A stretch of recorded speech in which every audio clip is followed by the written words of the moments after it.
All right, all right, all right. I think I am live. Hello, Zen friends. Happy Thursday to you, or Friday morning if you're on the other side of the planet. Hello, hello. So good to see you and excited, as always, see what Spirit has for us today. I hope you're enjoying this wonderful Virgo post full moon lunar eclipse energy going on. And we are in the moon is in Libra now. So we got some good balanced energy coming in. So hopefully you're enjoying that smoothness that comes with that. Before we get into everything, though, let us bring in some beautiful energy through the singing bowl. But first, let's come back to this moment. We'll take a big, deep breath in. If you'd like to join me, hold it for as long as feels comfortable. Slow release. Coming back to this moment, out of the future, out of the past, coming back to the now, getting out of that chaos in the outside world, all that noise, and coming back to this peaceful, loving place that we call our inner love, right? So if you'd like to join me, let's start there. Big deep breath in. Here we go.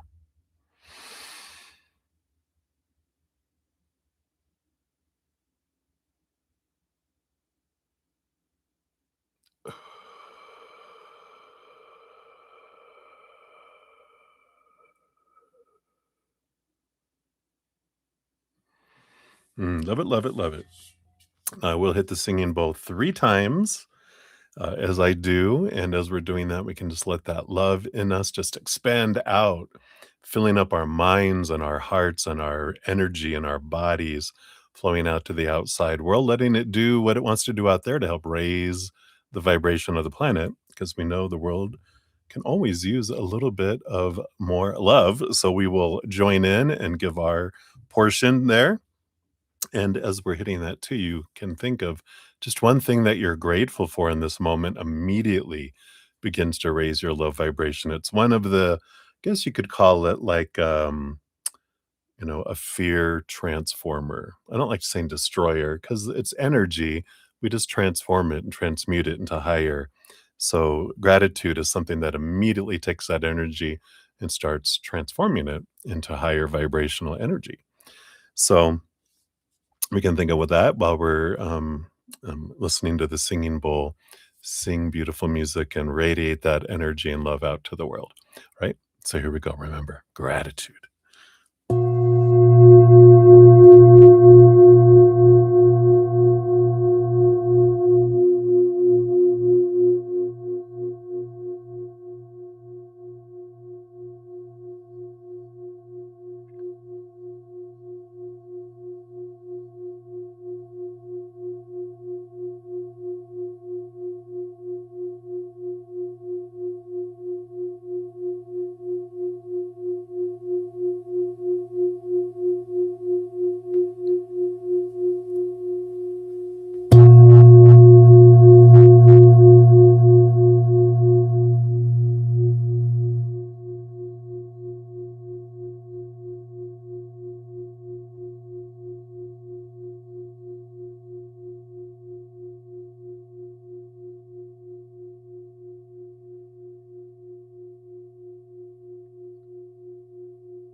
Beautiful, beautiful, beautiful. Thank you so much for joining me in doing that. I can always tell when there's extra love energy flowing in from my Zen friends, extra, extra goosebumps.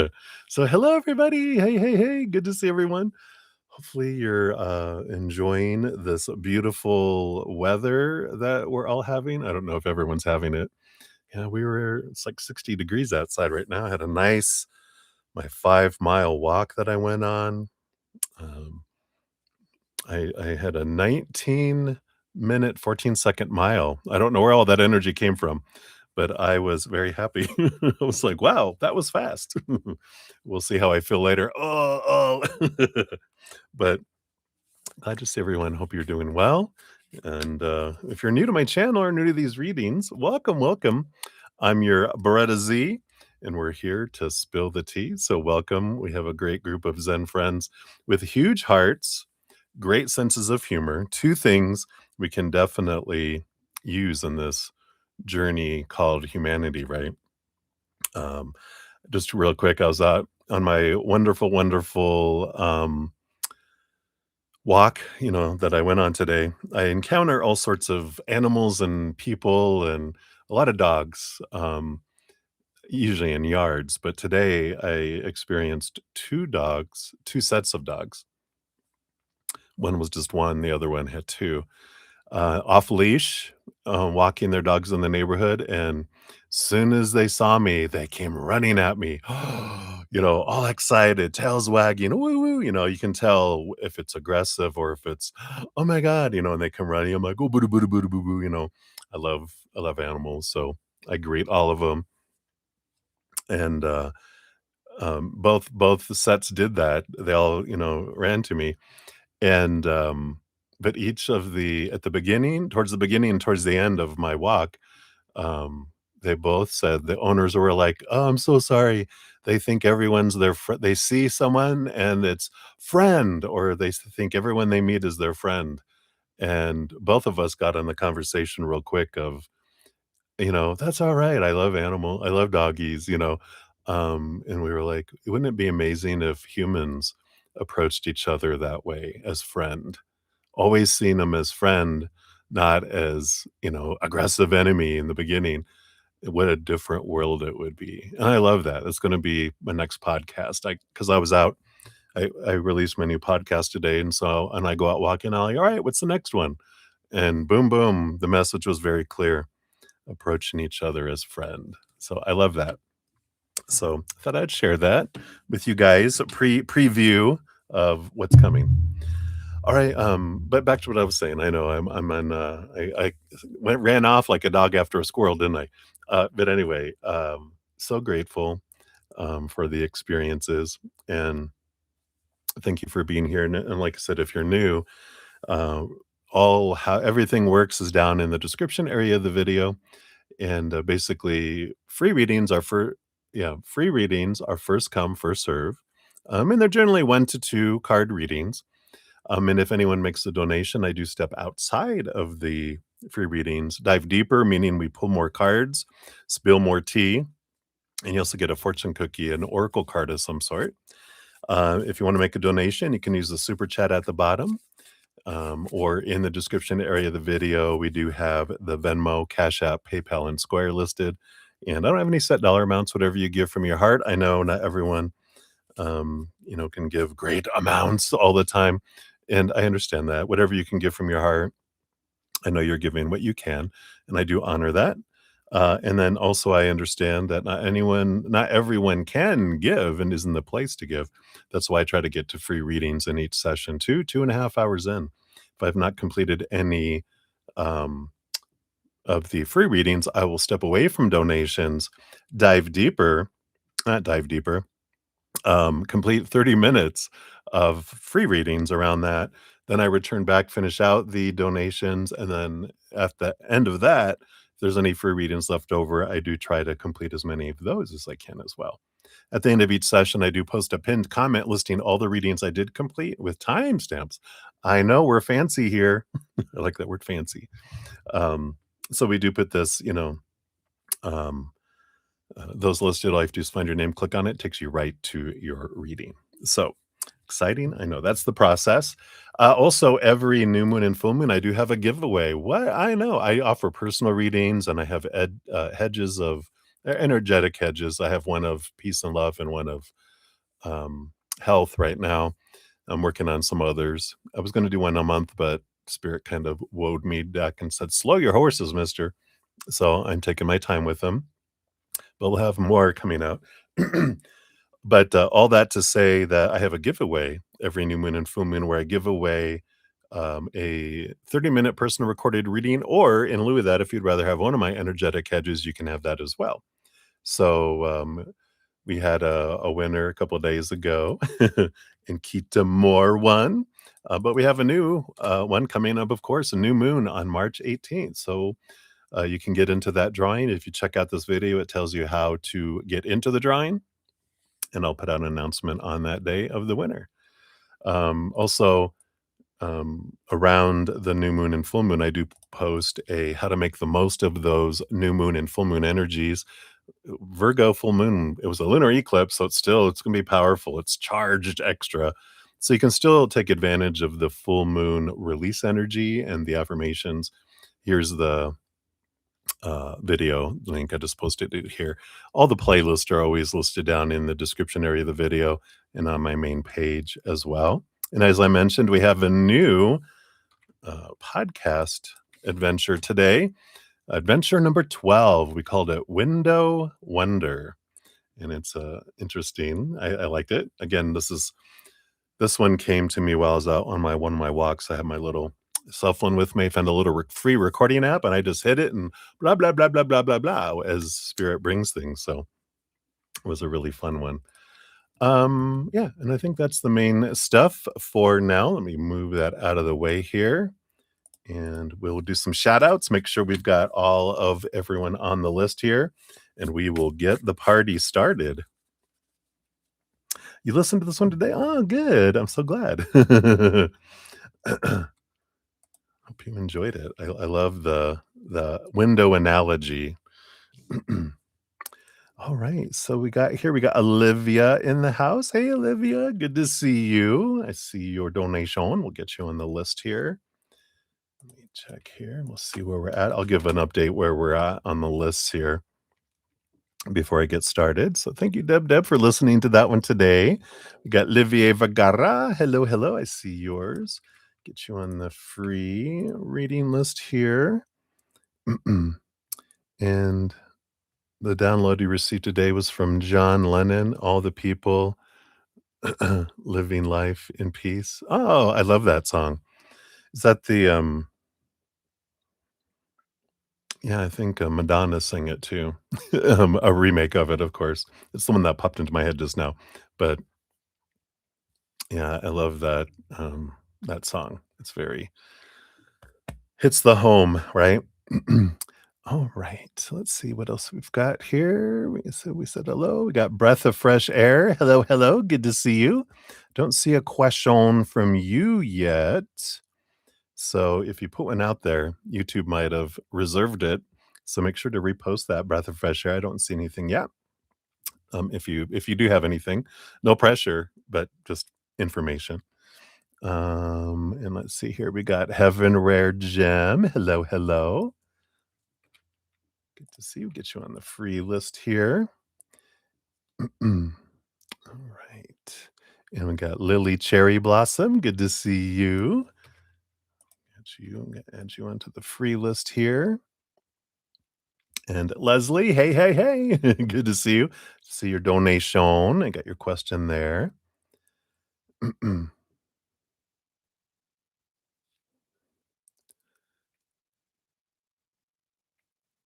Oh, wow. I love that. Yeah, didn't we say that there were a new puppy maybe in your future? I love it. We'll see if that's the one. I love that. Sorry, I had to read your question. I was just drawn to it. All right, and then we have Faith and Love. Yep, okay, that's where I think I left off when I was grabbing things earlier. So Faith and Love, hello, hello. I got you on the list here. Got Toucho Love. Hey, got you on the list here too. Aditi, yes, I got you from earlier. So you are on the list if you're still here right now. And so you are on the list. We got Sworoot Bobby on the list from earlier. So hello if you're watching right now. I know that was a while ago. Then we have a D team. We got that. And we got Ashish. Let me make sure. Oh, Jojo. Hey, hello, hello. Good to see you. Just saw you say hello. And let's see here. Let me see. We had a DT. Oh, yeah, it's up here. Got Sudeshna Ghosh. So I've got your donation. And of course, Jojo, I have your donation as well. We've got Ashish Balkaran. Hello. Miniheel. Hello, hello. And user PC. I'm going to say that way. I'm not going to be able to change that. And then, of course, we had Aditi said hello earlier. So, hey, oh, thank you so much for invaluable insights. I love hearing from Spirit. I tell you, I learned so much from what comes through. And Lori, hey, from much earlier, way early this morning. Um, oh, I love that. When you're anxious, you love to listen. You calm my soul. Well, thank you so much. I'm so grateful that uh, Spirit has brought you here as well. All right, I think that is everyone here. Oh yeah, hello. I thought that was, and then Olivia, thank you for your additional donation. We'll put you times 2 up here. Oh, and Marissa, thank you so much for telling me. I just saw that pop through on Z PayPal. So we got you as well here. Let me check timestamps here. And yeah, it looks like they both came through. So it'll be Olivia times 2, and then you'll be up after that. But I'll give the update on the full list here in a momentito. Let me just get all organized-ish here, and then I will give you the list here. Okay, I think we are good. So for donations, we'll have Sudeshna up first, and then Jojo, and then Leslie, and then 2 for Olivia, and then Maria. Oh, and you put your question in PayPal. How fun. Oh, ooh, okay. I do see the question, so we'll definitely check into that. All right. So we shall see what unfolds there. And then for free readings, I have User PC will be up first. And then Mini Heal, Ashish, Aditi, Swaroot Bobby, Touch of Love, Faith and Love, Lily Cherry Blossom, and then Heaven, Rare Gem, and then Livia Vagata is where I am at. And I think I've got everyone. Oh, breath of fresh air. Yay. So there we go. I'll grab you, and we have you. You'll be up after Marissa here. All right. So we're going to continue to use the Grim Tales Tarot because I love this tarot deck. It's so I love how they interpret everything, in the pictures and all that. So I love that. And then for donations, we're going to continue to use the Oracle of the Rift Walker this evening as your fortune cookie. Really love these two. Powerful, powerful messages. So that is what we'll do. And let's get started. Thank you guys again so much for being here and for all the thumbs up too. It does help spread the Zen love, and you're part of the love tsunami. And I am so grateful. I just love being able to come together and hear from Spirit. And I wouldn't be able to do this without you guys. So thank you. Thank you. Thank you from the bottom of my heart. All right, let's take a quick sip here. I have this t-shirt that's, I guess I have to stand up. Okay. It's a coffee tarot. It is the Empress. But I thought I would show you guys because I love my coffee. And cheers to you, everybody. I love you.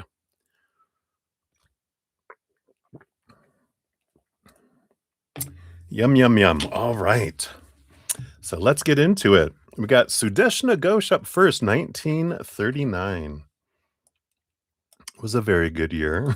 Maybe, I don't know. I wasn't alive, at least in this lifetime.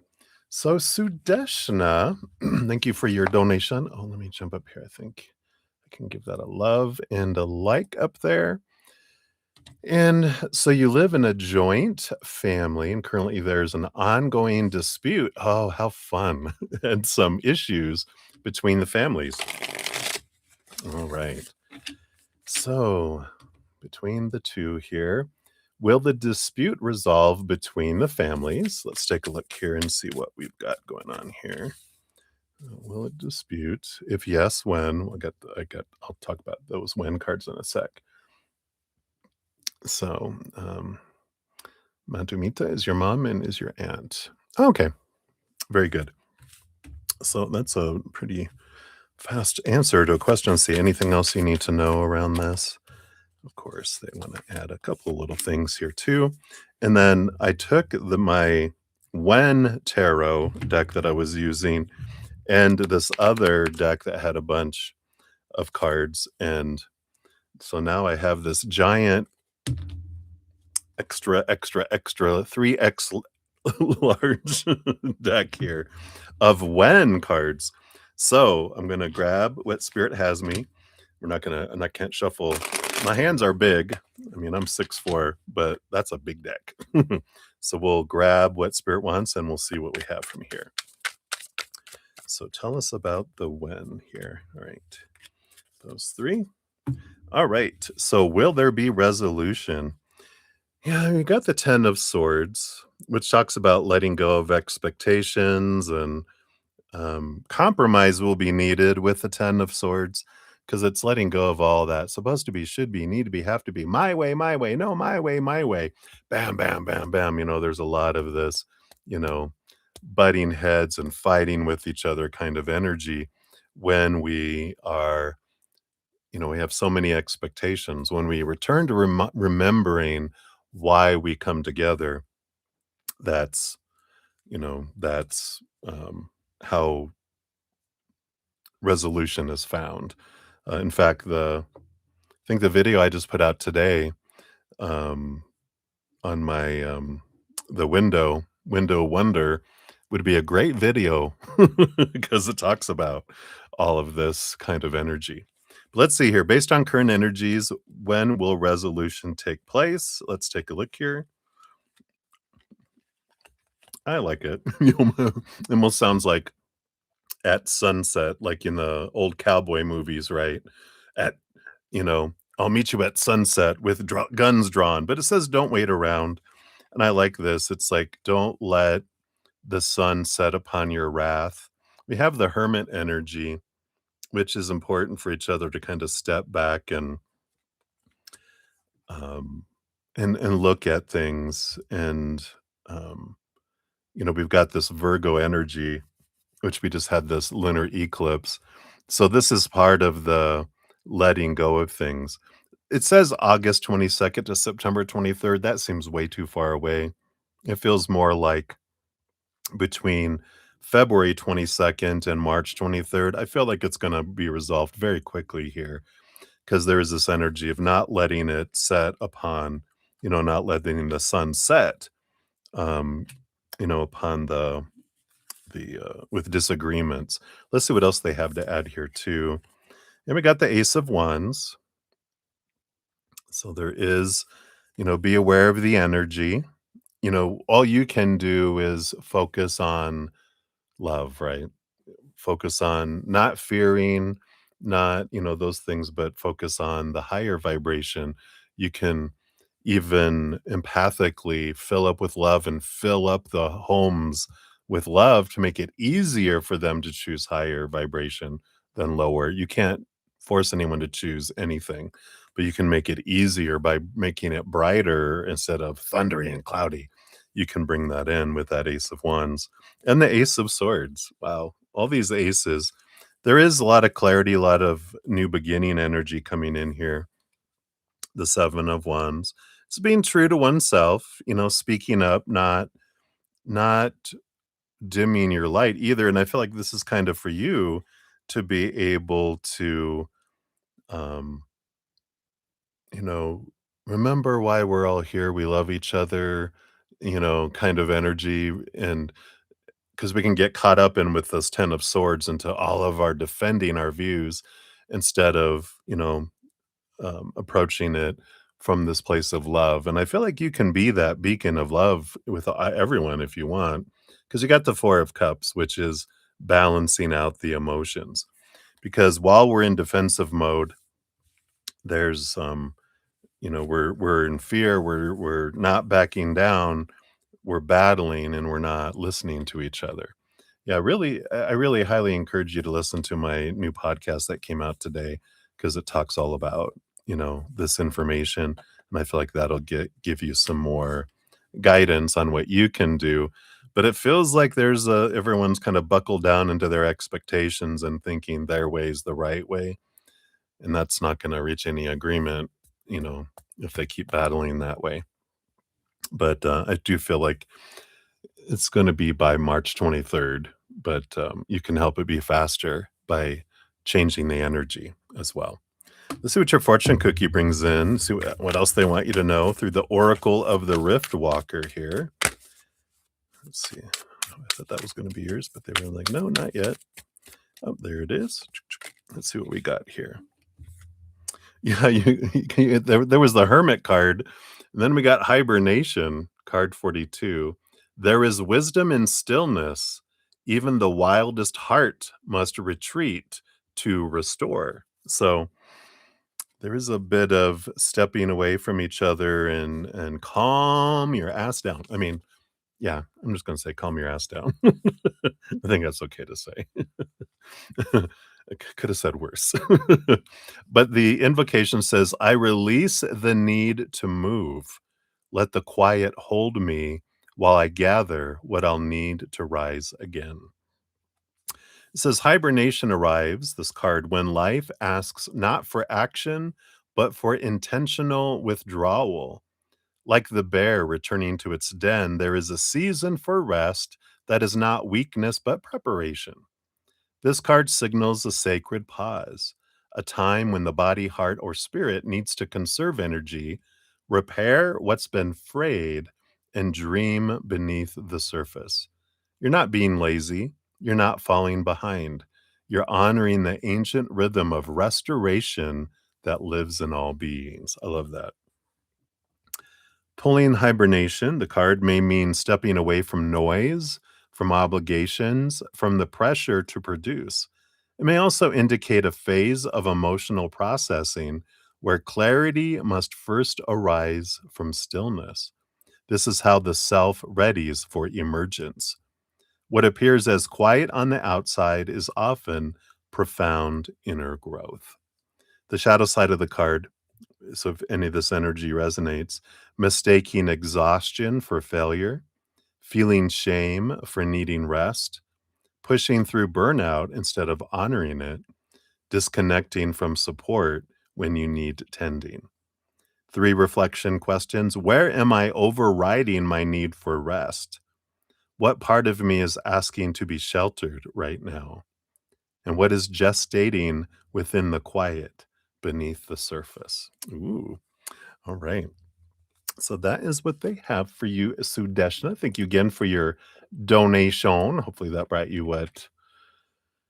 well, it always brings you what you need in the moment. Maybe not what we want, but it always brings us what we really need. So that's what they have for you, my dear. So many blessings to you. Let me just go down here and see if anyone else is here. Love it. Hey, thank you guys so much. All right, Jojo, you're up next. 2855 is your timestamp. Let's see here. There is yours. And thank you for the little is that flash dance, a flash dance sticker? That's what it reminds me of. So thank you for that. And let's find your question. There you are. Fun question today. Oh, they're always fun. I was staring at the stars today, found one that stood out to you.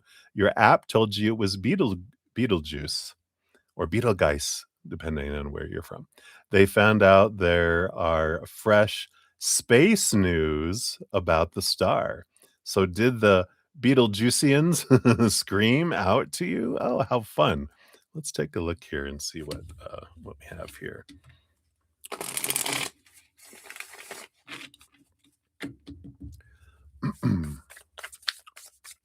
Just had a flash of Willy Wonka and the Chocolate Factory, but it's the one with Johnny Depp where he goes something like, "Hello, starshine. The Earth says hello," or something like that. So let's see what comes in here. Because I was like, oh, wow. Okay, we got those. Anything else? All right, thank you. All right, I think that's it. Oh, nice. So the bottom of the deck, you got the 3 of Pentacles. That's what I said, nice, because that is like an energy of friendships, and that would guide me to say yes. We'll see what these other cards are here, but when it's like friends, "Hey, friend." Um, and I can imagine, we are like, this human is one expression of our soul right now, but we have billions of different expressions across the universe, in other universes, other dimensions, because 'cause we're that powerful. We can be in a billion different places at the same time easily and be present for each one, but our human is one of the few where we're, like, really, veiled from experiencing all those other billion experiences. A lot of them can experience everything all at the same time, which is pretty cool.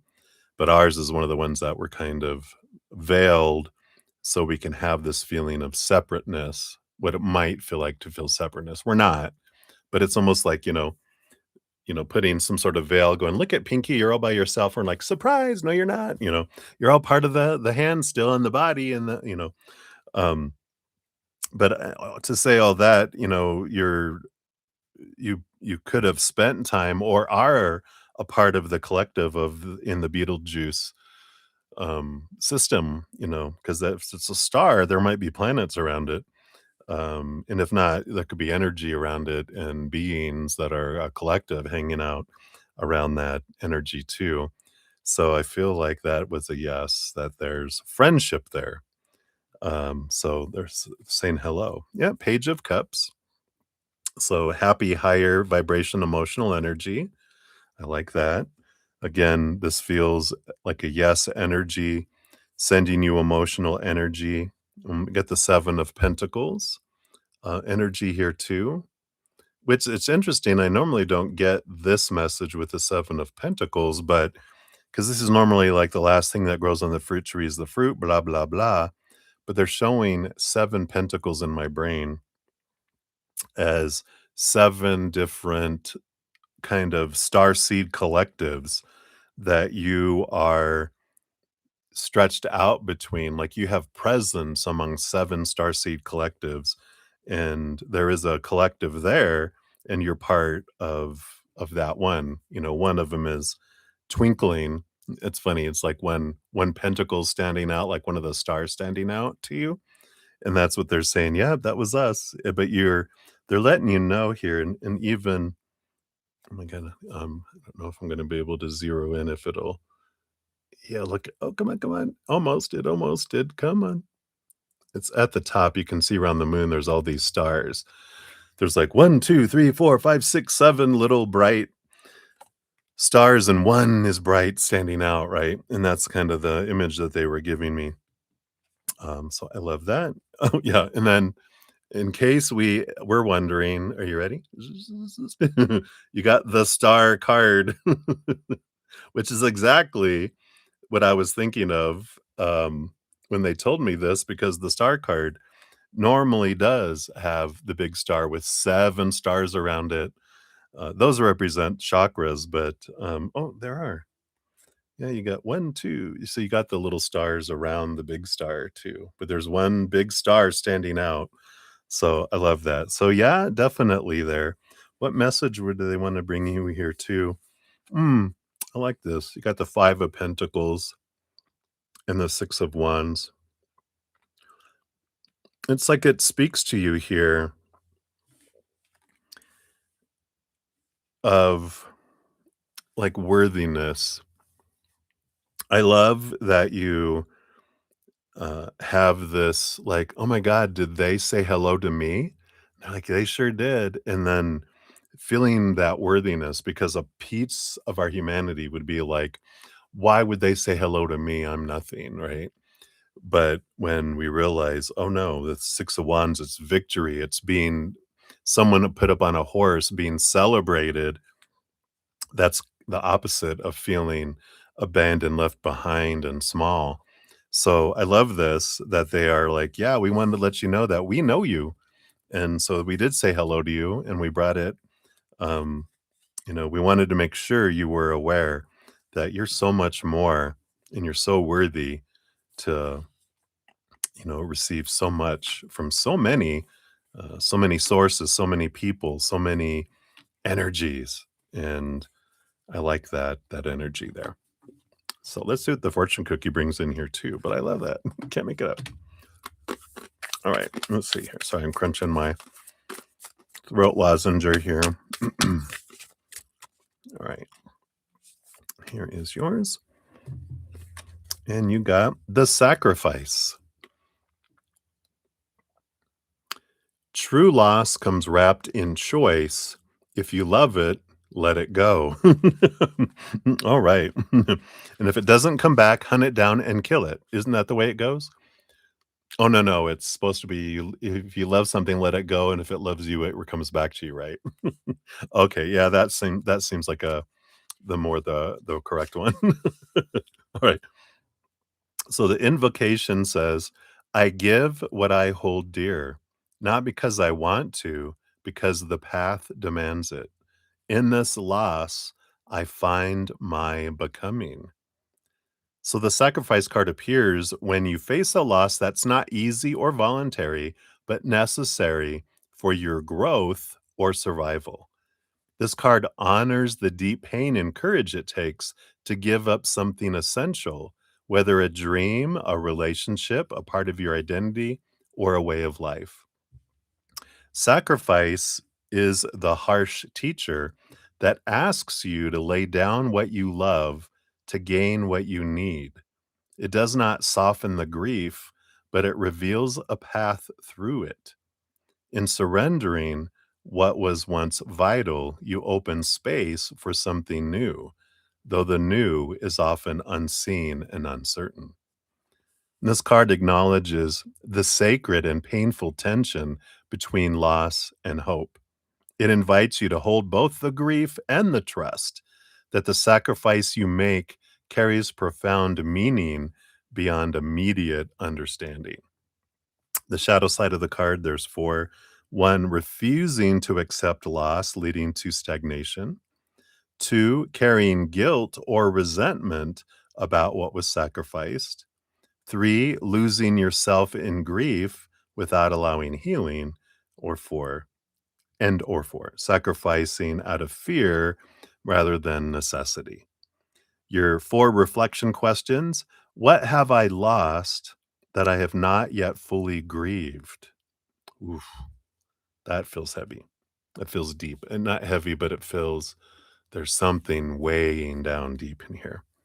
How is this loss shaping who I am becoming? What am I being asked to surrender now? How can I honor this sacrifice with compassion and courage? Yeah, right? Interesting. I like it. 38, 8 plus 3 is 11. Next step, new beginning, letting something go, which makes sense with, leaving behind love and possibly not having grieved some losses, both in death and in ending of relationships. Um, allowing yourself to feel those, release those, because you will be moving on to somewhere else. And it's about leaving behind and making sure the grief stays, putting things to rest so that when you leave freer and with less, how do they call it? Not less baggage, but it's lighter. You travel light is what they're saying. So I love that. So, of course, I love that, the message that they're bringing in, everything is like, "Oh, we know all about you. Yeah, we might be in this star way far away, but we're connected. We are all in your business." In fact, they're reminding me when I was out walking today, I thought of, my, fire elemental spirit guide as part of, the Phoenix Collective, which is a sub-collective of the Syrian Starseed Collective, and I was like, what are you guys doing up there? And they're like, what do you mean? We're aware of your life. We're walking right alongside you, with you, experiencing your life, right next to you. So yeah, we're fully aware, we're part of a huge collective. We experience everything everyone is experiencing. We're not going, "Oh, what happened? We weren't paying attention." We're like, we are you in a way. We're a part of you. We're experiencing it. We're in the know, so we know everything. They're like, "Ooh, uh-oh, how embarrassing." No. Anyway, so that's what they have for you, my dear. Rewind a bit. Yeah, let me know what you think. All right. So we will continue going forward here. Let me see here. Hey, Tim De La Gem. Good to see you. Greetings to you. You're slithering into the room happily. You targets the unguarded coffee pot. I love it. Yeah, wish we had a virtual coffee pot. Everyone could join in. So enjoy. All right. So where we're at, we have Leslie up next, and then two for Olivia, and then Marissa, and then Breath of Fresh Air will be up after that. Yeah, thank you, Jojo. So let's do another cheers, everybody. Little heater turned off. All right, there we go. So Leslie, you're up next, 4138.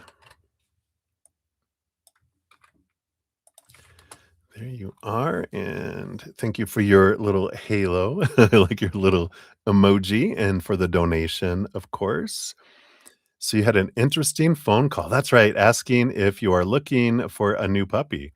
We just talked about Mia a few days ago. Is this the new 6-week-old baby that she's sending? Ooh, your birthday's tomorrow. Happy birthday to you. I know, right? So let's take a look here. See what Mia does Mia confirm. So tell us, Mia, is this the one? And what else do you want us to know? Oh my gosh. Chatty, chatty, chatty. What's this one and this one? These two. She's like, oh yeah, oh yeah. Oh my gosh. Of all the cards to come out as your underlying energy, you get the three-headed dog, and the Five of Swords doesn't have anything to do with it. They're just like, here you go. So I love it. I feel like that is a huge yes right off the bat, but we'll of course dive in here as well. So it looks like it's going fine on mine. It might have just froze on your end, Leslie.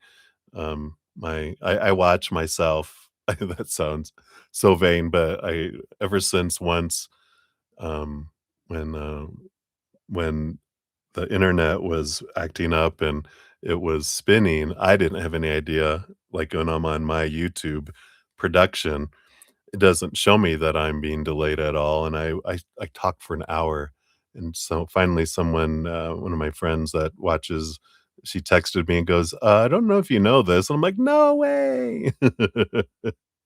No problem. It's just this here, the 5 of Swords has nothing to do with it, but here's the confirmation. Here's the dog. There's very few dogs in this deck at all, and of course, the underlying energy one is you get the doggy. Let's see, that's the bottom. Let's see what else they had to say here. Got the 7 of Pentacles. Yeah, got the last thing that grows on the fruit tree is the fruit. Um, so this feels like, yeah, it's gonna take a little bit of time for you to get them, but this is it. You got the 8 of Cups. Yeah, and I feel like they're gonna help you let go of emotions and relationships that don't serve you anymore. It's the emotions, it's gonna help heal, and I feel like this dog, the puppy that you're gonna get is going to help you heal some older wounds too, which is interesting. Let's see what else we have here. Yeah, we got the King of Swords, the 8 of Wands, which is messages, messages, messages. Um, 8 of Wands are confirmations from spirit. You're gonna get they're gonna give you a ton of other confirmations too. King of Swords is also the master of communication. So I feel like they will let you know beyond a shadow of a doubt. They're like, this is one, but you're gonna get a ton of validation. That way you know that you know that you know. that it's them. You got the Temperance card again, patience. They're like, "I know," but, I like this energy of, trusting the timing. That will unfold, they will, be there, but you're gonna have to be patient. I like this. And the 3 of Pentacles. There's this 3 energy here. I know this is like the 5 of Swords, but I feel like there's something around threes. Not maybe not that you're gonna get 3 puppies. Maybe. You're like, "Oh my god." Oh, that's funny. Mia's saying, "Well, it would that's a big pause to fill. It might take 3 of them to fill my pause." And I think that she said that last time too. She's like, you know, I have big paws to fill. But, I like um, this energy here. But it is and the 3 pentacles is friends, and but there's this 3 energy. What's below that here too? Yeah, you got the magician, energy, and you also have the world card. So there is this ending and beginning energy, and there is this message from Mia saying that it was time for me to go because this next one coming in what is like tagging in to carry on and do something more in your life than like they took the first lap now or lap dog. They're like, I'm not a lap dog, but like the first lap, they'll take the second lap coming in here. And there's something about a third dog, though. With all these threes, they're bringing that into me now that there's something about a third dog. Maybe you had one before. Maybe this is the third lap, or there'll be one more that comes your way eventually as well that will is also designed to come into your life. Um, but it doesn't take someone dying, right? Oh, you babysit 3 dogs? Oh, I love it. Um, but there is something about a 3rd dog coming for you. I don't feel like it's those 3 dogs. It feels like there's a 3rd one because 'cause they're saying it's not gonna take the death of one for another one to come in. It's like one what is this? Someone's not able to take care of their dog, and you end up adopting it later. It's not gonna be for a little while, not this year. I don't feel. It feels like it's gonna be off, but they're just kinda giving you a warning that someone that has a dog ends up not being able to care for it or have it where they're going or living, and so you end up adopting and taking care of it, as well. Yeah. You might try rewinding, because it was still going on my side. Is it freezing for anyone else? Just to make sure. What you got here, you got the avalanche, which is card number 41 for your fortune cookie. And it says, not all collapse is chaos. Some is divine interruption. Ooh, let's see what this is about here. So the invocation says, let it fall. Let what cannot hold be taken. I do not cling to the mountain. I become it. Says avalanche arrives as the swift undoing, the fall you didn't predict, or the one you feared all along. It marks the collapse of what can no longer hold your weight, the belief, the structure, the illusion, the story. This card doesn't come to punish, it comes to liberate. What breaks was already breaking. Though it may feel like destruction, this is a sacred force of renewal. Avalanche is nature's reminder that pressure builds until it must be released. You may have ignored the early rumbles, but the truth was always buried just beneath the surface. Let the snow fall. Let yourself be buried for a moment if needed. When you rise, it will be from a place of raw honesty. There is clarity in ruin. There is truth in collapse. And from this flattened field, something unshakable can finally be built. The shadow energy is clinging to what no longer supports you, refusing change until it's forced upon you, blaming others for necessary endings, and mistaking destruction for failure. Three reflection questions. What pressure have I been ignoring? What must collapse in order for me to be free? And can I allow the fall to be sacred? Ooh, interesting. And I feel like here, I know, right? Feels like there's, this uh these next laps, dog number 2 coming, puppy number 2 coming, and eventually puppy, or I think it feels like a dog, not an adult, or middle-aged dog that comes later into your life through adoption because you're helping someone out. All of them are coming to assist you in transformational energies and things going on. And they're coming in the perfect timing because they're your source of helping move energy in your home. So I love that. So that's what they got for you, Leslie. And if you rewind, you should be able to watch the if you missed anything right away too. Thank you, Breath of Fresh Air, for letting me know that it's was just wasn't impacting everyone. So it's probably just your local internet, which happens sometimes. But that's why I have mine going because God, that I was like an hour's worth of readings were just for me, evidently, because I sat there and I'm like, no, are you kidding me? But you know, everything happened for a reason. I love it. Yeah, that's right. All about the puppies. So that's what they got for you, my dear. I'm excited for you. You have to share pictures once you get them. You can send it to my email, which is down in the description box if you want to share it. No pressure ever, but I love to see animals. So, all right. So many blessings. Thank you again for your donation. All right. So we got Olivia times 2 up next, and then we'll jump over to Marissa, and then back to Breath of Fresh Air is where we are at. And then we'll go from there. So cheers, everybody. Take another sip. So good to have you here. All right. So Olivia, 5304 is for your first one here. Here is your time stamp. We'll give that a love and a like there. So thank you. Your first question's down below. Always good to see you. Deep dive love reading for 2026, March through December.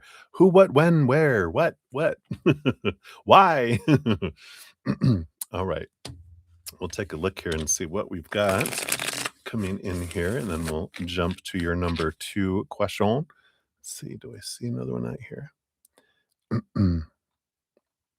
Ah. Okay, and there's your second one. I see it now. All right. Get all these shuffled and set, and let's go back up here to your reading. Let me highlight it so I don't keep trying to find it. There it is. Okay. So we do want March through December. I feel like we're going to do one for each month, they say. March, April. I feel like this is May, June, and July. Or May and, well, yeah, we'll May, June, and July. Okay, and they want these to be August, September, October, November. And this one's December. Okay.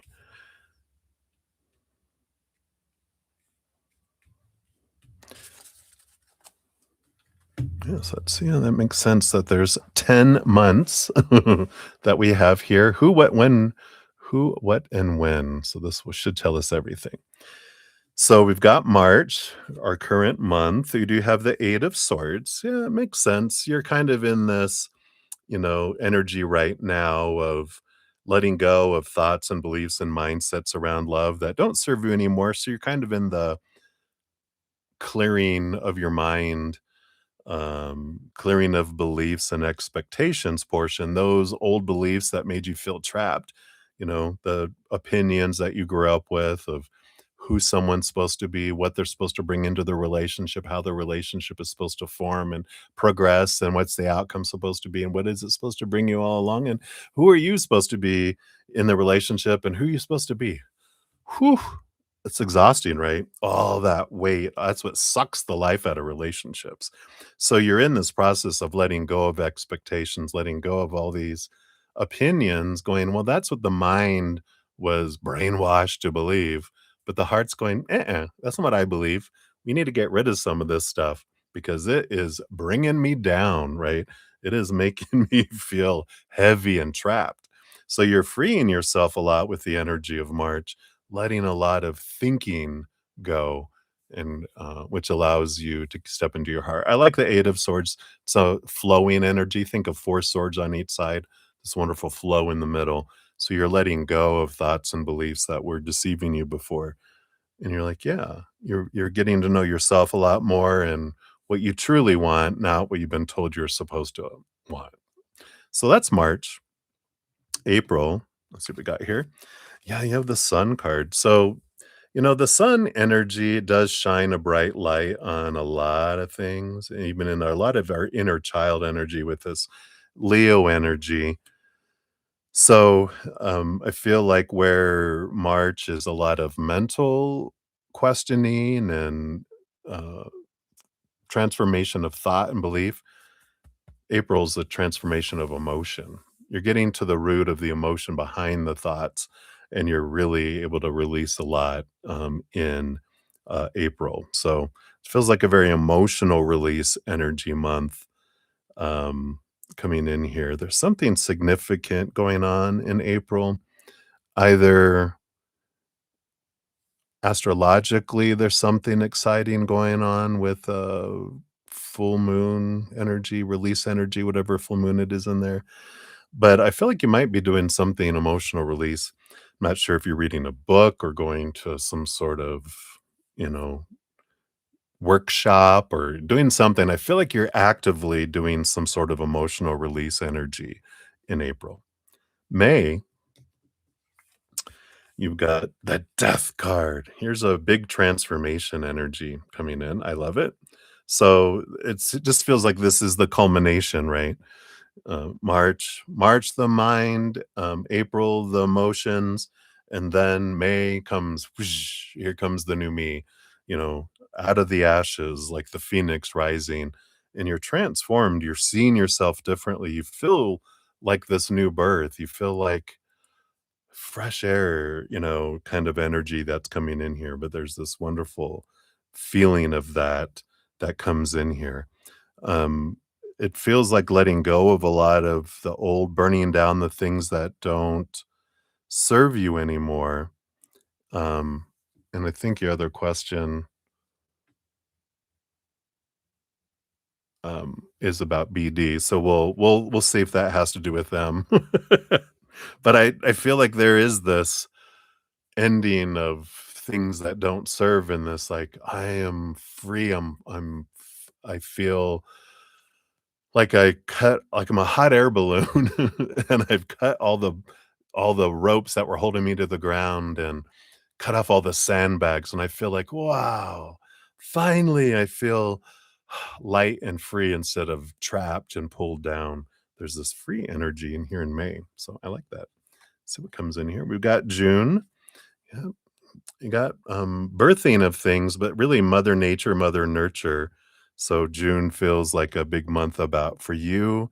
You're making decisions from your heart. The empress rules over all four queens. All four queens have cups behind the scenes, plus the queen of cups. So the empress really has this dowry of 5 parts water, 1 part fire, 1 part earth, 1 part air. A lot of emotional energy. And I feel like you're really choosing you in June and nurturing yourself, doing things for yourself, making choices from your heart, um, in there. I don't feel like anyone here yet. I don't feel like there's been an introduction of someone new or progression. I feel like this has all been an inner journey for you for these months. So March. March, April, May, June, July. July. All right. July, we have the magician energy. Enter divine masculine energy. Doo, doo, doo, doo. So it's interesting that we said all the way up to here that it's all been you, and they were preparing for July. The 4th of July, there must be some fireworks, maybe even at a 4th of July get together, you might have some sparks more than the little sparklers, but it's not going to be one of those little sparklers that, and it's gone. I feel like there's something significant being a major arcana, 1 card. There's a significant beginning in July for you. We move into August.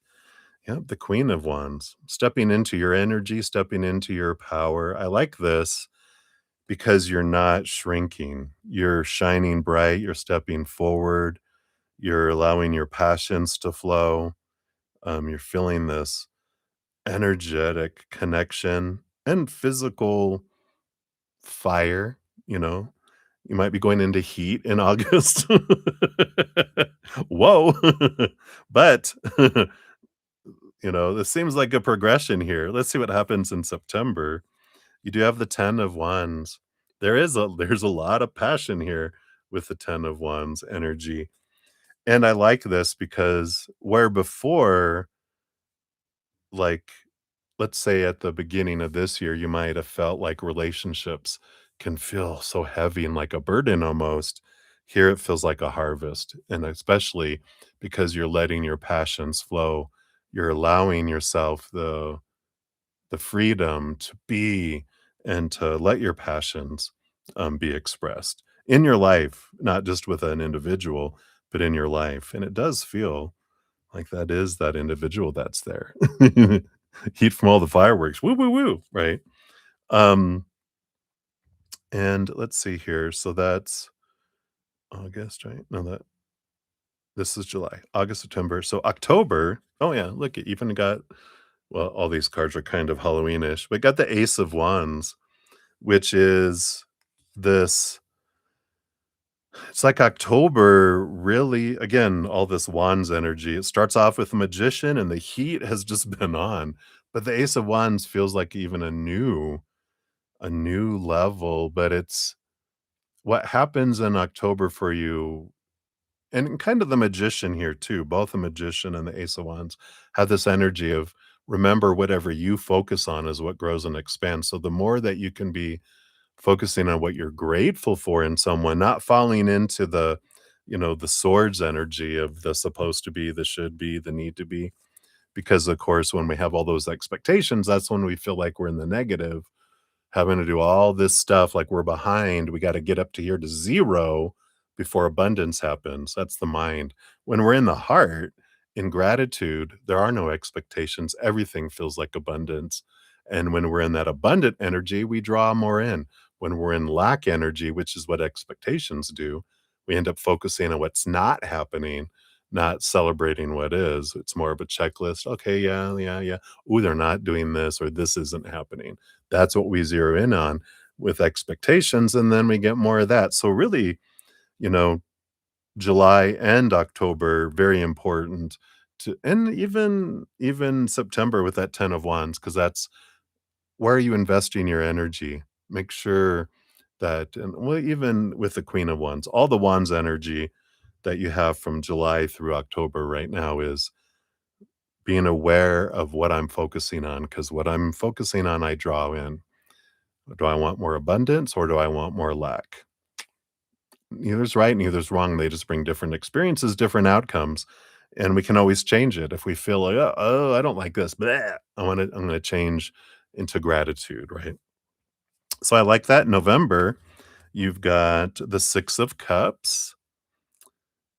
So Six of Cups energy, a childish energy, but not like childish of being like, "Meh," but there's this childlike energy is a better word, childlike, not childish.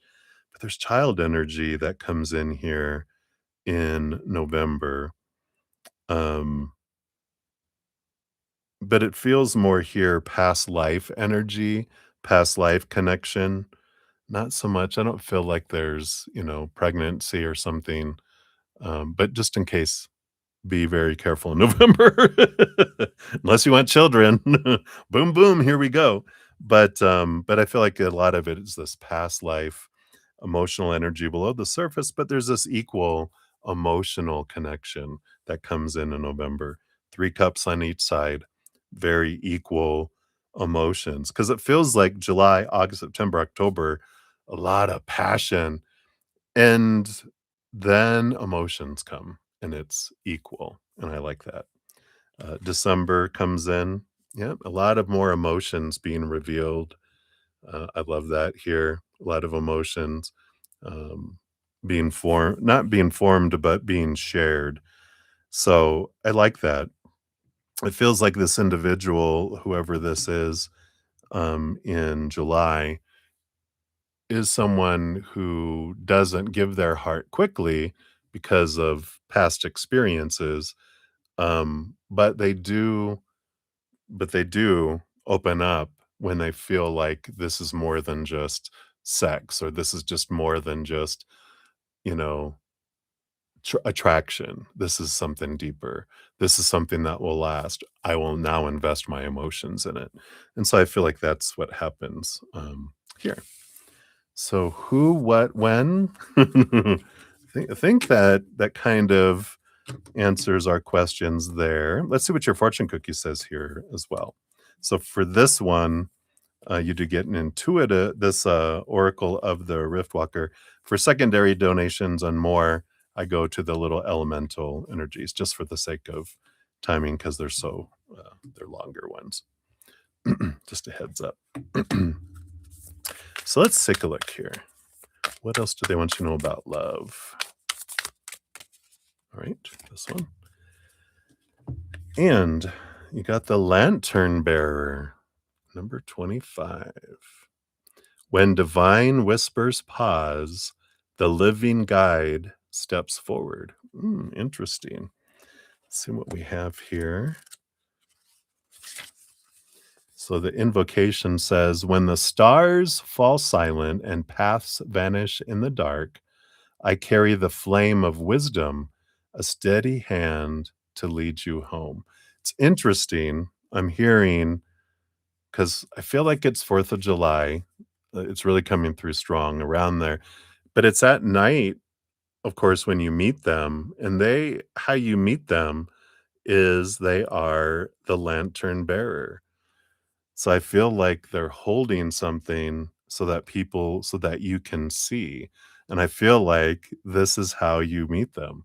So we'll find out about BD here in a sec. I don't feel, I feel like this is someone new, but I feel like, because this is how you meet them. They're holding the flashlight or holding a lantern, and so that you can see wherever you're at. And they're here. I'll show you. Here, I got my little lantern. I got my little flashlight. It'd be funny if it's a lantern, like a camping lantern, but it's not a gas one. It's one of those little battery powered ones. All right, that's what I'm seeing in my head. The message says the lantern bearer embodies mentorship, grounded guidance, and the vital faith in another human's wisdom when spiritual signs feel distant or unclear. While divine guidance lights much of your journey, there are moments when you must trust the steady presence of your fellow man, a teacher, a friend, or elder who carries a light in the immediate darkness. This card encourages you to seek out and honor those who walk beside you with experience, patience, and insight. It reminds you that sometimes the clearest path is revealed not through visions, but through the steady hand of another. When the lantern bearer appears, consider who in your life serves as a trustworthy guide or mentor. How can you open yourself to receiving help in practical, immediate ways? Are you willing to carry the lantern for someone else when their path grows dim? The shadow side of this card, in shadow, they warn you of refusing help out of pride or fear of vulnerability, of relying too heavily on others and losing your own inner light, of following misguided advice due to misplaced trust. So balance the gift of mentorship with personal discernment, knowing when to lean in and when to step back. 3 reflection questions. Who carries a light for me when I feel lost? How can I cultivate both trust and healthy boundaries in mentorship? And when have I been called to hold the lantern for another? Interesting. I love that though. That's interesting about 4th of July. So that is what we have for your first one, Olivia. I like it. And then we'll dive into number 2 here. We got 11051. That's for number 2. So thank you for your dual donations. Let me remove that one up here. And we'll give your second one a love and a like here. So follow-up question. So your heart has always held a special place for BD. What are their thoughts and feelings about you? And deep dive reading into an if and whenever you have a real opportunity to be together. All right, we'll see. So, cheers, cheers. Let's take a sip.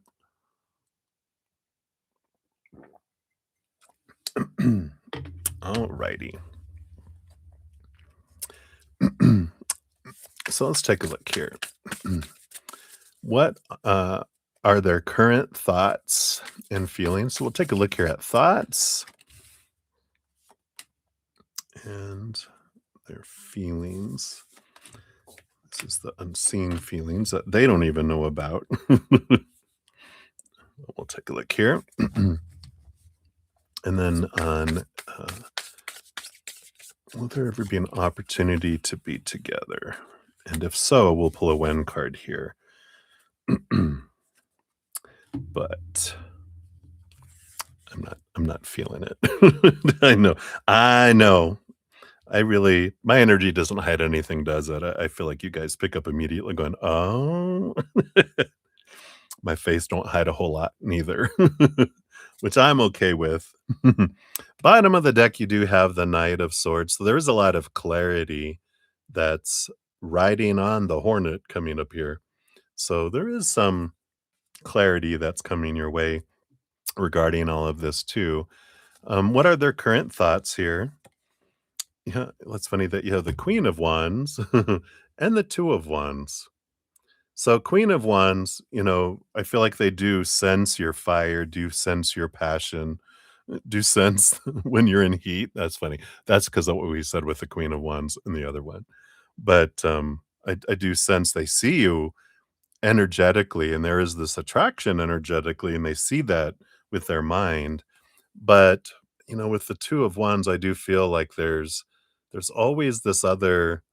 It's like you know I don't want to say that it's like you're like a backup that, they kind of feel like, well, if I don't meet my, this dream of that's this vision of someone, in their head and, um, you know, crazy, this unobtainable, alien that's somewhere, because it's not real, that they're like, well, there's you. I know you're there and I'm attracted to you, but there's something that there's always it feels like you're always an option, you're not a choice.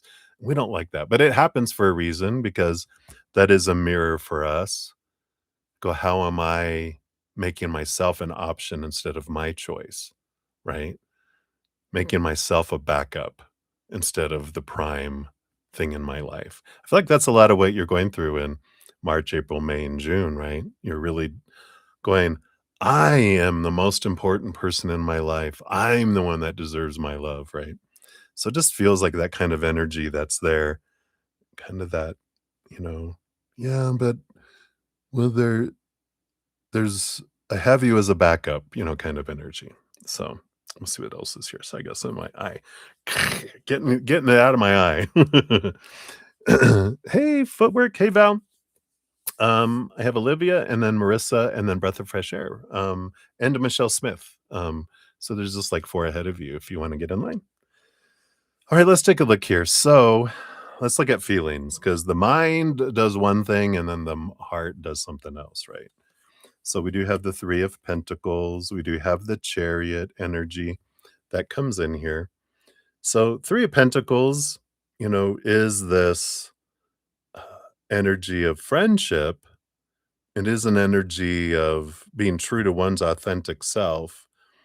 The Chariot energy is an interesting because the heart is like sees you as someone unique, someone different, and the heart would wanna take a leap, which that's our heart always wants to leap, it's like a little dog that's a friendly dog that's like, "Oh my gosh, hey," and the mind's like, "No, get back here." It always tries to keep our heart on a leash 'cause it developed after our emotions did. Our emotional inner child is 7 years old and younger, and then when it's 7 years old, our brain starts to develop and go, "Oh, you emotional inner child, you cannot act that way. You go into the cellar," and it tries to lock down our heart from acting, out of anger and tantrums and out of emotions and crying because those things get us in trouble, so it locks down the heart, and I feel like that's this energy that comes in here because it does feel like they have this little thing in place of this illusion to keep them safe. Something unobtainable, this made up believe mirage that they're like, "Well, I'm waiting for that, but just in case, because this keeps them safe if they focus in on this unobtainable, comparing everyone to that going, "Well, they're not that," and like, "Well, you aren't either." You ain't no god of the world, But, this is kinda what's coming in here is, the heart is full of a lot. This Chariot card is um, it's Cancer, moon energy behind it, so there is a lot of that emotion that's there. Let's see what's below the surface here. Yeah, we got the 9 of Wands and the 8 of Swords. So, yeah, they do here's that mind keeping him trapped and restricted, almost feel like it's Rapunzel kept up in a tower. But the 9 of Wands is also a block, So this does confirm for me this mental block that keeps the heart from acting on those emotions. And I don't really feel well, we'll see here with these other cards. I just don't feel like they're like you are actively seeking letting go of these restrictions that the mind is putting on your heart, right? But it feels here like, they're not. So, because the 9 of Wands is the block is that this needs to be done and it's not being done. And so the heart will remain imprisoned until um, the appointed time when they do that reflection. Um, will is there an opportunity for you guys to be together in the future here? We've got the 4 of Cups, which is stagnant energy, emotional stagnancy, and a new beginning with the Full card here. It is, the 4 of Cups, it's like we get what we're looking for is not among the cups that we have right now kind of energy. Because usually it's someone really bored leaning up against looking at the 3 cups. The Ace of Cups is something that's being brought and being offered to us. So it doesn't feel here with this because that's a whole new adventure, a whole new journey with the Full card. Let's see what these other 2 are here too. Yeah, we've got the King of Wands and the 7 of Cups. 7 of Cups, a lot of emotional confusion, a lot of things to be worked out. But it feels here, I'm getting this obscure message, and I feel like this is more their energy of I would have to take control of my life, get out of my head, get into my heart, which is what the King of Wands does. They clear the throne room of all that mental stuff and then face all of my emotional confusion, all these emotions that have been bubbled up for a very long time. And I'd have to just say it's a big if, right? It's like, huh, in order for them to be able to give you the love that you're looking for from them to where you would be content with the relationship, they would have to do a lot of inner work, and it's like they haven't scratched the surface yet. It's like they're saving that for a rainy day, and they live in a state that where it hardly rains, you know? So I feel like this the clarity that's coming in and the awareness that they can't give you something they don't have for themselves, and you want something more. You want someone who will mirror the love that you have for yourself and that you're developing even more for yourself over these next 4 months. So, I don't feel like in that full card, I feel like if they started, they wouldn't make enough progress to be able to share it with you by the 4th of July.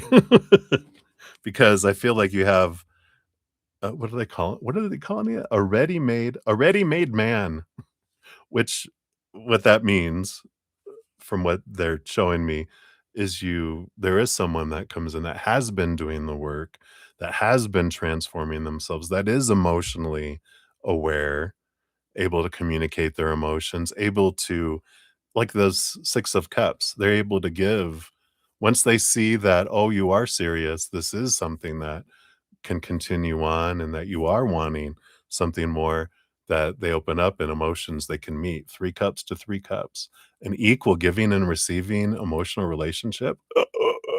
What? Faint.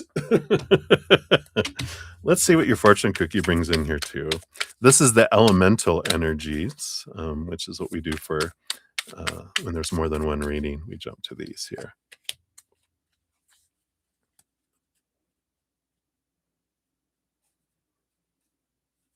Oh, yeah, we'll see what this says here. And you got your fortune cookie is Celestial Symphony.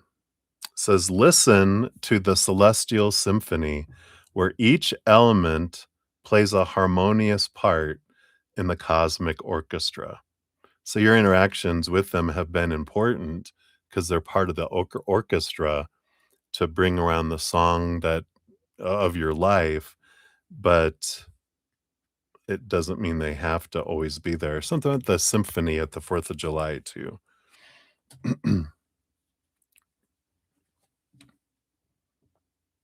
Yeah. I'll do one quick follow-up question here. Will there be communication between the 2 of you? No, 9 of wands. Here's that block, right? It's funny that put it in the deck and it comes out here. So that feels like there is this, energetic block. I call it a rooster block. It's like I don't think I can say the other word here.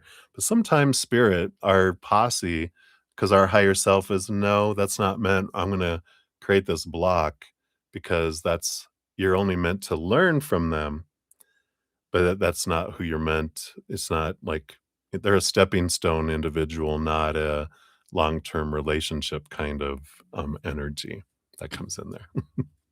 So, rooster block.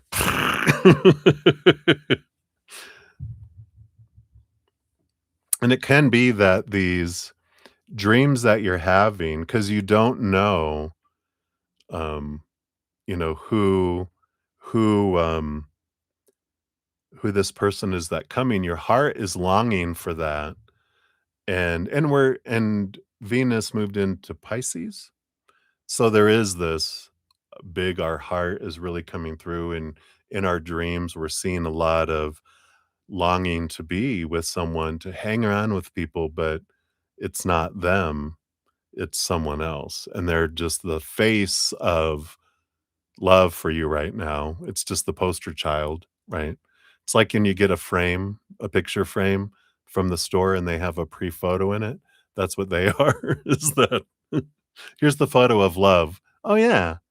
But it's like when you meet this other person, they're gonna be so available and so, with each other that you're like, "Wow," that if someone wants to communicate, with us, they would be, and if they're not, they're telling us, what what we need to hear and or not hear, um, by not contacting us. And we're like, "Okay, yeah, it's time to let go." Maybe that's the death, part of the death that comes and you realize, "Yeah, I'm ready to let that go and I'm open for new."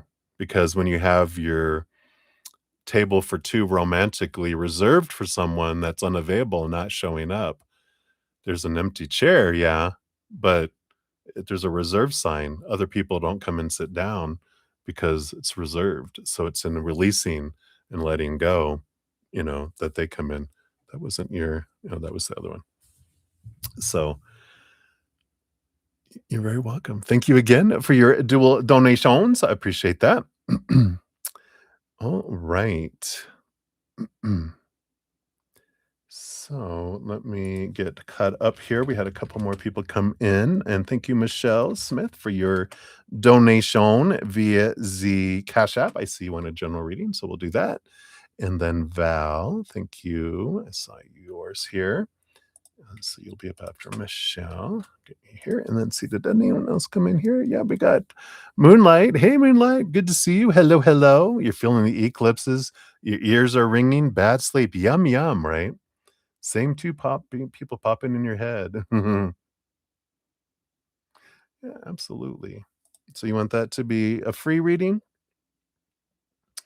Um, or are you making a donation for that one? I just no expectations, just clarity on which list to put you on here. Let's see here. So I think we did that one. We had that one. Oh, Ateshi Singh. Hey, Ateshi. I see yours. We'll add you onto the free list here. Let's see, was there anyone else? I think that was it.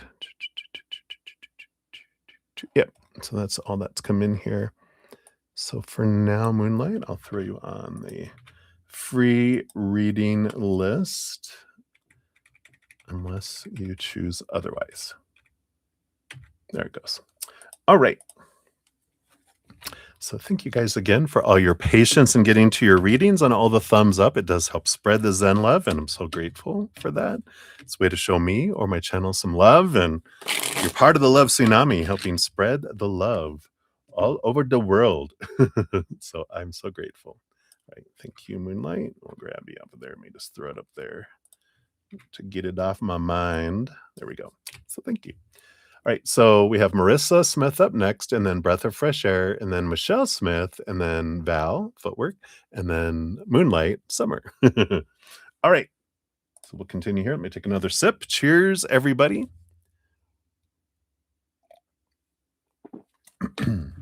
All righty. So Marissa, 128.22 is your time stamp. And then yours was over here, you said, right? Yes, yes, yes. Oh, that's right. That's right. That's right. So we'll take a look here. You finally gave in. Fine. So let's take a look here. How will things go? Let's take a look here. Based on current energies. So we've got this. We've got this. I do want these two. I do want these two and this one. All right.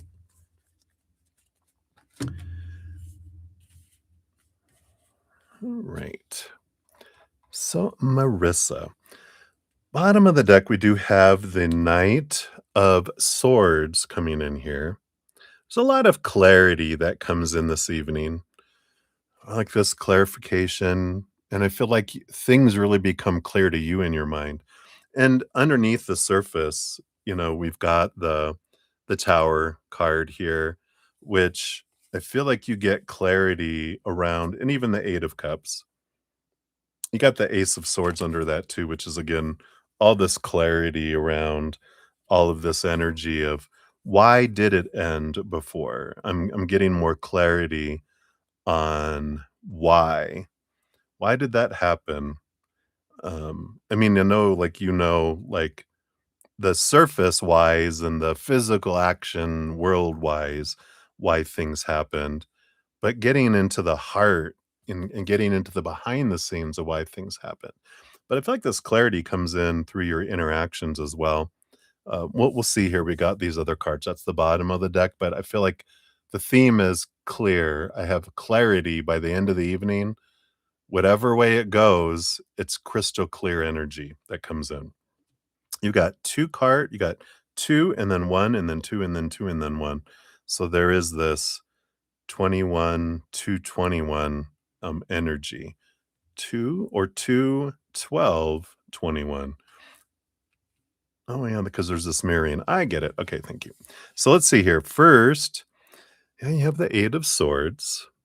So again, this 3 of Pentacles and this 8 of Swords, the combination, the 3 of Pentacles is like becoming aware of who I am, who is my real me, who is the real them. The 8 of Swords is kind of clearing away from our eyes the thoughts and beliefs and mindsets that may have blinded us and bound us and trapped us before, which you have been releasing yourself from a lot of stuff. So it's like you're not going in blinded like you were in the beginning, right? Because love is blind. We go in, oh my gosh, they look wonderful, right? We're seeing this much of it. But now you're going, I am seeing things eyes wide open. I'm not going in deceived. I'm not going in, you know, um, out of my mind because love is blind energy. I'm going in fully aware, you know. So I like that energy coming in here. You have the 5 of Wands. So there is a little bit of, I would say, conflicting energy, but there is a little bit of fiery tension, passionate tension, we'll put it. That's here tonight. Um, and I feel like, I mean, you get to decide what you wanna do with that, but I feel like spirit was like, "Just be aware that there is this, you know, animalistic energy," especially a couple of days after a full moon that, um, whatever you choose to do with that energy is up to you, but I feel like they're kinda saying, "Just be aware of it and wait if you can." I was trying to find a way. Oh, yeah. Okay, so they gave me cards to bail me out, which is nice. It's like temperance cards. So temper that, be patient with that energy, look for the movement of emotion because otherwise it can just turn into a booty call, right? And so there is this energy of like, no, that's not what I want.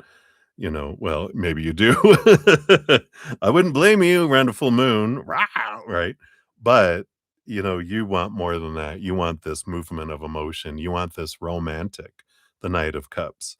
And you deserve to be romanticized. You know what I'm trying to say? You deserve to have um, that energy. You deserve to be wooed, not just, you know, um, moving into, something without taking your heart into consideration. Got the 2 of Swords, the 2 of Wands. So, yeah, a lot of the evening is gonna be up to you with these 2 cards because the 2 of Swords is your power of story, your power of your energy, because whatever you focus on is what grows and expands. Whatever story you put to it is what you're going to experience. And whatever they choose, whatever story they're choosing, whatever energy they're focusing on is what they experience. Now you are creating a joint energy when we go together with anyone for whether it's dinner, whatever we do, um, it's we're creating a kind of a joint reality, but how we each individually experience it is totally still up to our power of choice. We choose the story, we choose our emotion, we choose our energy we're investing, we choose our physical actions, and we can't control someone else's. All we can do is control our own. I feel like there is this, empowerment that comes in here this evening when you realize you're the one that gets to choose all of this, right? Do you have the 8 of Pentacles? It's funny. I like this energy, because the 8 of Pentacles is putting in the blood, the sweat, the tears, you get the reward, and whenever well, not always, but I get messages when it's exes wanting to come back into our lives. Um, there's this making not make people work for it, but allow time, like that temperance card, allow time, saying, "I'm not just gonna flip a switch and go, all right, we're together again, everything's back the way it was. I don't wanna go back to the way it was. I I want you to date me, and I want you to date me for 3 months, and then I'll decide if I wanna get back together with you or not." Ooh, I know, right? And if they're like, "That's ridiculous," and da da da, "Oh, see, you haven't changed, have you?" "Thank you for showing me that. That's what I needed to see." Or if they're like, "I will. Okay, I'll do that." And then, "All right, I wanna see you consistently, you know, um, show me, who you are, because over 3 months, um no one can hide who they really are, you know, when you're, um when you're interacting. People can pretend for a short period of time, but 3 months, you're gonna get a clear picture. And in reality, is it really gonna be 3 months? Nah, but they don't need to know that, um, because it's their reaction to the 3 months that tells you right away whether they feel you're worth it or not. And you're like, "Oh, okay. Well, thank you for the clarity." So, I feel like a lot of clarity, but a lot of the evening is up to you with your power of choice, because 'cause you're the one who determines the story, you're the one who determines the energy, and wherever you focus is what will expand for you, this evening. So, it's not fated to unfold a certain way. With that 2 of Wands, it's very fluid based on the energy that you're investing. Let's see what your oracle card brings in here too. Let's see what else we got here. What else do they want you to know about this evening? Yeah, yeah, make them walk through the fire. I love it. Card 39, walk through fire. It says, "Courage is not the absence of fear, but the will to stand where the heat rises." Ooh, let's see what this brings in here. So the invocation says, "Through though the flames rise around me, I do not turn away. Let fear walk with me, but never ahead of me." The walk through fire card appears when you're being asked to face something that scares you, not to conquer it, but to walk beside it. This is not a test of brute strength, but of heart. Can you move forward even while afraid? Can you feel the heat and still take the next step? True courage is forged in moments when retreat would be easier. You may be crossing a threshold right now into truth, conflict, change, or vulnerability. This card is a reminder that the fire you face is also the fire that refines you. Some paths are not meant to be comfortable, but they are meant to reveal who you really are beneath the soot and fear. Every step through the flame is a step toward becoming. Your shadow energy of this card says avoiding a needed confrontation, seeking comfort over growth, performing bravery while hiding true fear, letting fear become your compass. 4 reflection questions. What fear is keeping me from taking the next step? That's good to realize. Like, what are you fearing in taking the next step with them, right? When have I faced fire before and survived? What part of me is trying to rise from these flames? And if I trusted myself more, what would I walk into? Some great questions. So that is what they have for you, my dear. Hopefully that helps. Excited for your adventure this evening. Enjoy.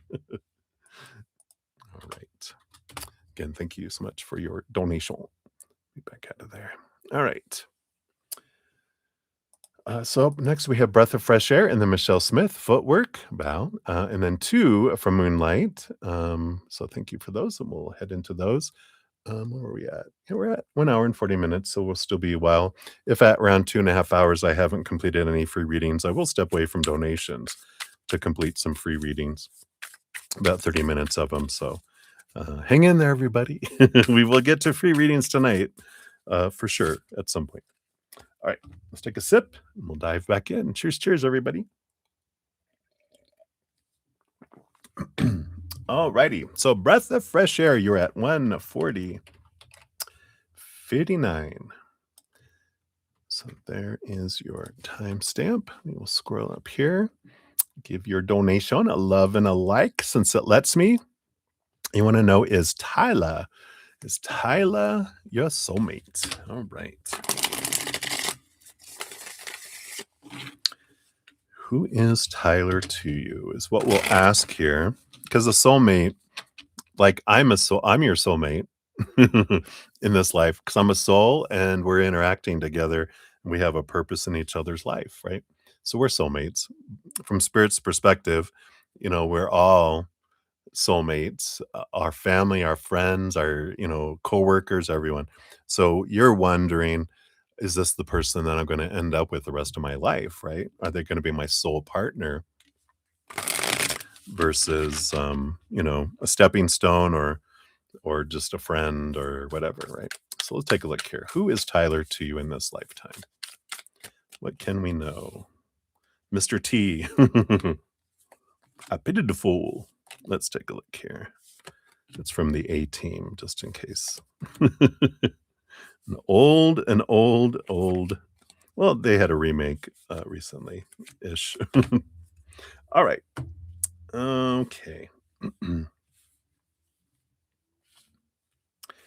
me just scooch these over here. All right. So, the bottom of the deck, we've got the Hierophant. Now, the Hierophant, the card number 5 tells me more stepping stone energy off the bat than, because it allows us to see things and ourselves from a higher perspective. It's more of a growth in teaching and learning from them than, through the relationship than it is long-term energy that comes in here. That's the bottom of the deck. We'll see what else is here. They give you an awful lot of amount of cards. I feel like if this is where we're headed, that they're going to show us who is the soulmate, your soul partner energy. So let's see what the first card of your reading is here. Yeah, we do have the Ace of Pentacles, which tells me there's someone new coming your way. Also, it teaches you, your interactions with Tyler tells you and teaches you more about your sense of your own worth. You're learning a lot about yourself in this mirror and these interactions. You're learning about who you really are, and you're learning to like stand up. You know, it's like your self-worth realization has just been going and going and going and going, right? So I do feel like there is someone new that would be coming into your life. So I don't feel like Tyler is your soul partner. They definitely are a soulmate, but like I said, more along the lines of a stepping stone, something to learn to help you cross the river to get to the other side where evidently this person is waiting. We'll find out more here. I like when spirit does that. It's not just a no, and then you're like, what? I wouldn't want to feel that way. So they're like, no, but look at this that's coming. And you're like, oh, no way. That's for me? Yeah. So I like it. Wow. So you do have the King of Wands and the Eight of Swords. Very this fire signy kind of energy here, but it is someone who has worked through a lot of their, with this Eight of Swords, a lot of thoughts and beliefs and mindsets that used to make him feel blinded and bound and trapped and restricted and small. So they've worked on themselves. Hallelujah, right? And it is someone it feels almost Sagittarius energy because I am getting this energy of, loving to travel, loving to learn things, and that's part of how they dealt with stuff because I feel like they've traveled a lot and they've been able to see a lot of different cultures and different things in the world that helped them understand a lot about themselves. So, if someone very self aware with this, having let go of a lot of these mental things that kept them feeling trapped. So, I like this free, fiery energy. Yeah, we got the magician and the page of pentacles. Yeah. So the magician, definitely fiery type of, um, energy, um, but someone who is sure of themselves, not arrogant, like, "I'm better than everybody else, but I know who I am," kind of energy that's coming in here. The page of pentacles is an energy of, like, seeing my self-worth in relationship to the outside world in a different way and seeing that they know like the magician believes and sees that I've got everything I need within me. I don't need anything else. But to you, they would say, I don't need you, but I want you. And that's different, because who wants needy anyway? We don't want codependency. I want someone who can stand on their own, is strong, and that wants to be with me, but doesn't need to be with me. And there's a difference there. I like that. um, what else do we have around this Mr. Yeah, they learned a lot here with the Page of Swords and the Knight of Wands. I like the King of Wands because the Knight of Wands is an energy of it's like a little horny Chihuahua dog that wants to go around and hump everyone's leg. They learned they have higher knowledge of not not wanting to be this. I feel like they've been cheated on before in the past and have worked through that and they don't, like they don't take it personally anymore. It's part of their transformation they've done. But the King of Wands says that they are fiery, they are passionate, but the king knows when it's appropriate to be passionate and when it's not. And I like this that because they've had the pain of being cheated on, they would never want anyone else to feel that. And I kind of feel like this is the energy that's there. I feel like that's an important thing for you is to realize, you know, you do know how it feels and you would never do that to me. And I can trust that because I feel like you guys will share your pain of that in the past, and, um, and both of you guys are like, "Bastards. Can't believe they did that." But I like how, you know, that's a place of trust with each other. Let's see what else they have. I like this guy. Got 2 of Wands, King of Swords. I like this. I feel like they're educated here with the King of Swords, um, because they roll over the sword suit, and I feel like they have also with this 2 of Wands, they've they've lived one of their passions in life as far as career and that, and they made a transition to do something that they love to do. Like they did something growing up that they felt they were supposed to do and blah, blah, blah, and they did well at it and whatever, but they've changed their career too into something like maybe they were a lawyer, right? And they went through schooling, they did it all and were successful, but they wanted to be like a doctor because they wanted to, they wanted to help people, but they're seeing like they're not, they didn't get what they were getting like from being a lawyer. And they want to do something more like being a nurse or a doctor, like medically helping or something like that. It doesn't have to be that. Or maybe they became a counselor, something where they felt they were making more of an impact because they do have a heart of helping people, and I feel like they've done that. And the Eight of Wands, they've got tons of energy here with the Eight of Wands below the surface of this too. And I feel like they might still, whatever they were doing before, they might have like whittled it down where they still do that and they do this other thing. It's like the 2 of Wands, it's almost like they hold 2 magic wands, and they're like, "Yeah," and they're able to balance it really well and do these things. Um, and I like that. They keep themselves busy, they're very motivated, they're very in love what they're doing. They're enjoying a lot of, this adventure that they're on, but they will make time, because they want to interact with you. So they don't fit you in between the important things.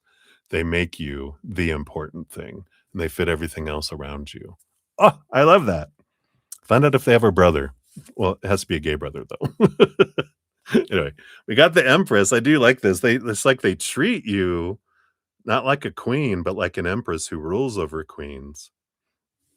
They have the sensuality, they have the, compassion, they have that emotional energy that comes in here. Yeah, they might be in the justice field. Like I said, might have been a lawyer, but they do see things differently, and they've got this great balancing energy, and they they do have a great understanding of relationship energy with the Justice card. It's Libra, rules over the house of relationships, but I'm getting this balanced energy of relationships. They get it, they understand it, and I feel like they either studied it, maybe counseling or something, but they definitely have this they got this wonderful balanced energy because you got the 2 of Pentacles too. They have this great ability to balance and nurture. And this really tells me here, I feel like this is that second part that I mentioned. They are so creative, they have so much going on, they have such a wonderful harvest, but they nurture and they feel like you're an empress and they will build their kingdom around you and balance everything else. And I love that. So Tyler who? What? I mean you know what I'm saying? When we look at all that, it's like, wow, okay, this headed my way. It's like if you have to give up your airplane, seat that's, in coach, the one that's all the way in the back by the bathrooms that doesn't, you know, the seat doesn't go back, it just goes back an inch because it's the bathroom right there, and people are slamming the door, and you're getting all the odors, and you're hearing all the clanking from the steward staff and, flight attendants and everything, and they come and say, "I'm sorry, you're not gonna be able to have that seat." And you're like, "What?" Like, "But we have a seat in first class for you." And you're like, "What? Okay." We'll take it. Alright, let's see what your fortune cookie comes in here as well. Alright, there we go. Offerings to the river. Card number 5. Again, the number of change, that the number 5 for me, which is stepping stone, a beautiful stepping stone that you can step across the river. But it says, "Let go with reverence." Holy crap. The river carries what no longer serves, but only when you offer it. Wow. Well, well, well. So let's see what it says. The invocation says, "Give me your grief, and I'll give you stillness. Lay down your shame, and I will soften it. I do not demand, I accept. Make it sacred, and I will carry it far." This card signals a time of conscious surrender, a ritual release of something that has served its purpose, run its course, or become too heavy to carry.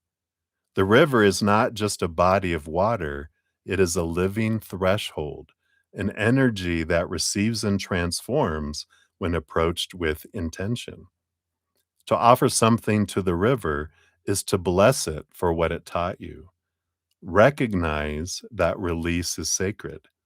Participate in the great cycle of holding and letting go, and to trust that what leaves your hand does not leave your soul. This may be a time to write a letter to a past self or wound, and release it. Burn, bury, or float it. Let go of an expectation, a story, a relationship, an identity, or belief. Honor your grief through a ritual or act of beauty. The shadow side of the card, which I like to read in case they resonate, says in shadow, this card warns against passive avoidance or dumping, trying to release without intention, or prematurely discarding what still needs integration. You may also be clinging to something that's long ready to go out of fear that without it, you won't know who you are. You can't force the release, but you can prepare the offering. And your three reflection questions are: what am I being asked to lay down, not in shame, but in ceremony? Have I truly offered this or just tried to forget it? What would it feel like to let go as an act of love, not loss? Ooh, I like that last one, especially because sometimes we'll hold on to this, dream of I want to be with someone. But when we realize this isn't a loss, this is an act of love, is they need to be with someone that matches their energy so they don't feel out of whack, right? And we deserve to be with someone that matches our energy. And the person that we're going to end up with deserves to be with us. They deserve to have someone like us, that is equal, right? So I love that. So that's what they have for you, breath of fresh air. And what a breath of fresh air. All right. So thank you again for your donation. Many blessings to you. All right. So we had some more people come in. We got Jazz came in the house. Oh, we had Cat Mia come in earlier. Meow meow. Good to see you. Let's get you on the free list here. Make sure I didn't miss anyone else here. Oh, there's a Teshi. All right. Yep. So that's that. And I got both of yours up here. Moonlight. So we got those. And then Jojo, thank you for your additional donation. Get you on the list here. And Maria, oh, and then Jazz. Sorry, Jazz. I went back over you again. So Jazz, hello, hello. We'll get you on the list. And Maria P, I see your free reading here. I did get something come in on the PayPal. Is that you? It sure is. So we'll add you up here. Let's look at timestamps here real quick. Yes. So you will be up next after that.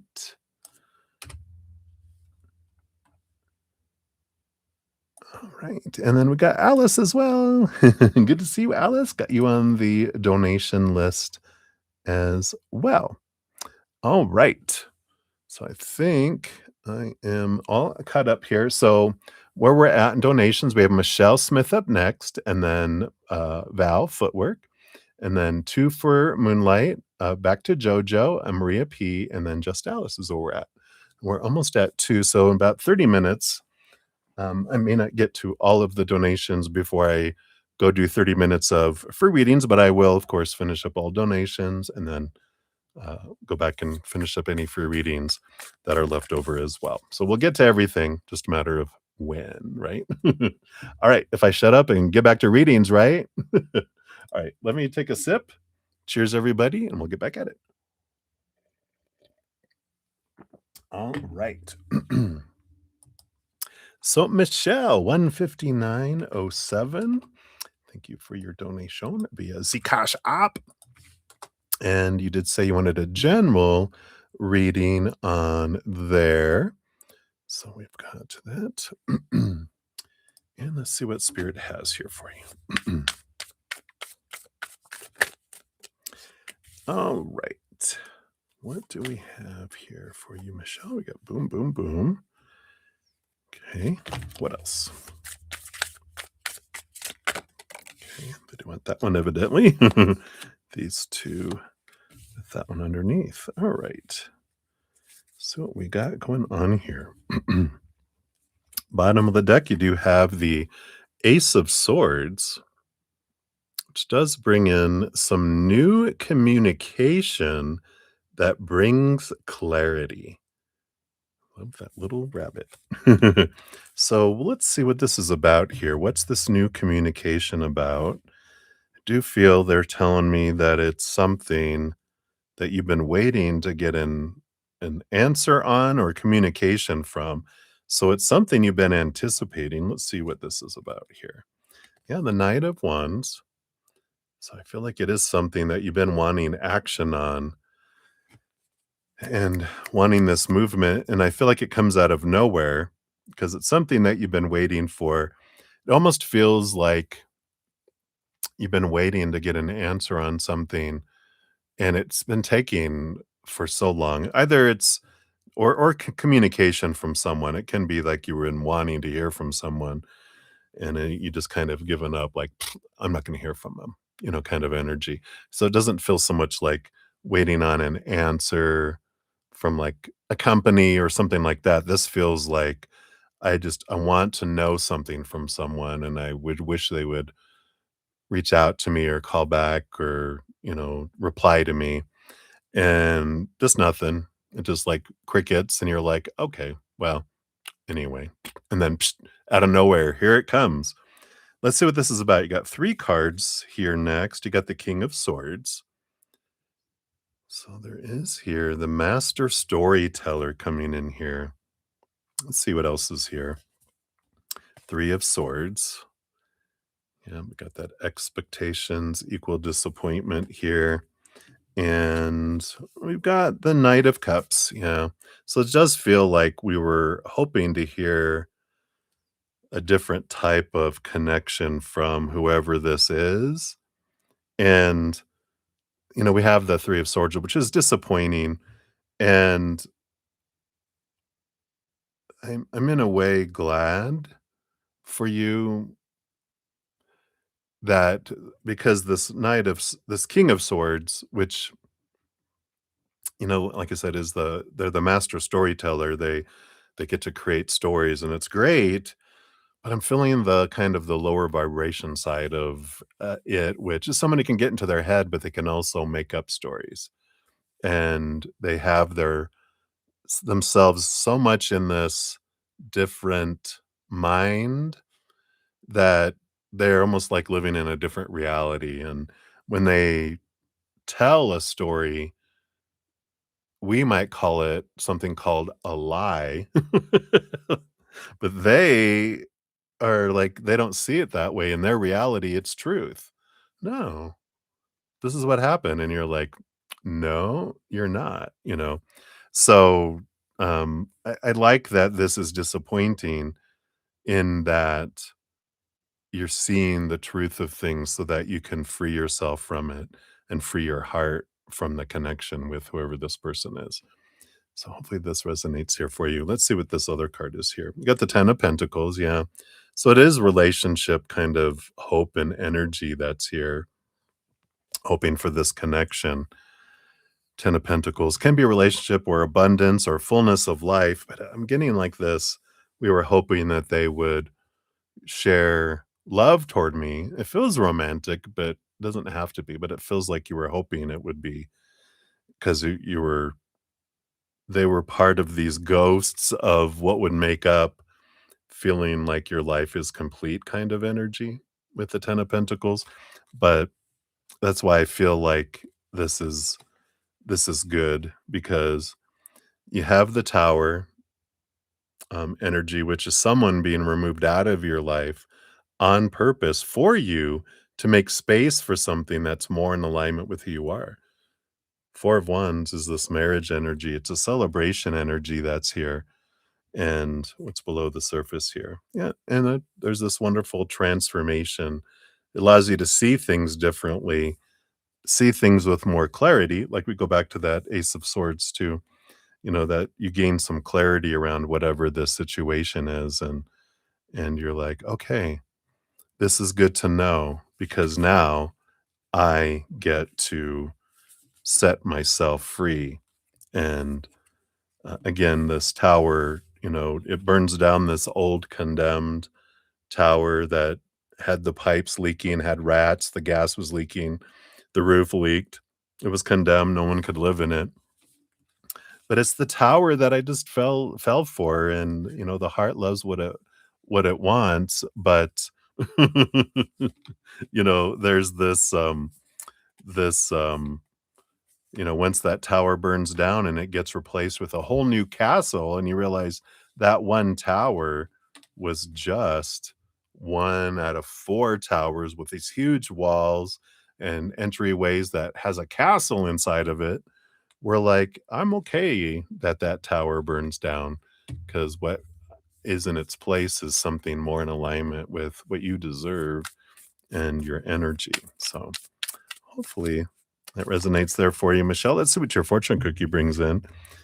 You got the ashes of the first fire. So, is this the fire from the tower? What burned? Let me see here. What burned made way for purpose. You are not the ash, you are what rises from it. Wow. Let's see here. So the invocation says, I was there when it ended. I am what remains after the roar. From ruin, I root.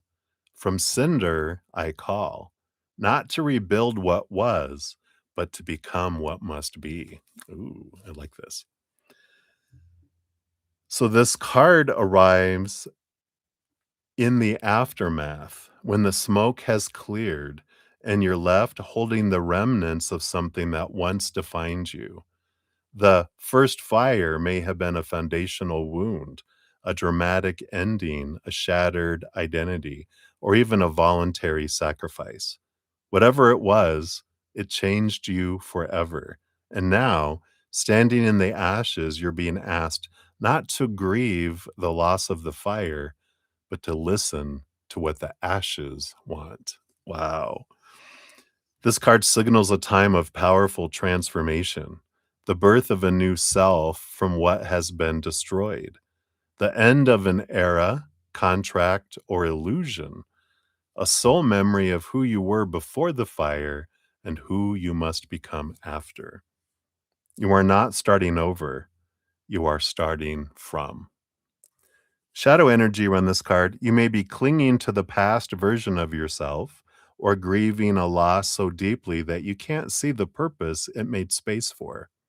Or you may be trying to rush your rebirth, skipping the sacred stillness that ashes require. In shadow, this card may also speak to self sabotage, burning down what you love before it can abandon you. Let the ashes teach you. You don't need to rise yet. You only need to listen. 3 reflection questions. What has burned away in my life and what is beginning to grow in its place?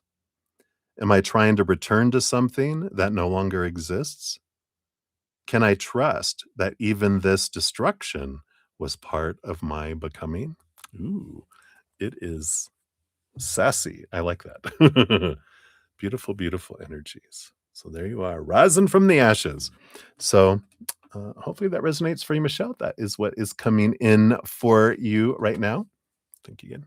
Many blessings to you. All right.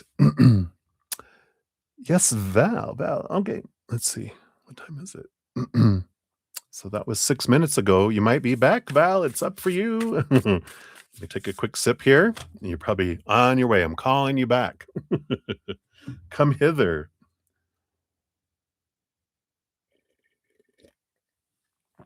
All right. So, Val, we're at 20910. Oops, let me try that again. There we go. So here is your time stamp. Thank you for your donation. We'll give that a love and a like here. And you would like money, career, living, sister, whatever pops up. All right, let's take a look here.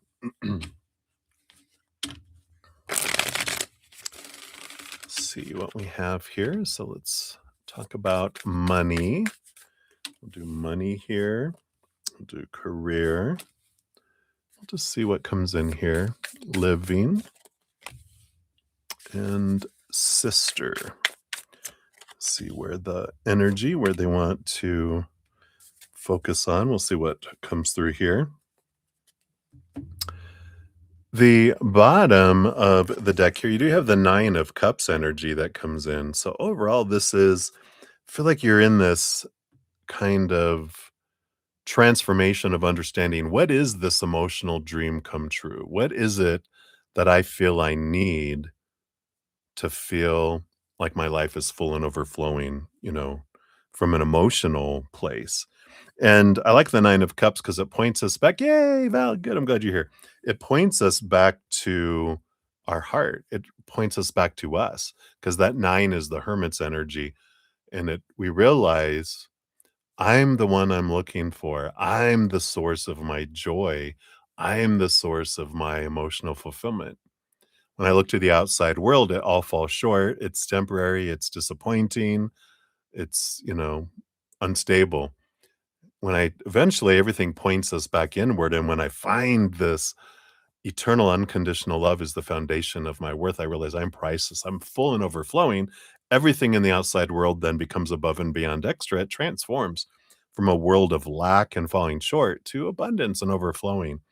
So I feel like there's a bit of that happening in your life in different areas as you're feeling that emptiness around things that were supposed to be like bringing us joy, and we're like, well, where's the joy? I got the stuff, but where's the joy? Where's the gift with purchase of joy that's supposed to come with it? Oh, well, it was false advertising. That's funny. All right, let's see about money for you right here.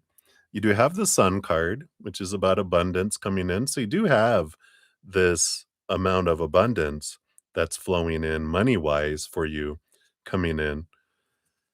There's this it feels like summertime, of course, with the sun energy is going to be a big time here for abundance coming in, but it's still going to feel it's not gonna feel if we're using it to define our worth, it's not gonna feel like, "Woohoo!" It's just gonna be like, "Okay, that's good." Below that, you have another card. Yeah, the moon, there's a lot of, you have the sun and the moon.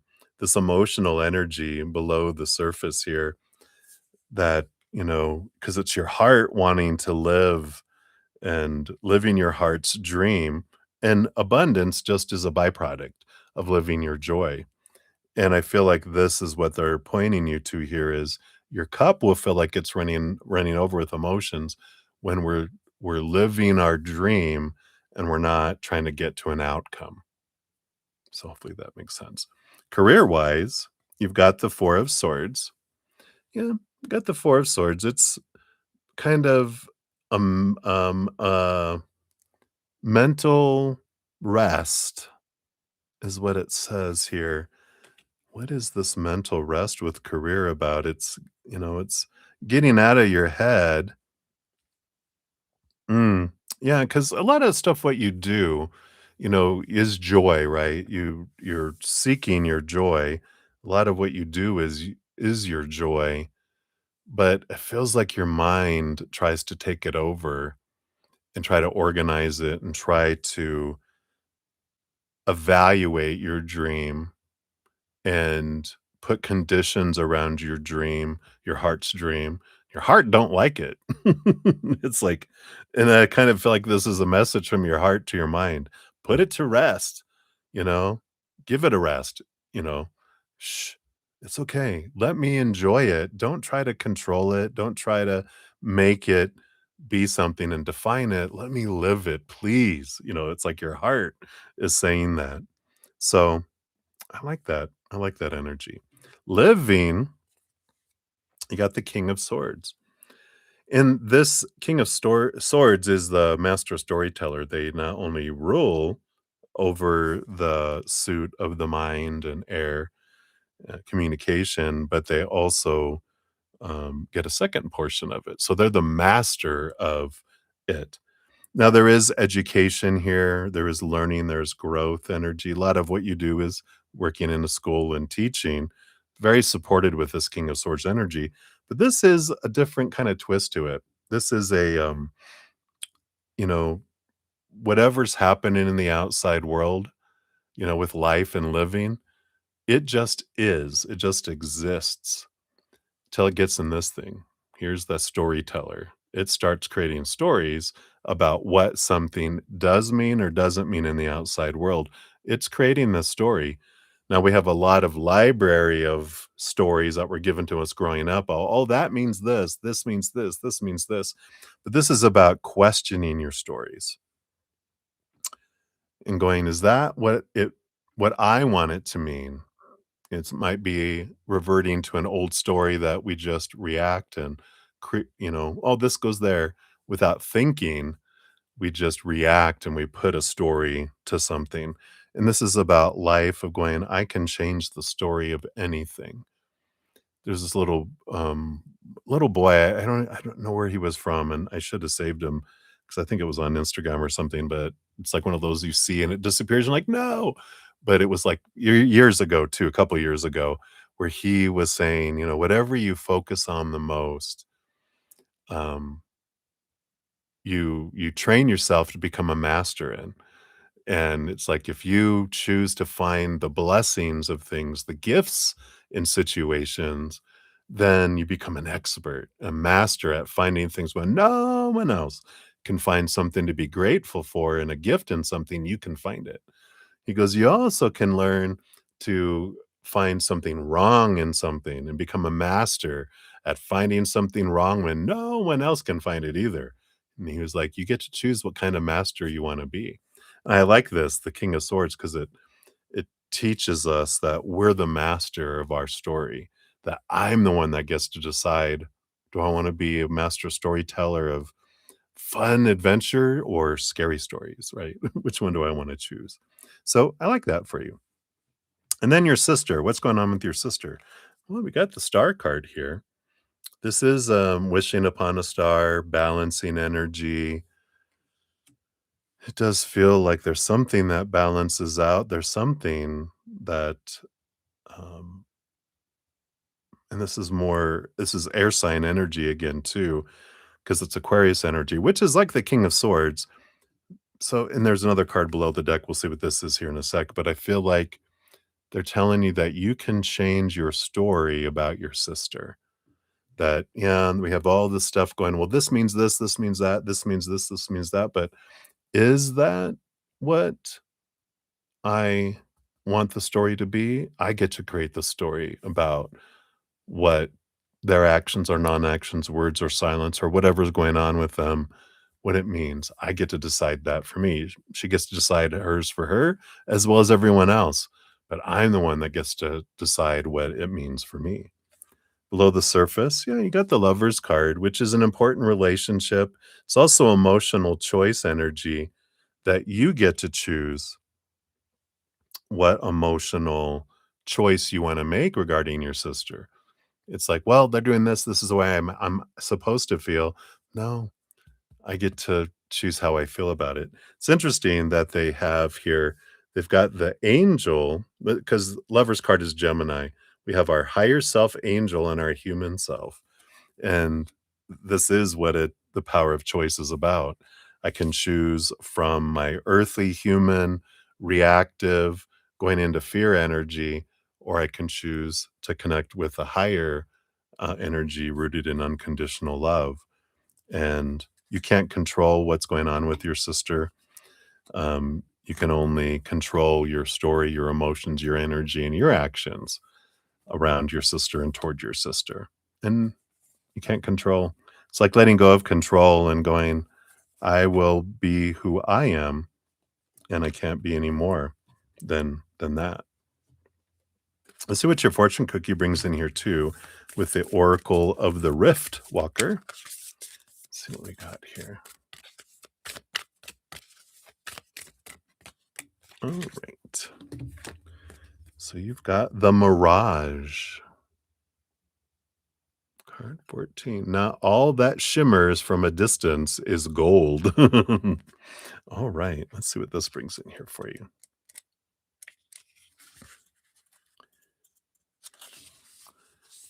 So the invocation says, I see the shimmer, I know the thirst, but I will not drink what disappears. Show me what lies beneath the gleam, that I may walk steady and sure. So the mirage warns of false appearances, deception, and misleading influences.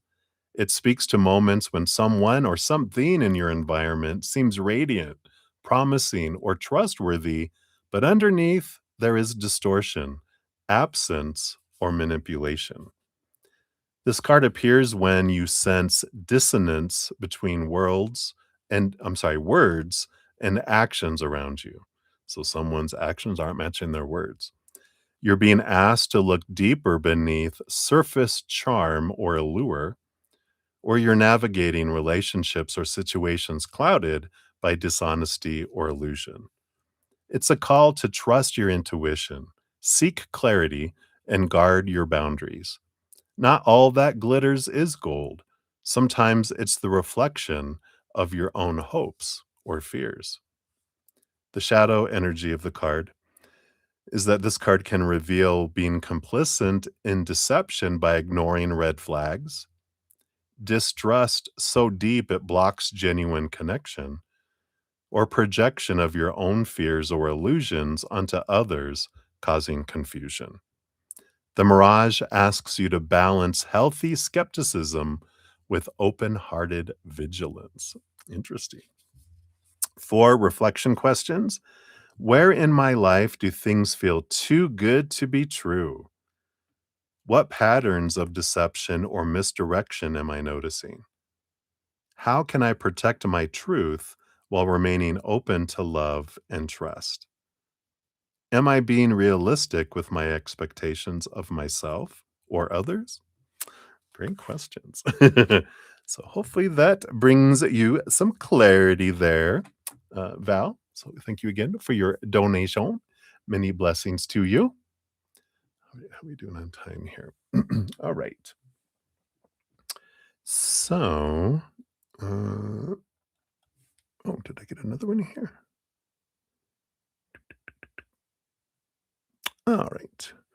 So thank you, Maria. I see you sent another donation. We'll get you on the list here as well for that one. All right. Boom, boom, boom.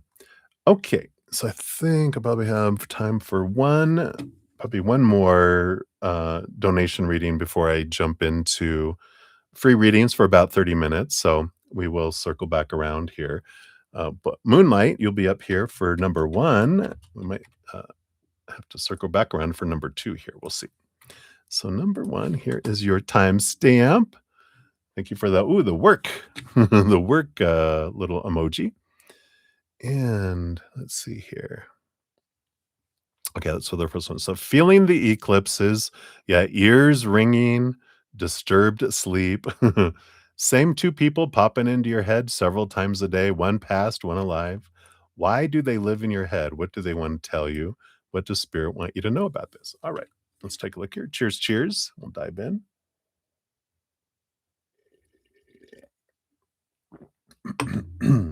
All right. So first of all, why are they in your head? And what are they wanting to tell you? Okay. One card. And then what does spirit want you to know about this here? Like these two here. Not those. This one. Okay. Yeah. Well, we do have here, you're entering this period. Yeah, you got the Knight of Pentacles and the Nine of Pentacles on the bottom here, and the Nine of Swords, all this hermit energy. Oh my God. Is this another nine? No, it's because you got the Nine of Swords and the Hermit card itself. You got all this. You definitely have this slowing down energy, drawing you back into a little bit of alone time with spirit. Definitely here for a purpose. I mean, three nines, including the major arcana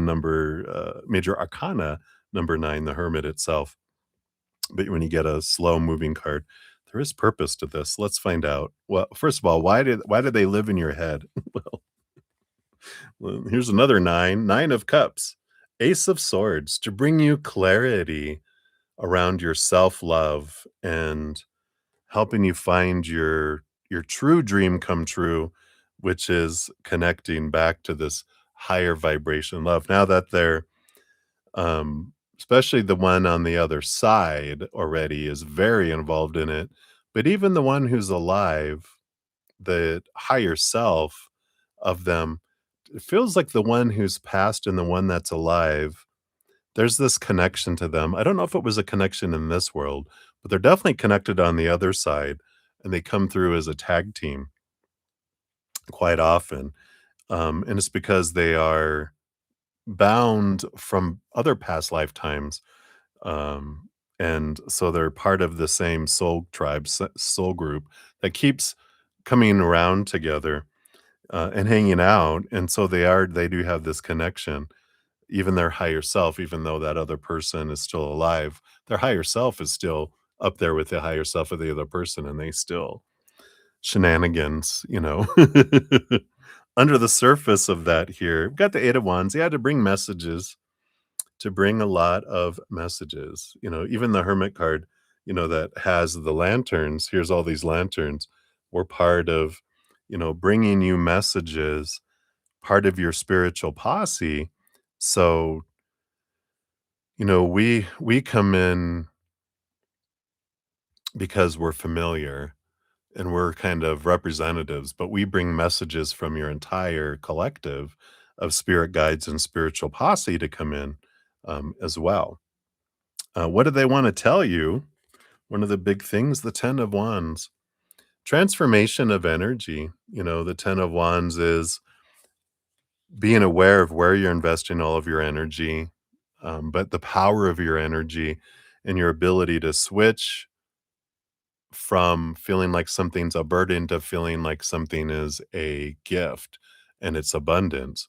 And I do feel like there's that energy that's coming in here, and they're wanting you to realize your power is a big piece of this. What does spirit want you to know about this as well? Yeah, you got the Four of Swords and the Two of Swords. That things don't have to mean what you were told they were supposed to mean growing up, and that you have been letting go of expectations, choosing again this choice energy of that you get to choose the story about what something is. The reality of everything that's happening, even though there's no meaning of anything until we put meaning to it, the intention behind everything that happens ever in any of our experiences as this human or otherwise is for us to grow, to understand, to learn about ourselves, to burn away that which is not us, so we can contrast and see what we thought was us that's not us, that, who we are now, who we really are. And there's a lot of clarity that comes in trying to show you who you really are. Yeah, below the surface, Page of Swords. Yeah, show you the higher wisdom, see things from that higher place to gain true clarity. Again, to grant you this gift of the Ace of Swords that helps you cut away small t truths rooted in fears and see things from that higher perspective. Yep, to help you with your transformation, to end the things that no longer serve you, the things that make you feel small, that make you constricted, these old mindsets. It's like this freedom is a lot of what they bring in. And so they do bring a lot of contact in for you to free you from those uh, things that limit you, those things that bind you, like we said. So I feel like that is their purpose and why they're doing that. But they're really focusing on, pay attention to these thoughts that are lower vibration of that this means this means that, you know, these heavy feelings, these heavy thoughts, those are lower vibration because lower vibrational things feel heavier because the gravity is heavier with those. And the lighter things feel lighter. Literally, the light, bright things feel lighter. So the brighter feel lighter. All right, let's see what your fortune cookie brings in here too. For your second fortune cookie, it'll be an elemental energies card. Your first one's like this. Yeah, look at this. Because we're all part of the same pack. We're old wild horses, run like the wind. I love this freedom energy. not being constricted, but running like a wild horse, not a horse in servitude, right? The invocation says, I will not be bridled by fear. I was born to run, not away, but toward the horizon. So when wild horses appears, the soul is calling for movement, raw, untamed, and deeply instinctual. This is not a polite nudge, but a thundering force inside you that refuses to be broken. It is time to break free from the fences you've built around your power. The wind does not ask permission to blow, and neither should you. This card speaks to the vital life force that rises when you answer your inner wildness. I'll call the authorities and notify them you're about to get wild. Clear the streets. Whether it's a leap into change, the pursuit of freedom, or the reclaiming of your own narrative, wild horses urge you to run without apology. Trust in your pace, trust in your path. You are not meant for small enclosures or softened strides. You are made to gallop with the storm and chase the lightning that lives inside you. The shadow side of the card, restlessness without direction, fear of commitment or grounding, self sabotage disguised as freedom, running from rather than toward. 3 reflection questions. What have I outgrown and why am I still staying? Where am I bracing when I should be running? Am I confusing chaos with freedom, or have I simply forgotten how to be wild? I don't think you have. But that's what they have for you, my dear. Wild horses. Beautiful card. All right. So that was for number 1. We will circle back around for number 2 here in a moment. So right now for donations, when I return back to them, Moonlight, you'll be up first for your number 2, and then JoJo will circle back around for your number 2. Maria P will come for your first one, and then just Alice, and then back to Maria for your second one. So that is where we are at, but I am at 2 hours and 32 minutes. I'm going to step into 30 minutes of free readings to complete those. Then I'll return and finish out any donations, and then I'll return back and finish out any free readings that are outstanding. So I know, busy. I love it. And Kita, hello, my dear, the winner. Welcome back. Let's get you on the free list here. All right, hello. And Ankita, the other Ankita. I've got dual Ankitas, Ankitai. So,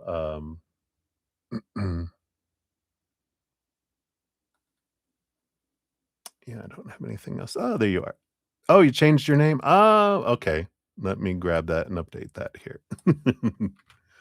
Same one, you just changed your name. All right, there we go. I will put your free reading under that ID then. All right. So let me take a sip here and we will dive in. I might grab some more coffee here in a minute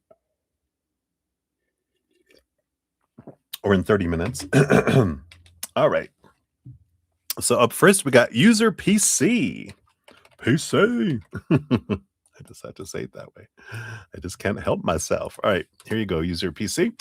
See, I can do it. All right, so you wanted a general read? Let's see, what does Spirit have for you, user PC? Got this one, and this one here, and this one. Looks like we're going to get you 3 this evening. So you do have the Temperance card coming in here. A little bit about a patience, a little bit of trust that even though sometimes it doesn't feel like you're moving towards your dream come true energy here, that there is movement that's happening beneath the surface, as the alchemy happens, the 2 cups going back and forth. There is magic. It is changing. Things are moving. Sometimes, like during winter, things are moving below the surface when we can't see them, and then spring comes, which March 20th, it's coming up here in a couple weeks. I feel like there is something that kind of comes forward and births towards your dream. but I feel like you've been getting clarity around your dream too. You do have the 2 of Wands, which they're telling you here. You do have You're not at the whim, of course, of that, "Oh, I'm just in the back seat and life's just unfolding and I go where it takes me." This is about you are behind the wheel, and that with the 2 of Wands, you get to focus on what you're wanting to do, and when you're focusing on gratitude and joy and laughter and play and higher vibration, you draw things that match that in. And of course, when we're drawing in focusing on wanting and needing, that's lack energy. That's not have energy. We get more, pushes it further away. It makes it feel a lot longer. And it doesn't draw things in. It actually kind of takes things out with the tide away from us instead of into where we're at. So I feel like there's a, trust that things are unfolding and coming your way, and there's this great energy of your energy of, if you focus on the higher vibration, that does speed up the process. And if we don't, if we slow down the process, neither's right, neither's wrong, and there's no judgment, just information that you get to choose, and you're in a powerful place, especially between now and March 20th when we have the spring equinox, at least in the northern hemisphere. There's a great birthing energy that's coming your way. So, whatever you focus on, it can be bigger and faster or slower and smaller. And like they think it's all an adventure, it's all an experience.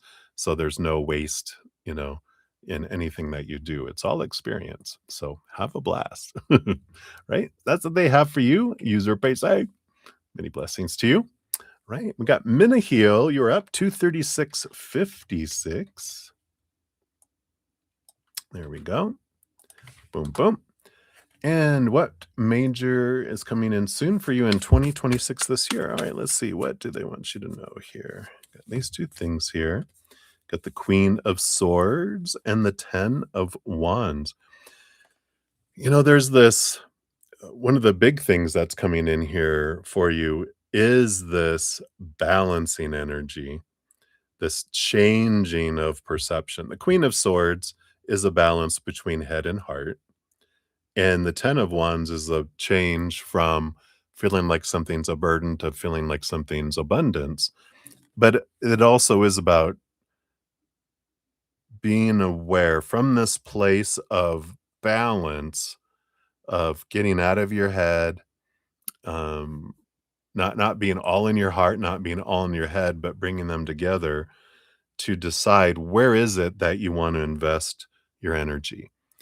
Three buckets, those things that are truly urgent and truly important to you, not to what you think it's supposed to be, but truly urgent and important to you is bucket one. Bucket two is those things that are perfect. I mean, that are truly um, important to you, but not urgent. And then the third bucket are those things that are urgent, but not truly important to you. So the first bucket, which is truly urgent, truly important, that's where you invest your energy of today, working on that stuff. The other things, the things that are truly important to you, but not urgent, you put on your calendar. You know when they're going to become urgent. So you put them on your calendar.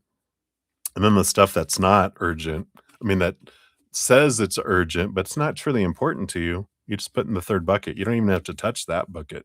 It'll take care of itself. It'll fall away. It won't happen, but it's not important to you, so it doesn't need your energy, and that allows you to really focus in on what you're wanting to accomplish because you're organizing what is your true north, what is important, and you're making sure your energy is being invested in that. You're able to move forward instead of moving forward 10 spaces, like 10 things moving one space because you have 10, right? You have one thing that moves forward 10 spaces or two things that move forward 5. A lot more progress, a lot more movement in the things that are important to you rather than investing a lot of energy to what's important to everyone else, right? So I feel like that is a big major important thing that's coming is this clarity, because in this sense of courage and courage to stand up for you and to do what's important to you, um, is a huge thing that transforms your life. So it is a major important thing. So that's what they got for you, Minihil. Many blessings to you. Right. Ashish Balkaran, you are up 240.05. Try that again. There we go. I do know how to type sometimes. There you go. And you want to know, is luck turning in your favor? Oh, interesting question. Let's see what Spirit has to say around this. Yeah, I figured that was going to be part of your message here. I'm like, all right, I just have to say there's no such thing as luck. Because you got the Chariot card, the power of choice, and the Queen of Wands. Where you invest your energy is what um, controls things. So life doesn't just, it's not about luck and non-luck. It's not about curses or, you know, reaping what you sow and all that. What, reaping what it's sow, that story of that, or karma, is rooted in a higher truth, which is whatever you focus on is what you draw in and empower in your life, right? That's the power of choice with the Chariot card. Whatever stories I choose, whatever emotions I choose, whatever physical actions I choose, whatever intentions, all of that is energy. And all that energy um, sends out like a beacon going, I want more of this. So, and the Queen of Wands is that too. Whatever she focuses her energy on, she can really motivate herself, and especially energy. It's all about energy. So when we're going, will my luck turn? Well, if you're feeling like unlucky, that's lack energy, right? Luck is lack, because if I'm not grateful and I'm not in an energy of great gratitude in this moment for what I do have or what I have had, have energy is abundance, and we draw more have to us, right? If I'm feeling like, oh, I've been unlucky, I haven't got the things I'm supposed to, that's all lack, right? Because I'm saying I don't have something that I think I should have. And when I'm focusing on the not have, my energy is asking for more not have, and it brings it in. It's the energy that we draw towards us. So it's not about something outwardly being done to us. It's our energy drawing it to us. And so if I want things to change in my life, it's not about luck. It's about awareness of what I'm focusing on, and gratitude journals, gratitude reminders on your phone as much as possible, things around you reminding you to be grateful, changing our attitude to one of gratitude instead of one of need and want, because that's lack energy, right? So being aware of what you're focusing on is what will change your life, not some sort of, imaginary thing called luck, because it's not, you know, and if we're fated to have something, it'll come to us. That's not luck. That's something we asked for before we came down here going, this is what I want to happen. But those things are very rare. We don't, have that, very much at all. So, um, so that is what they have for you right there, Ashish. So many blessings to you. Hopefully that helps. All right. So Aditi, you are up to 43.53.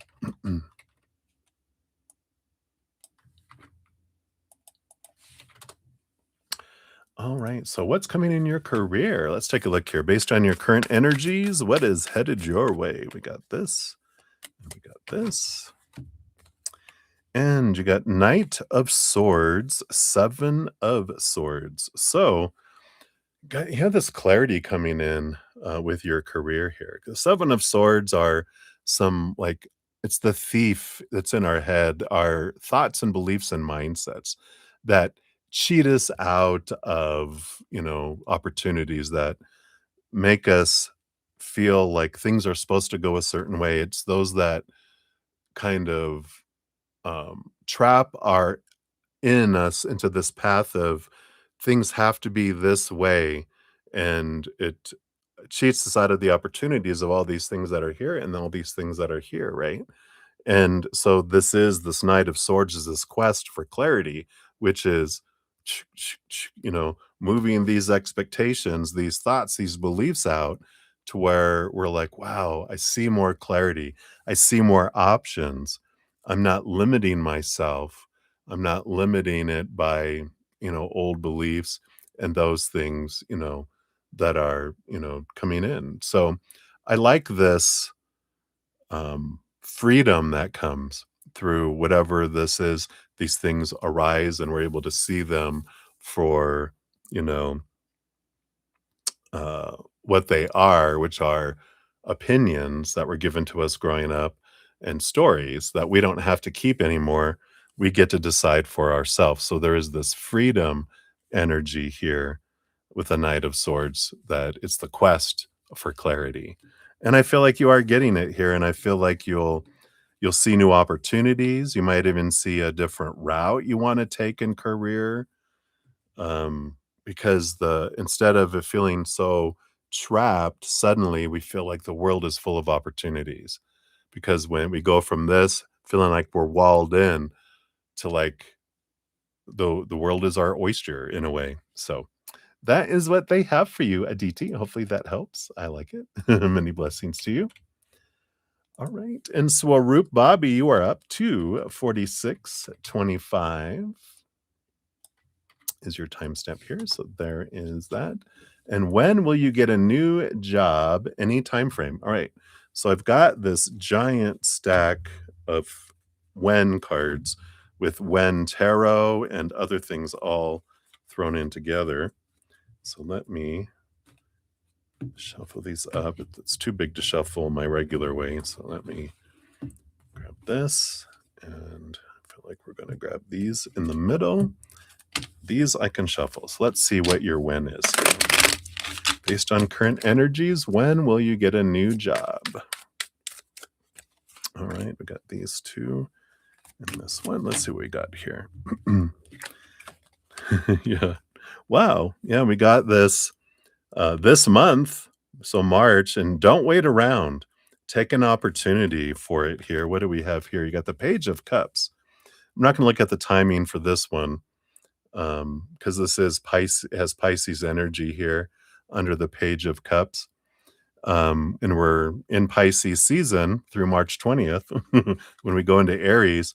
So it does feel like there's this opportunity that's coming up this month here.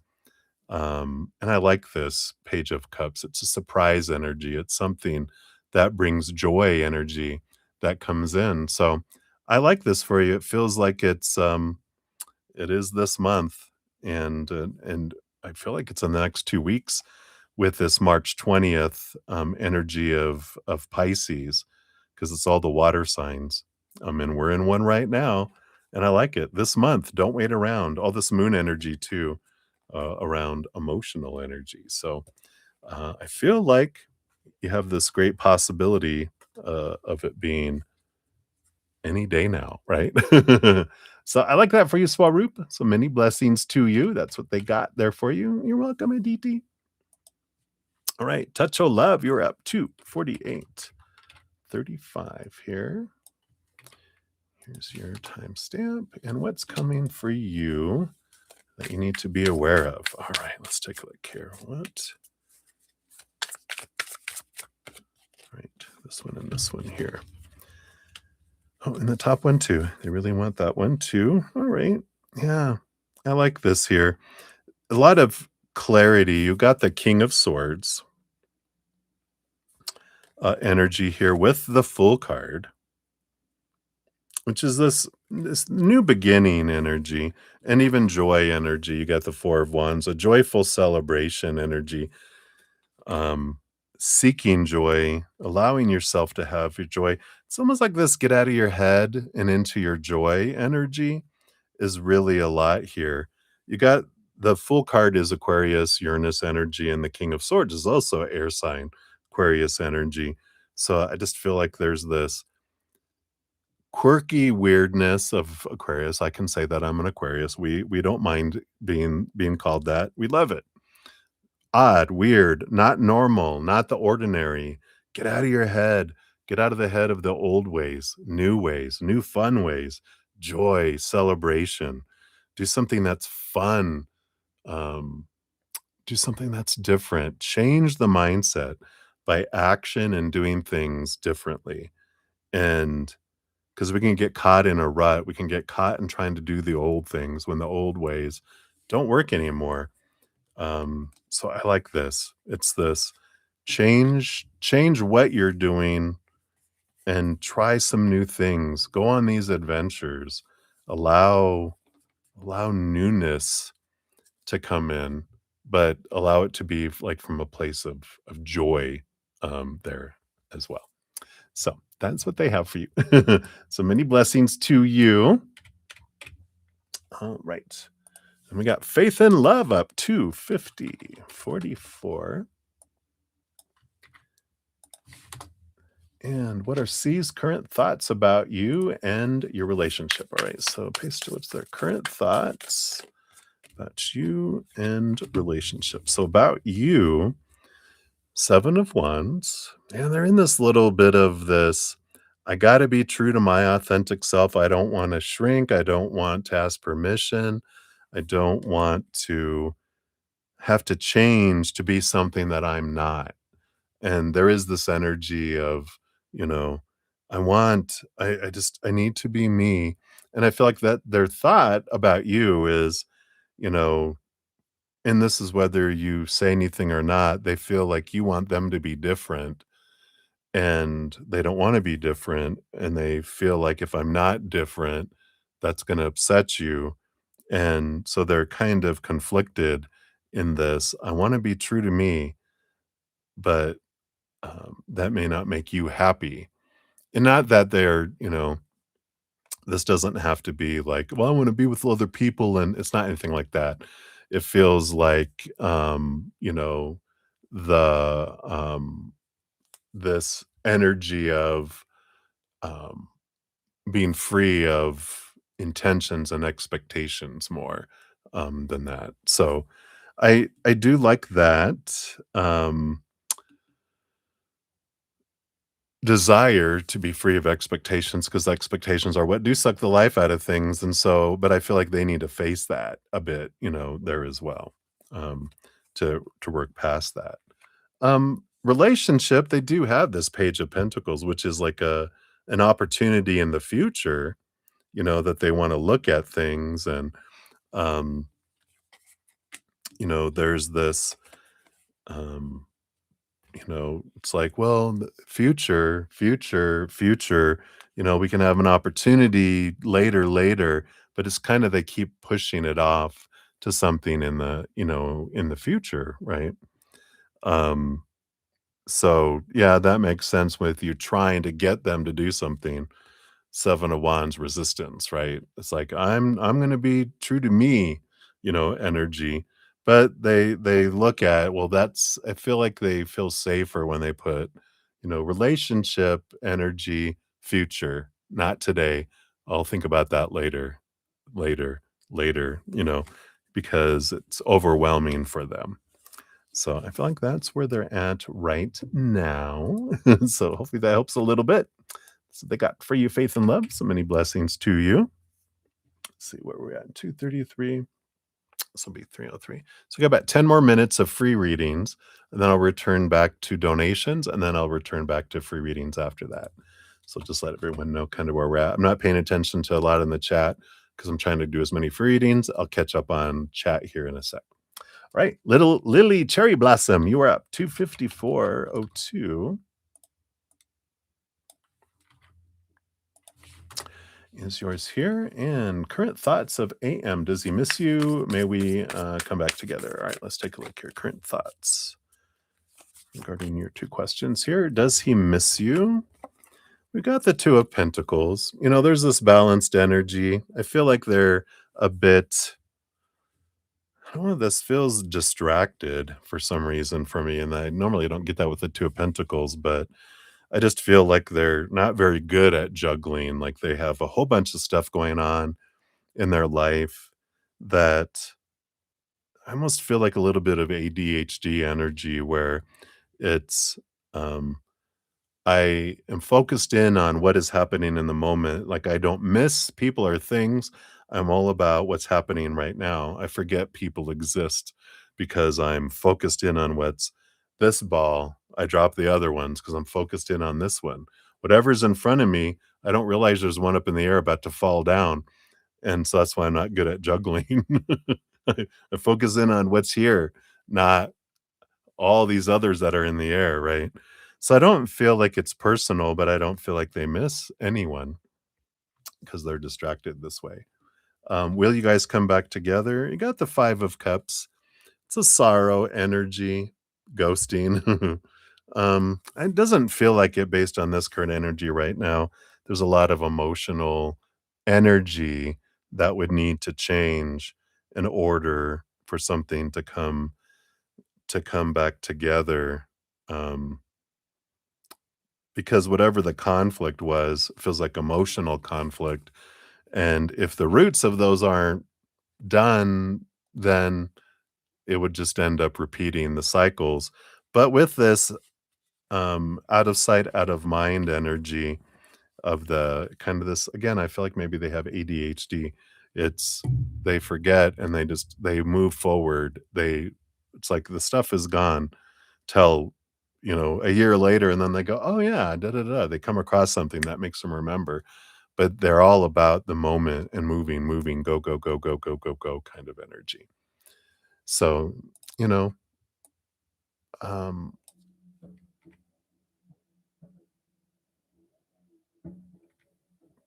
well, I don't know what that is outside. I was like, is that thunder outside?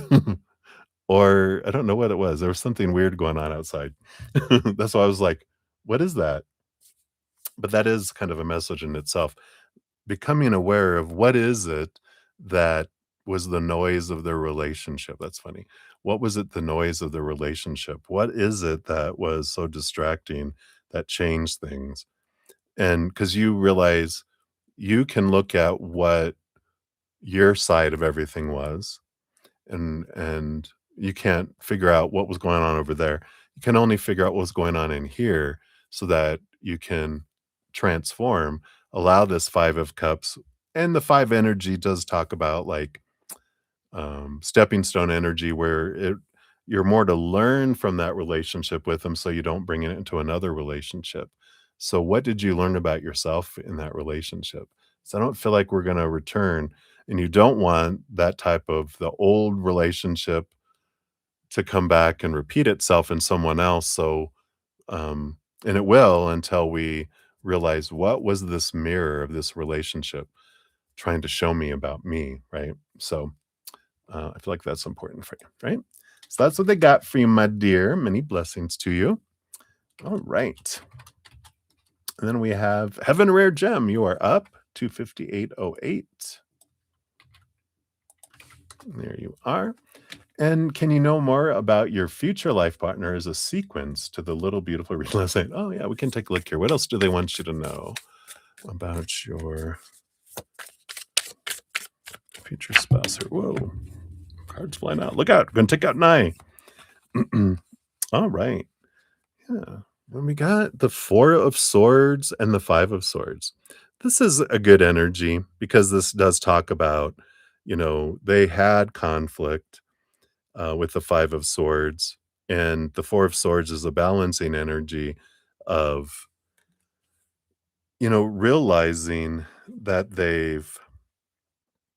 whatever the conflicts were that they had, they learned to let go of expectations. They realized here, and I like this about them, is did we talk about them having a conflicted childhood? Because I feel like I did so many, I had like 40, 50 readings last night, I think. So can't I don't remember them, but what they're leaking back in, I feel like we talked about that they had some difficulties when they were younger, and that allowed them to become stronger, but they also learned how to communicate with this about how to calm themselves down, how to step out of this conflicting energy and to not escalate. They learned the hard way. I feel like they're saying that, because it's like you didn't get bit once.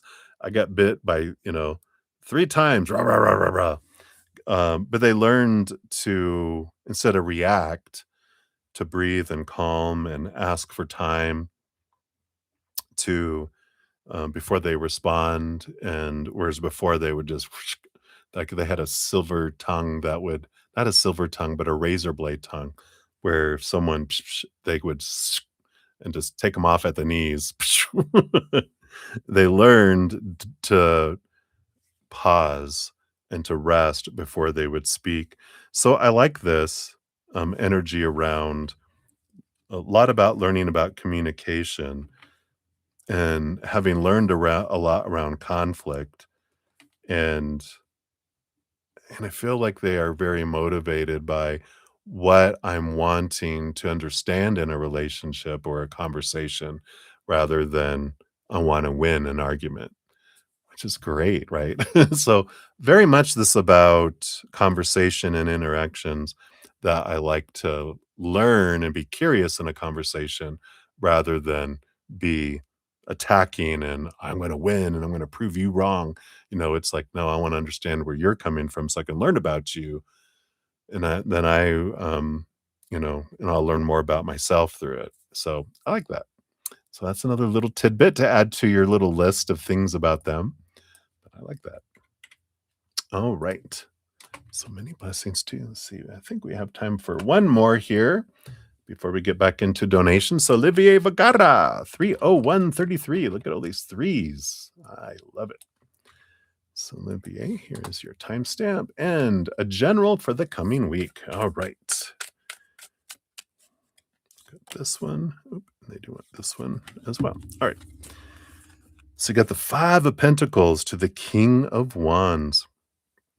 So, this Five of Pentacles energy, I do feel like you have some opportunities that are coming up that are showing you some beliefs around lack. And, but I feel like what they're wanting you to be able to glean and understand that will help with the energy of next week. First of all, the King of Wands is you're the one in charge, right? You're the one driving the bus. You're not at the whim of someone else, which also circles back around into this Five of Pentacles, which is we learn that it's not humans that bring us our sustenance in each moment. It's the creator, right? Sometimes it's shipped through humans. Humans bring stuff to us or through them to us, but it comes from creator. And it's important to know because we experience lack and fear of abandonment, being left behind, not having enough, not being enough. We learn that from humans.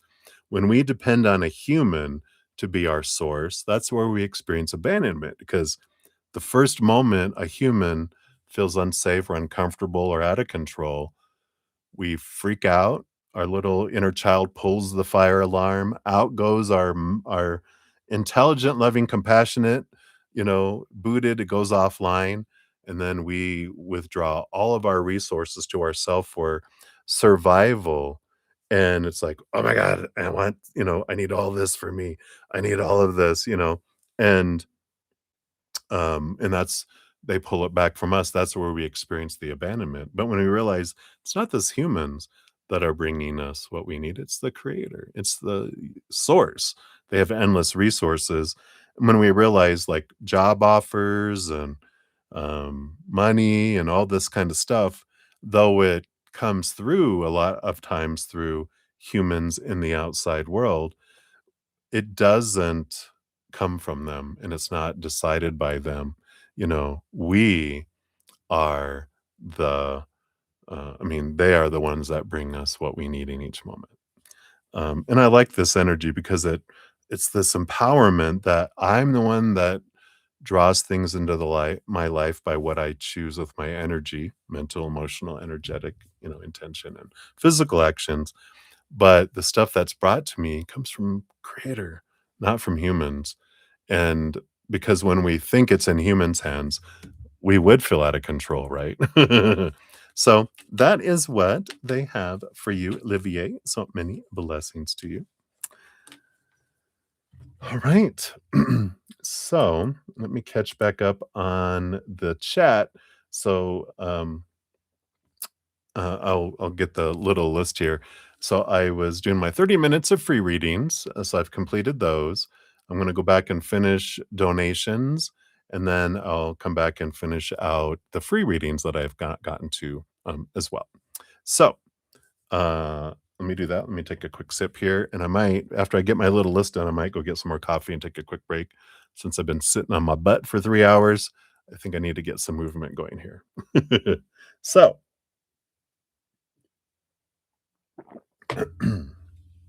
we got Lauren of Light. Hey, Lauren, good to see you. I do see your donations through Zcash app. So we will get you on the list. Here. I'll give an update on where we're at on the list so everyone has an idea of where we're at and how long it may be. And then just Alice, thank you for your additional donation. Get you on the list here for number 2. All right, you're welcome, Faith and Love. And Breath of Fresh Air. I'm not sure if I saw momentarily you asked if we were going to do timestamps. So just in case you're here, if you didn't see it, I did complete your reading. Here's your timestamp, just in case. All right. We got Jean XO. Hey, Jean. Good to see you. Hello, hello. Let's get you on the free list here. Right. Then we hit a DT. Oh, and then Mary the Aries. Hey. Oh, you're mad. You're so funny, Mary. All right, we'll get you here on. So you really said you don't have a reading, but you encouraging words. So we can still hear from spirit. It's a reading is still, hearing what spirit has to say. So we'll get you. Let me just copy all your stuff here. All right.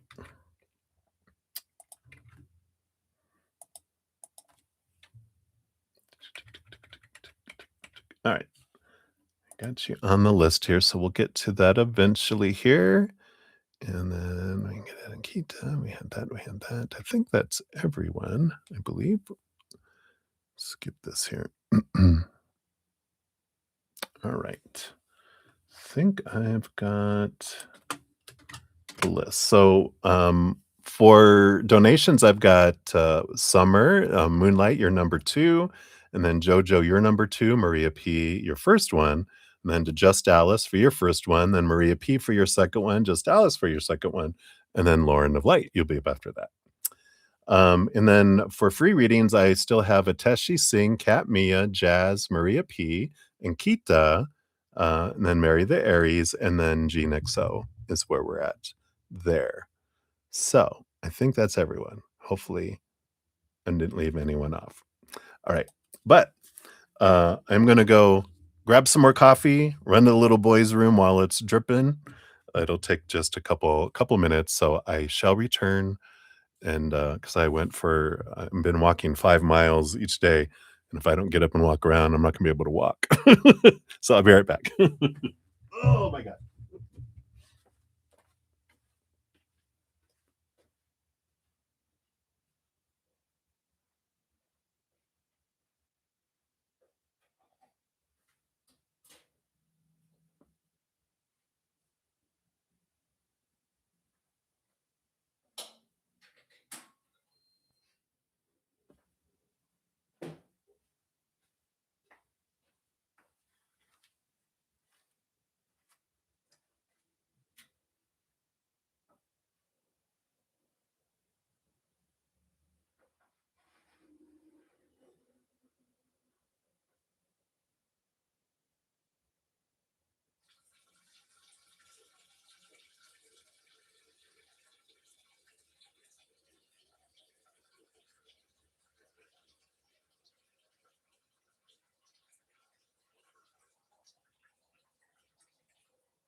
All right. Those of you that didn't see my shirt, got a little coffee shirt going on. I do loves my coffee. All right. Thank you guys so much. Feels good to get moving, get the blood flowing again. All right. So thank you guys so much for all the thumbs up. It does show me that you appreciate your readings and you love those. It can give me some love that way. My channel, it does help spread the Zen love, and you're part of the love tsunami. So I appreciate all of you that do that. It does help. It's free to do, and it does help. So thank you, thank you, thank you so much. All right, let's get back into it. All right, so Moonlight number 2 for you. Thank you again for your dual donation. Here it is, your timestamps. Get that removed off of there. And this is the good. Little sticker. That's cute. All right. So for number 2 here, you wanted to know you walked away from so much, you no longer feel you belong several places or with people. Kind of lost in translation. I love it. You're so funny. Will you soon find your new passion, your new environment, your new people? Will some people come back like zombies? No. Let's take a look here. So, let's talk about passion. Let's talk about new environment. Let's talk about new people and anyone else coming back or anyone coming back. I feel like we want these for underneath there. All right. Yeah, you got the full card here. And you got the 3 of Wands here too. Oh, God, and the Hermit energy. Again, you got, like, the Hermit in your last reading too. But whoops, let's see if I could do this. There we go. So 3 of Wands is about, a change of direction with new information. You've been hermiting, but it all comes down, the full card, is an energy of, even wow, you got the 10 of Swords, which is about letting go of expectations, and the 9 of Pentacles, again, that Hermit energy that, there is a lot of this, you know, you fluttered away from things that no longer served you because and where you were going, they couldn't follow, and that's why this full card is an ending of a cycle, the beginning of a new adventure, and it does take time, to find individuals and situations and environments that support and match your energy, right? And it's okay. You will. Let's find out here. But the full card is you're on a new adventure. You're not starting at 0, but you're starting at a new level, right? It's like you've already gone up 100 flight of stairs. You're not going back to ground level, but you're starting a new level, up there. And and it is lonely at the top, not a lot of people do a lot of inner work, at this stage of humanity. There's a lot of that, you know, being on autopilot, just doing the things, not questioning things and waking up. But, they are out there, and we'll find out here. So first of all, your new passion. Yeah, you have the 6 of Wands energy. There is someone out there, and you got the Page of Wands, energy that's here. So it's someone that is at a higher level of their growth. Again, it's a victory, it's an equal passion, it's an equal energy instead of feeling like your parent-child relationship, where it feels like that's where a lot of the relationships went, is you're gonna care for me. This is an equal part, and I feel like this 9 of Pentacles and Hermit card energy, the cement is drying, right? And I know it feels like it's been forever, but it's putting things into practice and letting the cement dry so that someone can't come and you break your solid foundation. The solid foundation is being reinforced and drying, and then once that's set, we you will see that come in. Um, but in the meantime, it's about understanding yourself because the more you raise your vibration, the more you focus in on your self love, the faster we draw in things that match that to us and to each other, right? But um, we can look at it rather than that we walked away from so much, but we were walking towards something. We were walking toward ourselves. And so we continue to walk towards ourselves. Sometimes we look back and go, oh, would have been better if I had stayed back there. Hell no, right? Wait, This is my last word. No! no, it's not. What about your new environment? Yeah, you got the Knight of Pentacles. It's coming. Slowest moving knight out of it all. You're making progress there, but it's a slow movement. Again, the more we work on our self love and raise our vibration, letting go of old thoughts and beliefs and mindsets, those are the weights that slow us down, speeds things up. So you do have a new environment headed your way, new people. You got the Four of Pentacles. Yeah. Here's the skulls of everyone else you left behind, right? You're kind of reflecting. I miss them. And look at the ones behind. There's like a whole valley back here full of skulls. You did leave a lot of people behind.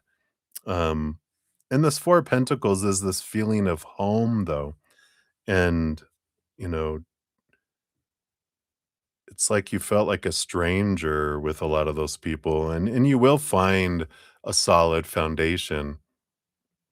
But this Four of Pentacles does bring in this energy, this reminder that, we are everything that we need, right? And I know we've talked about this before, where when we looked at the three buckets of the outside world, relationships with people, situations and things, our bodies, our bank accounts, possessions, all of those things, um, situations, our jobs, education. I don't know if I said that. All those three, we're taught define yourself by that, and we desire those things, but then we feel empty. We feel unstable when we define ourselves by those. So all of those things point us inward, inward, inward, inward, inward. So even the new passion, the new environment, the new people, they're still human. They're going to be pointing us back to ourselves. And so I feel like there's that energy here of, realizing, what am I looking for? Do I need them versus do I want them? Because need means I don't feel like I'm enough. Once I fill up on the inside, then I want those things, but it's more of a meh. It's like extra dessert, third dessert, fourth dessert, fifth dessert. Meh. I can make room for it. I don't need it, but I can make room for it. I want it, but if I don't get it, it's not going to destroy me, right? And so we can understand where we're at in our journey is, what if I never have a new passion? What if I never have a new environment, new people? What what fears come up? That's where I can where my more of my freedom can come through, right? Will anybody come back into your life? Six of Pentacles. I laugh because this is the codependency awareness card. Codependent, individuals that you were um, overgiving to will always try to come back because they're going to test to see if they can get back in the door, to see if you'll give them again, if you'll become my mom again. That's what it is, like parent child. Will you be my caregiver again? Will you be that person that's overgiving to me again? And you're like, do you want old people to come back? You got the devil card, which is, that um, the shaking and the rattling of the long held thoughts, beliefs, and mindsets. You know, the old things don't work for me anymore. Clearing away those that are there. You had the Wheel of Fortune. Everything unfolded for you. You know, we can trust that those that come into our life are always for us. They'll always mirror back to us ourselves. And the needy people that used to be such a draw to you will actually repel you. You'll be like, ugh. Whereas I used to be a big overgiver, and so had a great need to be needed. And so if someone, I was really attracted to the lost puppies and the broken ones. Oh, let me help. Oh my God, they need me. I feel so full and needed now, into codependency. And then exhaustion and resentment is where I went into.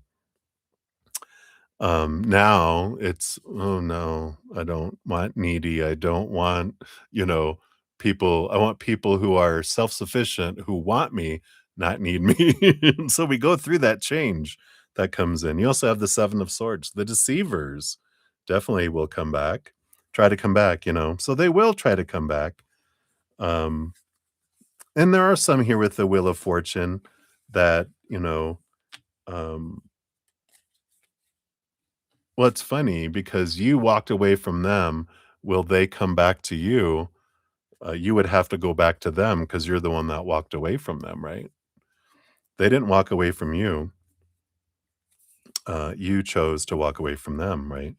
Um, and if anyone walked away, then again, that Wheel of Fortune is they walked away for you to give you space for those things that do align more with who you are and match your energy as well. So let me just put these cards back in. We'll get your elemental energy fortune cookie here. Sorry, these are kind of new, so they're kind of sticking a little bit. There we go. So we'll see what else we got here. They're short and sweet elemental energy ones. All right. Done. See what else we got here for you, Moonlight. What else? Nope, none of those.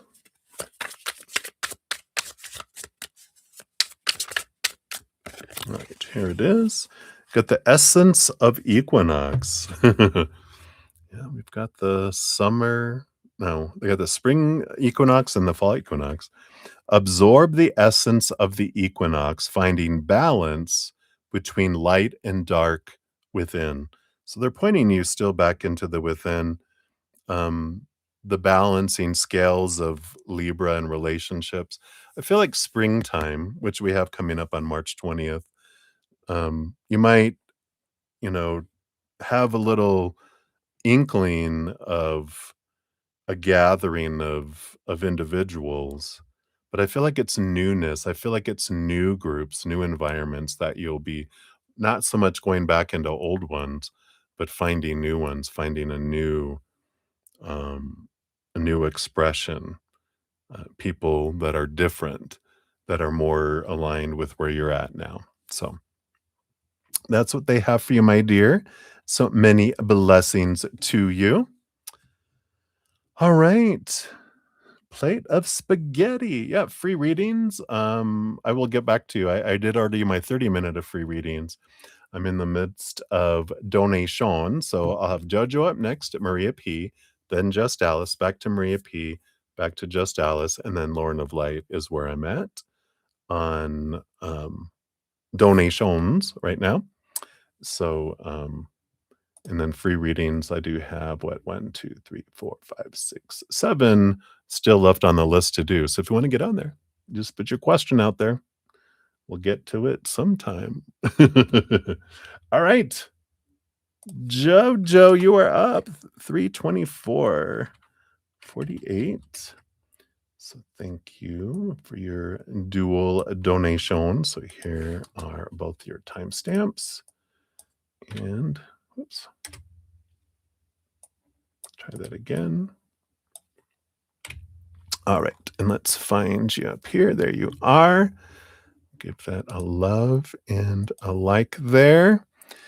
And you have a hot tea question. Is there someone who strongly doesn't like you in your life currently? Ooh, all right. Let's take a look here. Let's do a sip of coffee here. Slurp, slurp. All right.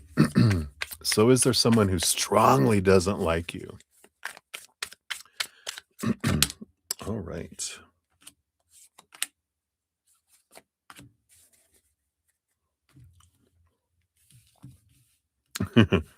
I think so. But nothing to worry about, I don't think. Because you got the Wheel of Fortune, which, that's the tuna for you, right?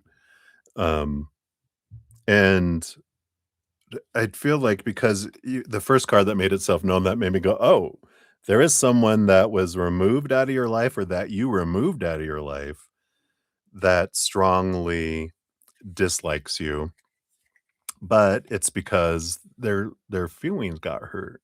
They got a big boo-boo on their heart, because they got the 6 of Cups underneath that, which is this it's a past person, of course, past relationship energy, someone that um, you know, cut off, nope, energy. We'll find out more about here, got a few more cards, but they were moved out of your life for you, and you removed them out. I feel like if you hadn't moved them out, then they would have been moved out of your life anyway.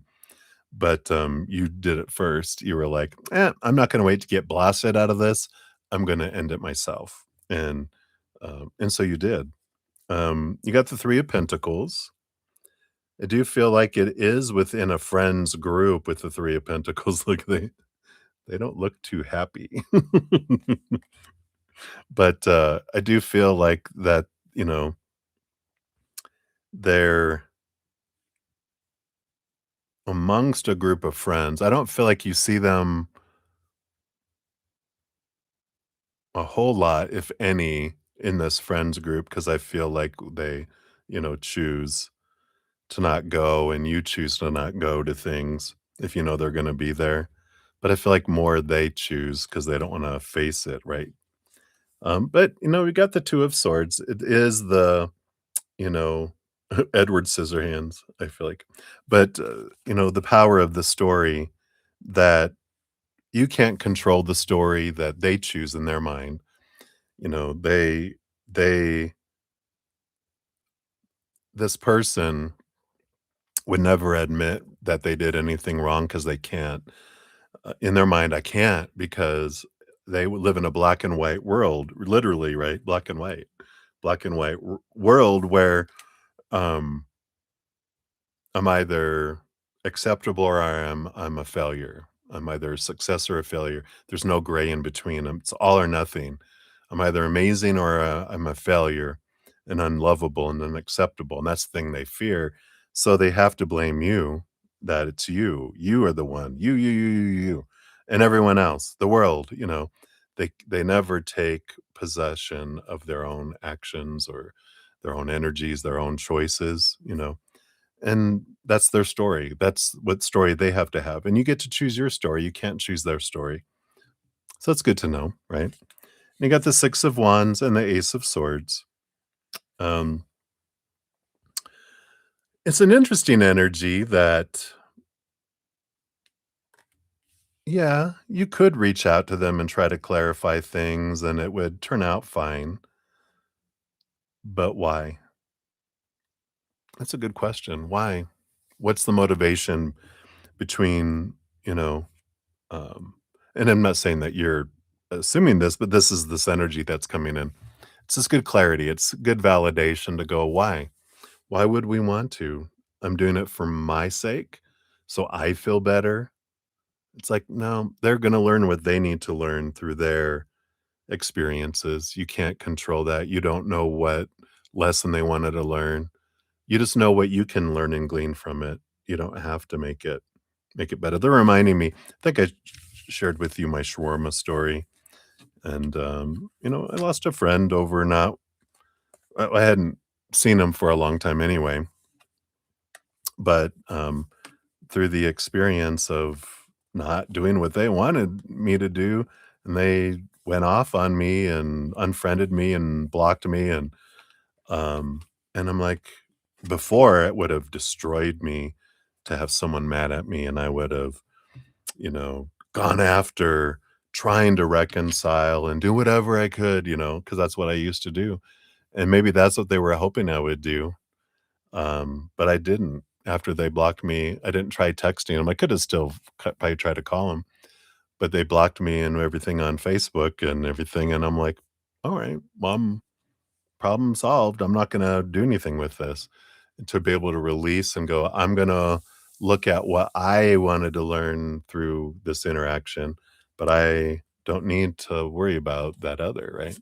So, some good information, maybe some good validation for you that you don't need to make it better. That's their choice. They could choose a higher story or a lower story, and if they're choosing a lower story of hurt and pain, it's serving the purpose for what they need, and that's okay. We don't wanna keep someone from the hell they wanna go through to learn through it, you know? I'm gonna focus in on me. You got the chromatic cascades is your fortune cookie here. Dive into chromatic cascades, experiencing the full spectrum of elemental energies. There's like this energy here. We've got this allow like I feel like it's like flow like water, right? Go around, flow around obstacles over and around. You don't need to remove the obstacle. You just go around it. So interesting. Right. So that's what they have for you, my dear. You're probably sleeping. If not, good morning or go back to bed. All right. Many blessings to you. All righty. Hey, Alphonse. Good to see you. Hello, hello. I'm doing pretty good. All right. Very good. Yeah, I will add you on to the free reading list here. Oops. Must have copied something else. Oh, nope. I copied just more than I thought. There we go. And against all odds, hello, hello. Good to see you as well. I'll add you onto the free list here. I'm in the middle of finishing up donations right now, so we'll eventually get back to free readings. All righty. So we got Maria P, Just Alice, Maria P, Just Alice again, Deja Vu, and then Lauren of Light is where we're at. So I've got like 5 donations left at this point. So Maria P, you are up 3. Oh, look at this. 33311. I like my repeating numbers. So there you whoops. I am just not grabbing things correctly with my mouse. Let's try this again. There we go. And then you are down here on the PayPal. Let me bring up your first one here. So thank you for the donation via the PayPal. Shuffle these up here.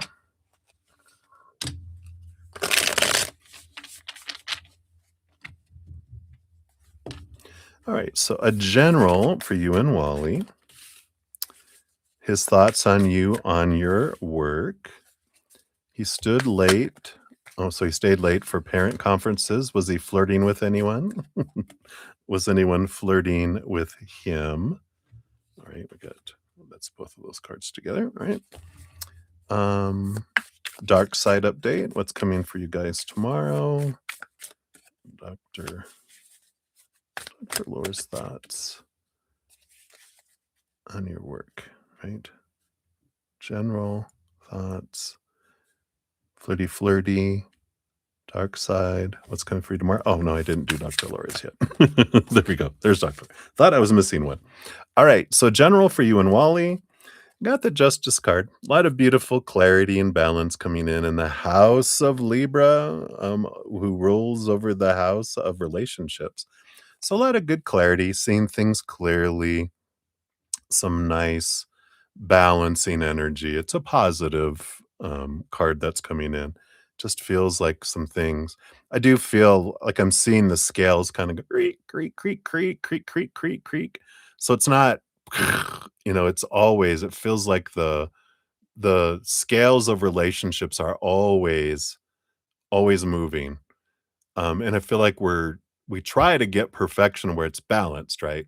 Like, oh no, it's solid. It's someday it's gonna balance where it's perfect. No, it's always when it's about to stop, something gets lumped on a side and great, great, great, great, great, it throws off the balance. So that's good to know. Relationships are always about trying to gain balance, and you'll never obtain perfect balance for very long, if at all.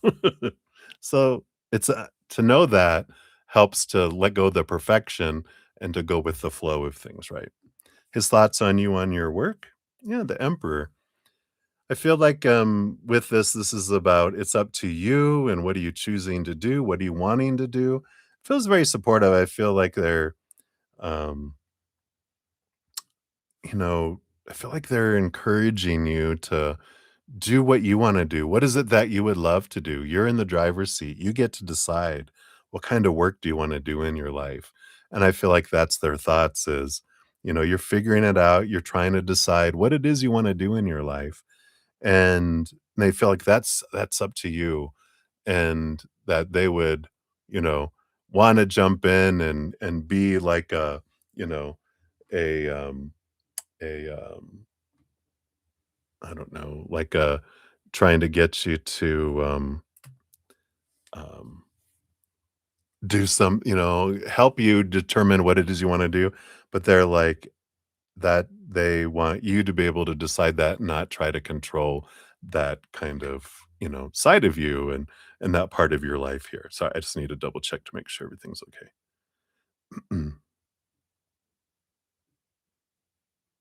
Okay, no dangers. Sorry, whenever I get a text from my host, I just wanna make sure her health is doing really, really, really, really, really good, but I still wanna check. So, but I feel like that's where they are on your work. He stood late for parent conferences. Was he flirting with anyone? Nope, he was in teacher administrative mode, king of swords, all in the mind. Nothing, anything like that. Was anyone flirting with him? Nope, full card, Uranus, Aquarius energy. Everyone, business, business, business, all about the education. So, nothing there. Dark side energy, Knight of Wands. Yeah, there is a bit of fieriness here. I feel like there's been some arguments going on the dark side, which is making him want to take more action faster. So I know you like that. What's coming for you guys tomorrow? Page of Swords. Some good conversation, some good clarity coming in here. I like this. Some really it's like higher communication, meaning um not just chat chat, but some good deep conversation about some good things. It's positive. Dr. Laura's thoughts on your work today. Three of Swords. There's a little bit of expectations equal disappointment here today. Um, so a little bit of um, that maybe you didn't hit goals or you didn't complete something. And so there's, a realization that you didn't hit this goal and stuff.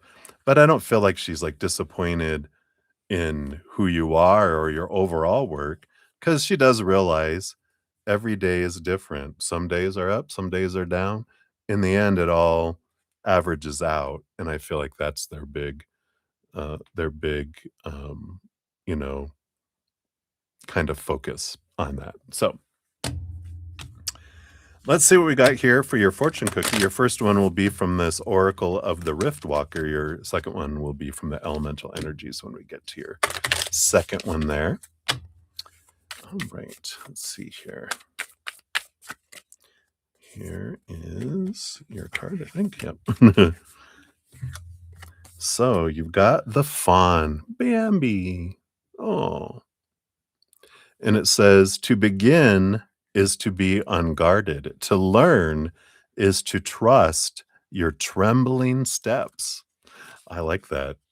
So learning to walk, I was going to mention that with the balancing of the scales in relationship. It's like learning to walk. When you first learn to walk, you're kind of trembling. And I like that. To learn is to trust your trembling steps. Like a fawn, when they first learn, it's like, I'm learning to walk. So your invocation says, I don't yet know the way, but I'm listening. Let each step be my teacher. The fawn appears when you're being invited into something new, a path, a practice, a truth, or a way of being that is unfamiliar. Like the younger deer taking its first steps, you are meant to move gently, curiously, and with openness. The fawn is a symbol of humble beginnings, of being both vulnerable and full of promise. Does not charge forward, it learns by watching, listening, feeling. There's no shame in being unskilled. The beginner's heart is one of the most sacred and the most magical. So, this card asks you to slow down and observe what life is trying to teach you. Yeah, not trying to get to somewhere. What's happening, right? The trees, the mistakes, the silence, the eyes of another, all are lessons waiting to be received.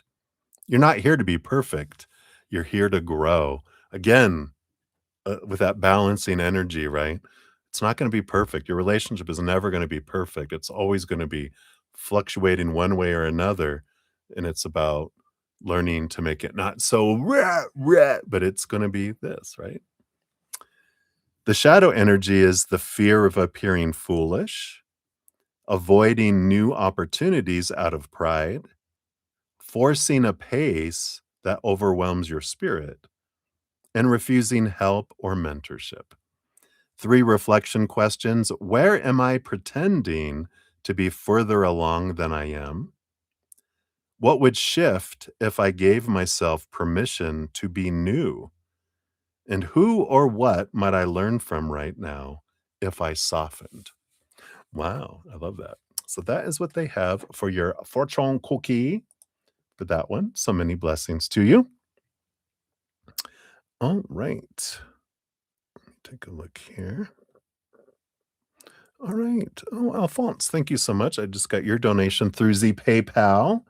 So I will move you from the free readings up to the donations, and we'll dive deeper into your question as well. So we'll get you added up there. Thank you for that. And hey, Ravit, good to see you. We'll get you on the free reading list as well.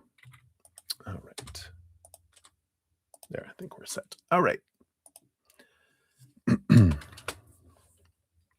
So, just Alice, you're up 343.16.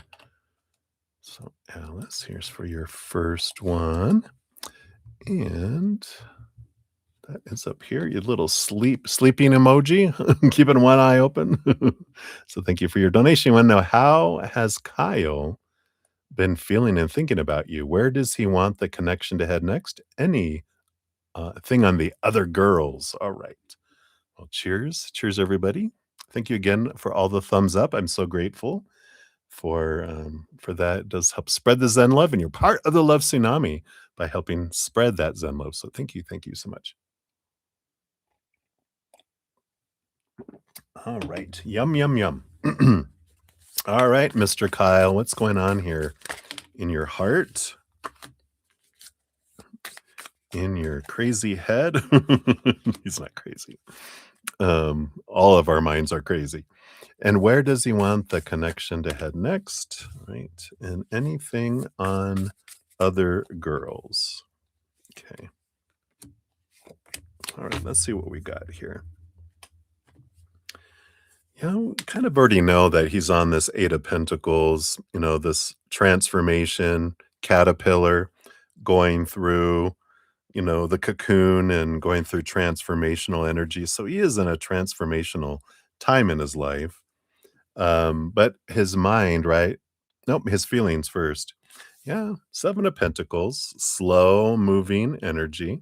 It's kind of like the last thing that grows on the fruit tree is the fruit energy. So their heart is slowly moving. What's below yeah, I figured it was going to be the mind. Movement of the mind is going on here with the Knight of Swords. A lot of mental energy that's keeping the heart in place. This Four of Cups is stagnant emotional energy, but they're trying to, break this cycle of trying to do what they've always done and get what they've always gotten in emotions from the past. And the Four of Cups is, I want something different. I don't want to keep repeating the same cycle.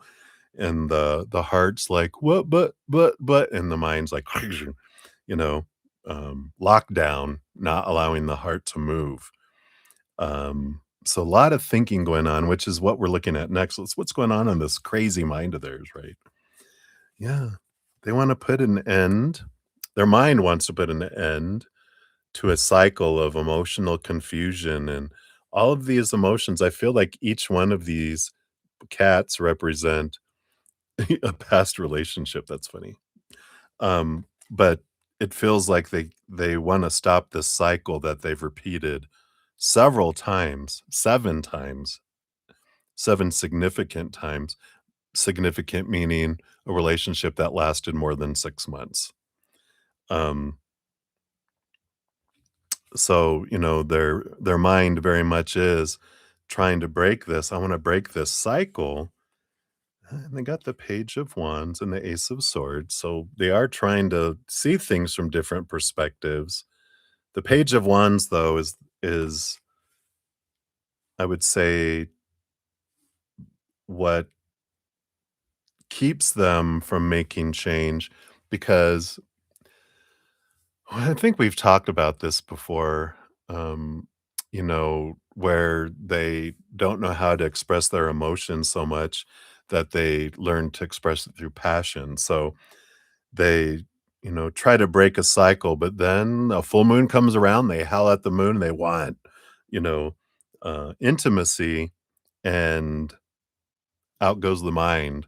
And then they, you know, end up getting back into the cycle of, "Okay, wait a minute, let me get back to breaking this cycle and moving, beyond things here, the old ways."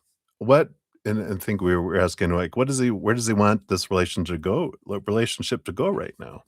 Well, the Knight of Cups is, I would like it to go, like, their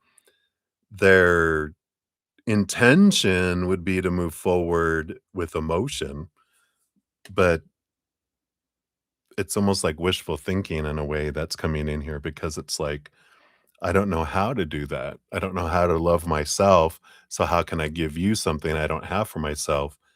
I only know passion. I only know action, motion, not emotion. So how am I going to be able to, give this to you?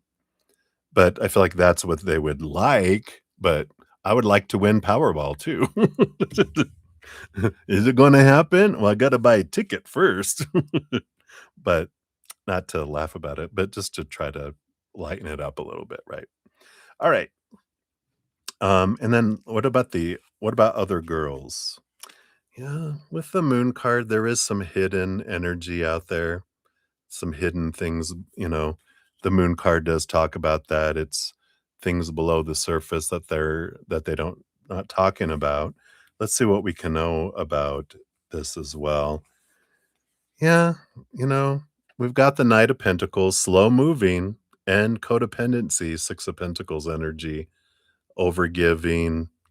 And this is kind of, I feel like this one particular is someone that's kind of been around for a long time. It's like there's a presence in their life, and it might be someone that they end up going back and forth to.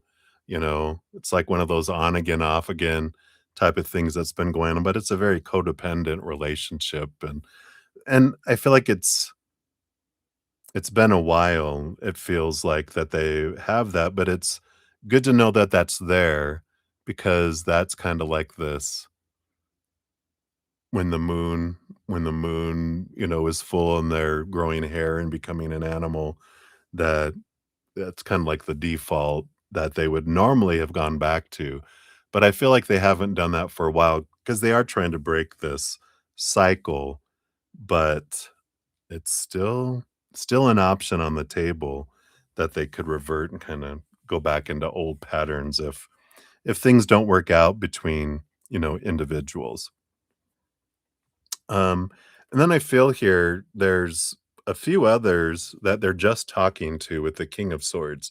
That's, you know, swords times 2, it's all talk to 3 3 different others. 5 of Swords, though, I feel like there's conflict, energy here. it doesn't feel like anything really goes well. I feel like, um, there's these I don't even know what to call this because let me try to explain it. It's just again, it's um, you know, really kind of it's not romantic though. It's like he talks to each one of these 3 and but it's kind of the same kind of experience. That's why it's like 3 heads. It's like it's the same thing over and over again where he gets to know them and then things get spicy and then there's some sort of heated argument or disagreement and they kind of back off and keep it friendly and then it eases back in. It gets, you know, getting to know each other again, gets spicy and then argument and kind of just a repeating again. It's one of their other cycles that they have. So it's good to know that all that is going on and they're growing and learning through those, stepping stone kind of energies. Um, but I don't feel like you're any of those things. Maybe a hybrid between them all and more. You're like you're waiting for the conflict to rise, but and the codependency to show its head. But I feel like he's really, really trying hard not to repeat those cycles with you. Um, though I feel like they still are carrying on conversations with those more as friends, off and on, getting a little spicy, but I feel like that's what they have here. Let's see what your fortune cookie brings in here. For your first one, we'll do the Oracle of the Rift Walker. And then for your other one, it'll be from the elemental energies. They're a little shorter. All right. Let's see. What else do they have here for you with this one? The Great Sequoia. Whoa. Whoa. Card 17, which says Ancients among us, towering, enduring, whispering wisdom. Let's see what this is bringing in here for you. So the invocation says, I tower high on the shoulders of those who stood before me in a land before time, roots deep in earth, branches reaching the stars. A living witness to legend perseveres through the ages. I carry the secrets of history within. The sequoia honors the power and presence of prehistoric wisdom and deep endurance. These ancient giants have witnessed centuries of change, storms, fires, and renewal, and yet they remain steadfast, a living bridge between past, present, and future. This card appears when you feel called to connect deeply with your destiny and greatness. It appears when you're discovering strength in history, heritage, or traditions, and when you need to embody patience, resilience, and grounded presence. The sequoia reminds you that you carry the legacy of many lifetimes. Your life is part of a vast living tapestry. Ancient energy flows through you, offering strength and guidance. But when the storm comes, you must be prepared to call on it, the sequoia. The shadow side of this card may reveal feeling stuck or burdened by ancestral patterns or expectations, a resistance to growth because of clinging to the past, frustration with status of lack of legacy, or I'm sorry, frustration with status or lack of legacy, the need for grounding or the desire to plant deeper roots in some aspect of your life. 4 reflective questions. What ancient wisdom flows through me now? How can I stand tall in my own truth while honoring my roots? If I put to the test, think it's supposed to say, if I'm put to the test, will I persevere? And am I as grounded as I want to be in this situation? Some good questions.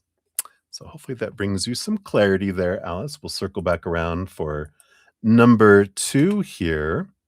in a moment. So we'll be right back. Maria P, we are to your second one. 35549. So there is your second one. Let's get into your second PayPal here. Your questions are down here. All right. Take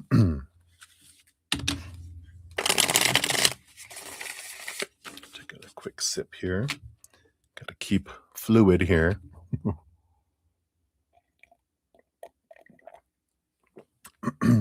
All right. So, thoughts on you when he sleeps. Does he dream about you? If so, what? Dr. Lower's thoughts on you when you message her regarding how I help other department, and I was correct. Coming for you tomorrow at work. Okay.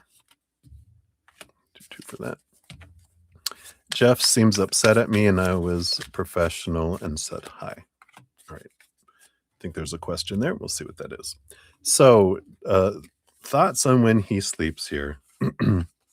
So you got 3 of Pentacles, 3 of Cups, 3 of Joy energy here.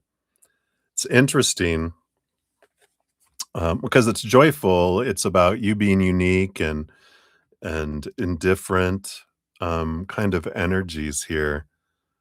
So I feel like it's always this sense of um I don't know, this 3 energy. I feel like there's um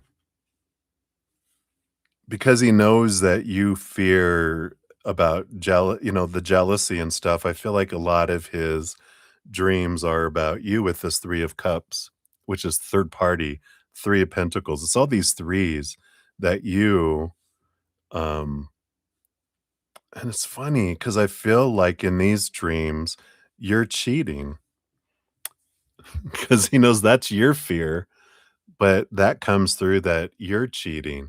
His dreams, this dream that they're bringing in here, the one of the ones that he hates having is that you're cheating on him with someone else. And so there's this energy, um, there's this and that's how he's working out his fear, because that's one of his biggest fears with you, because he thinks that you um, because of how beautiful you are and how you look, and um, you know um, that other people would be hitting on you and flirting with you and trying to and especially when you tell him that other guys are talking to you, that he has these nightmare. It's not really a nightmare because it's something he fears, but it bothers him, but it's not like a nightmare energy. But that's funny that it's that there. So I like that. Hey, plate of spaghetti. Yeah, you probably didn't hear me earlier. If you put your question out there, I'll add you onto the free list. I've got a few more donations, and I will complete free reading sometime tonight. So you can just put it out there, and we'll get you squared away. All right, interesting. So let's see here. Dr. Laura's thoughts on you when you messaged her regarding how you helped another department, and you were correct. So we got the Page of Wands. So, there's an energy. She likes that. She likes that, action, that interaction. This feels like with the Page of Wands, it's taking initiative, and she liked that. So she thought you were taking initiative. It was a positive thing. So I like that. What's coming for you tomorrow at work? Yeah, you got the 5 of Swords energy and the 3 of Wands as well. I feel like this doesn't feel like it's a conflict energy with the 5 of Swords, but it's not an external one. This is a conflict between your head and your heart. And this is about it feels like your mind is it's like it's playing tricks on you, but it's like your mind is creating this story that's not true, and your heart's going, "What? No." Um, and I feel like tomorrow you had kind of a little epiphany of how your mind has been creating this story that's not true, and you kind of balance this out. It changes your mindset where it has you take a different route at work than you normally would. And I like it. I feel like you're seeing things differently. And I almost feel like this is related to some disagreements you've had in the past with some people at work, and how you're tomorrow you see someone differently because you had it in your mind that they were doing this and this and this, and you realize something about them that, like their daughter was sick, or their grandmother was dying and they were short with you and you thought they hated you. Something like that where you realize, oh my God, I thought this was about me, but they were going through something, and it changes the way you approach someone. So I like that. Jeff's upset at you. It seems they're upset with you. You have the 6 of Swords. Um, I don't know. I mean, this is this is all mental change of mindset energy. This doesn't feel like they were upset at you. This just feels like there was some sort of change that was happening in their life, something going on with them, and you just happen to, you know, I know you think it's always all about you, Maria, but in this case, it wasn't. That's a joke. But, it was they were in there, something was going on with them, you said hi, and their mind was somewhere else, and, they were upset, and so they're, "Hey," and you're like, "Oh, they must be mad at me." No, they're, everyone's expression is about what's going on inside of them, not about us. Very little is about us at all with how people are acting and reacting. So relax. You can relax. Your fortune cookie is the vibrant vortex. Ooh, pretty. It says spin within the vibrant vortex where energies converge, creating a whirlwind of positive change. So it's this, I like this energy of, it's a good reminder when we focus in on the positive vortex, we expand the positivity in our life. So gratitude, higher vibration, unconditional love, and joy and laughter and peace and play. We focus on the negative vortex, we draw in and expand it, right? So whatever you're focusing on, just a reminder, you grow. So be aware, be very aware. All right. So that's what they have for you, my dear. We'll circle back around for your free reading here eventually. Excuse me. So plate of spaghetti got you on here for later. All right. So we're circling back around here. So we have Just Alice, and then Lauren of Light, and then Alphonse. That's all the donations I have currently. Let me just make sure out of here. And and then we'll get to free readings after that if there's no other donations. All right. So Alice, you're up 40420. That's for number 2. Here's your time stamps. Let's move that out of the way there. All right. And you got your mustache. So, what is Kyle's stance on exclusivity with you? What was he doing at dinner today? Was he honest that he was with 2 girl coworkers, or is there something fishy there? What actually happened? Ooh, getting into some tea. Let's find out here. Let's just shuffle these up. All right.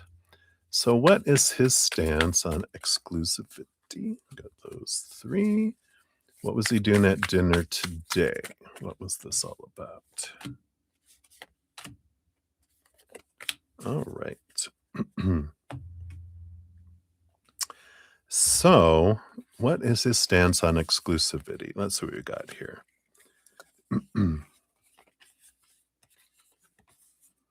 All right. So, we do have the Ace of Swords. Ace of Swords it's clarity, it's new conversation. We got the 6 of Cups and the Empress here. So, we got a lot of this, energy of people coming back from the past and, this mother nature, mother nurture, sensuality energy of the Empress that's here. The bottom of the deck too, which is interesting because we've got the Queen of Pentacles, which is a lot like the energy of the Empress. It is this mother nature, mother nurture, and I feel like they have intentions. It's like the exclusivity. I don't feel like exclusivity in the past. Well, it's not that it didn't work out well. It's like, I wanna call it what do I wanna call it? Serial monogamy, one at a time, you know? And what that means is, like, you know, I have a relationship that lasts 3 weeks, and then I go out of that and immediately into another one, and immediately into another one, and immediately into another one. And it just feels like they they're exclusive until something happens, like a blow up, and then they move on to something else, until that blows up, and they move on to something else, and like those other 3 we were talking about before, it's like they get to know someone and it blows up and they back off, and they go into this one, and then they return back, and it's like I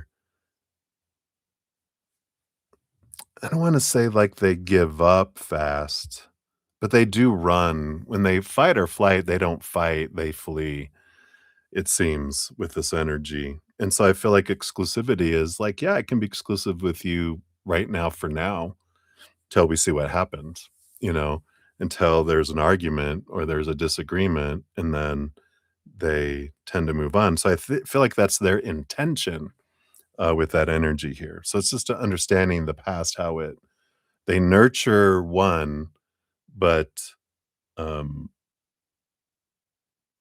they don't keep all their eggs in one basket. But they don't actively they're showing me it's weird how they're showing me this, but I'm gonna explain it because they show me a chicken coop, and they're the hen in this case, and there's these nest with eggs in each. They only sit on 1 egg at a time, and when that one doesn't work out, then they go and sit on another nest, and then another nest, and then they go back and see if they can nurture this one, and they'll sit back on it again, and if it doesn't, things get tough, they'll leave it and go to the next one. So they have this pattern. This is the pattern they're trying to break, right? So, just be aware of that. But let's see here, was there something fishy going on with the dinner with 2 girls? Got Leo energy, moon howling at the moon energy. See what's going on here with this. We got the 5 of wands. So there is a bit of I feel like with this strength card, howling at the moon and this, there's like sexual tension there. And they got the Knight of Wands, which is the movement of passion energy. Let's see what's underneath the surface here. But the Knight of Pentacles.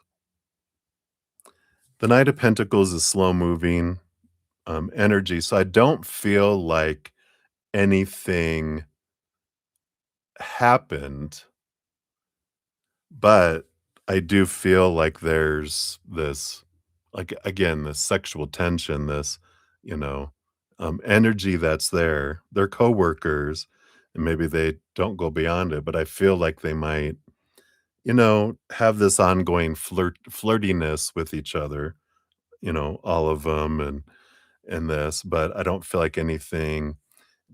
I mean, there's a lot of fire and passion here. If I hadn't got this Knight of Pentacles underneath, I would have been like, "Oh my god, what happened?" But this Knight of Pentacles is like, "Er," and it keeps everything grounded and slow and nothing happening energy that's below here, but definitely a lot of passion energy. Let me just see here. Has anything ever happened between any of them? Well, uh, him in any of them. Well, we got the 2 of Wands. What is this telling me here? Again, there's that passion energy, this fire energy. Has he ever done anything with them? Well, we got the Magician. I feel like they might have done something in the past here. Yeah, but I feel here with the 6 of Swords that nothing I don't feel like anything happened, last night or whenever the dinner was here. Um, but, I feel like there might have been here with this 2 of Wands and the Magician.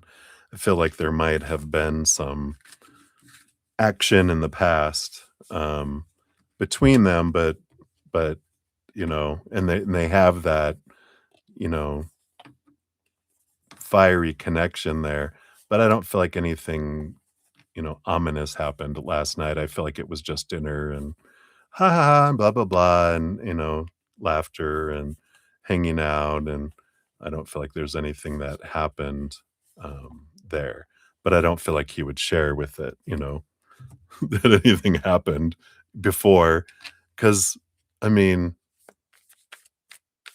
well, I mean, you would never do that. You wouldn't be like going out with a coworker that you slept with before or fooled around with, maybe didn't sleep with, but maybe fooled around. Hot and heavy, made out, maybe, you know, maybe not the full thing, but um, I don't feel like you would even do that. But would you tell them if you did? If you're like, "Oh, I'm gonna go out with my friend, blah, blah, blah," if you had ever done a thing before, would you feel like you needed to share that with him? I don't know. We'll see. Your fortune cookie is floral frequencies. Turn into the floral frequencies. Tune in, not turn into. Connecting with the healing vibrations of nature's blooms. Yeah, I do feel like here, this is about knowing that your interactions with them, and I think we've talked about before that this Kyle feels like a stepping stone, not like a long-term person, right? And that a lot of what you're learning and going through is dealing with your insecurities, dealing with your fear of being cheated on again, right? And this energy of, okay, this is bringing up things to show me about me what I can release and be free from. So that when you do go down into a relationship later, that it's, um, a different experience. So thank God for you right now, Alice. So thank you again for your dual donations. Many blessings to you. All righty. That's all right. So we have Lauren of Light next, and then Alphonse, you'll be up after that. So Lauren, if you're still here, hello. Did you fall asleep? Thank you so much. You are here. Hello, hello. Here is your timestamp. Thank you for your donation via Zcash app. And let's see here. There you are up here. So you were hoping for a reading on your relationship. What's happening in his head and his heart? What's coming in with him? All right, yeah, let's take a look here. So cheers to you. Take a sip. All right.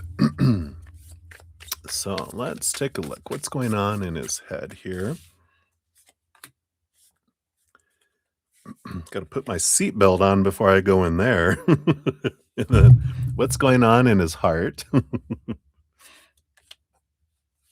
that's okay. I'm an Aquarius sun, Capricorn rising. I can deal with the mind, and then I've got a stellium in Pisces, so I can handle the heart too. We are good. And then what's coming in with him here in his actions towards you? Yeah, okay. So I'll add that on here. All right, in those. All right, what do we got going on here? Yeah, little bit of conflict going on inside Mr. Man with the 5 of Wands here. Represents a lot of fire conflicting energy. Feels like they're in like a firestorm a ring of fire. So there is quite a bit of activity going on around him that's activating a lot of stuff. So it does definitely feel like they're not like their life is on fire, but like their life is on fire. But I feel like it well, we'll find out more here, but I just feel like it's not abnormal for, them to, um it's like, if you're petting a cat and they're, like, purring, and you're like, "Oh, the kitty loves me," and all of a sudden you just touch them one too many times and they're all, "Meow." So I feel like out of nowhere, the switch can flip, and I feel like their switch has been flipped. Not by you though, I feel like, with someone else, right?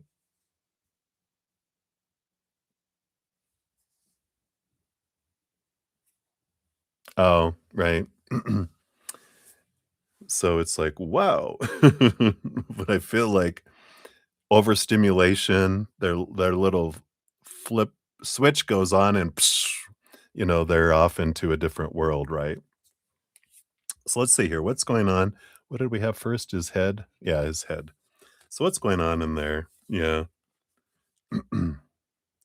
So we got the Knight of Pentacles and this Death card that's in here, um, slowest moving knight out of them all. But this is they're on this journey of their self-worth, with this Knight of Pentacles, and we'll see what's underneath the surface of this, but there's, like, this I don't know, it feels like he always gets the pentacles. Yeah, it's this defining my worth. It's almost like an identity crisis in a way, the energy that I'm feeling. It's like, who am I? What do I want? Who do I wanna be? I just feel like when this firestorm happens and this switch gets flipped, that it's like there's this, "Oh my god," "Who am I?" and, "Oh my god, they go into flight mode, and yeah, you know this. They go into flight mode. They wanna slow down the world, and they escape. Off they go, right? What's below the surface here? What's caused all this here? Yeah, trying to figure out here, with the King of Wands, you know, decisions, decisions, decisions. Oh, no, no. But we got the King and Queen of Pentacles, again, Pentacles underneath the surface. So in their mind, they know here, that you guys are these, you know, you are his person, you are his divine counterpart. Um, Energy here, but I feel like it's an interesting energy here. Here, I just need to skip past something so I don't see it. There we go.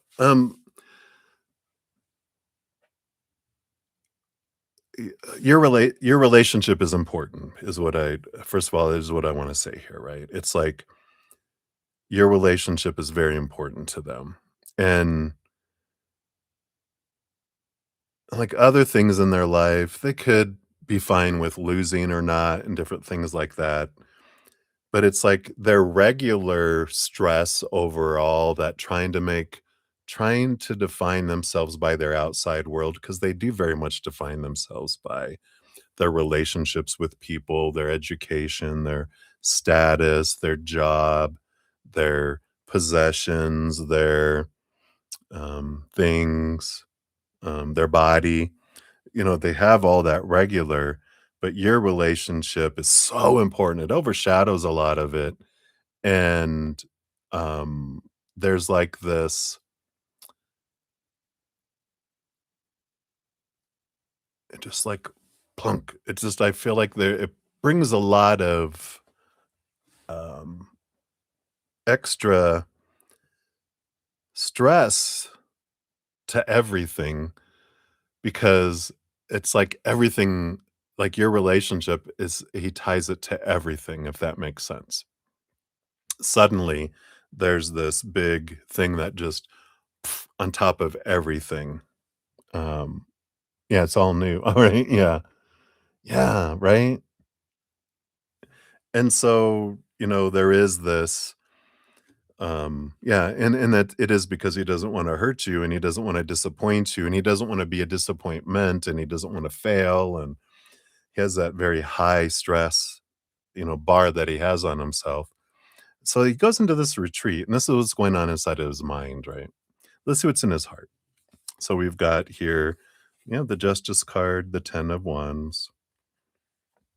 So we got the Libra energy of relationships that's here. And the 10 of Wands, the balancing of the scales. The heart always is wanting to look at the relationship as abundance, but this in the scales, the mind creates it as a burden, right? So we've got this, the black crow. There's this, the mind sees relationships as burden because failure and expectations, with the mind has all these expectations. It's all this work, all this effort to get up to zero, right? The heart, no expectation, sees anything as abundance. And the heart has a hard time understanding where the brain is coming from because they're like, what are these what? No, abundance. They're like, no, burden. They're like, no, abundance. And they're like, no, burden. There's this, push me, pull me, right? From Dr. Doolittle again, coming in, it's this back and forth and back and forth. So the heart sees it as abundance. Yeah. I love it. The heart wants to move forward, let's go, let's go, let's go with the Knight of Wands. It's all in the, action and the High Priestess. There's a lot of hidden emotion that they aren't able to share because their mind does override their heart so much, right? So we definitely, you know, see this energy that's there uh below the surface, right? Um and then what was the second thing? Oh yeah, what's coming in with him and then what are his actions? What's coming in with him? Yeah. We have the 3 of swords, this is that fear of disappointment, expectations equal disappointment. So, I love the little card. So, that does kind of shows this I'm freaking out, about everything. And that's what happens. It's like I feel like they're learning balance, right? But I feel like they either are strong or freaking out. There's like they haven't learned the sea of gray a whole lot. It's black, dark gray to beige and white. They haven't learned gray yet. So, it's what they're learning. They're growing, but I feel like that's the switch. It's not. They need to learn to replace their off and on switch with a dimmer switch, right? You have different shades of light and dark. It doesn't have to be light on or in the dark, right? Energy. So I like that. Learning, learning, growing, growing. And then actions, right? And his actions towards you. Let's take a look here. What's going on here? So we have the Empress, yeah. So there is um passion, a lot of emotion, creativity, positive energy with the Empress card. Yeah, the 5 of Cups. They have this is, a lot of emotional energy. I feel like there's this what are they gonna express some of their I feel like they feel safe expressing their emotions to you, but I feel like um they're gonna dump a lot of emotions on you. But gird your loins, here it comes. And they have the Magician, which is action energy that comes in here too. So I do feel like we do have that, that there's going to be some action. Let's see what's below the surface here. Yeah. Yeah, we've got this 9 of cups and the tower card that are coming in here, which is, this is the dream come true energy. And this is, this fear. I feel like this is the emotions they're gonna share with you is they fear that they're gonna, burn down the dream come true.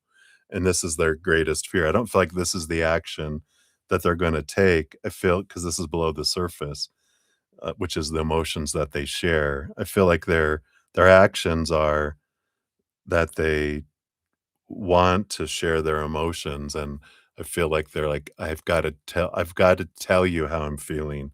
Like, I feel like the the dream is gonna burn down, like lightning's gonna strike and take it away, and I fear that it will, and I fear that I'm gonna fail. I feel like they're gonna, like, share all this and kind of, you know I don't think they'd ever cry on your shoulder, but I feel like to them, they're crying on your shoulder, um, and they just need to dump everything, but they're trying to be strong, and they feel like, "If I talk to you, I won't be able to hold it back." And you're like, "I want you to talk to me, I want you to share with me." Yeah, when he hits his limit, then he's blah. So, I kind of feel like that's where we're at. We'll give you a fortune cookie here too from the Oracle of the Rift Walker, see what else they have here as well. But it doesn't feel, it just the thing is, you know, I feel like he sees you as this empress, this amazing, comforting, powerful empress who is full of emotion, um, self-sustaining, can rule an empire with or without an emperor, maybe even prefers to rule an empire and have like a king or someone who you go do these things. It's like the first wife, the first husband, like you'd be president and they would be first husband. I feel like they see you as this way that you can take it. And because of that, I don't feel they know the boundary. Because I don't know if you've ever shared the boundary with them of, you know, this is what I would like from you. And when you do this, it scares me. I don't know if you've ever shared, because I feel like you try to be so strong for him that you sacrifice some of your needs and not wanting to put boundaries because you feel like it'll freak him out and stuff. But I feel like it's important for you if you haven't to mention that, not as a demand, but as a sharing that, this does scare me and it does freak me out. And all I need from you is an emoticon with a smiley face. Just to let me know that you're okay and that we're okay. If that's all that you can do, that's all I need, or whatever you need, a sentence or something like that, right?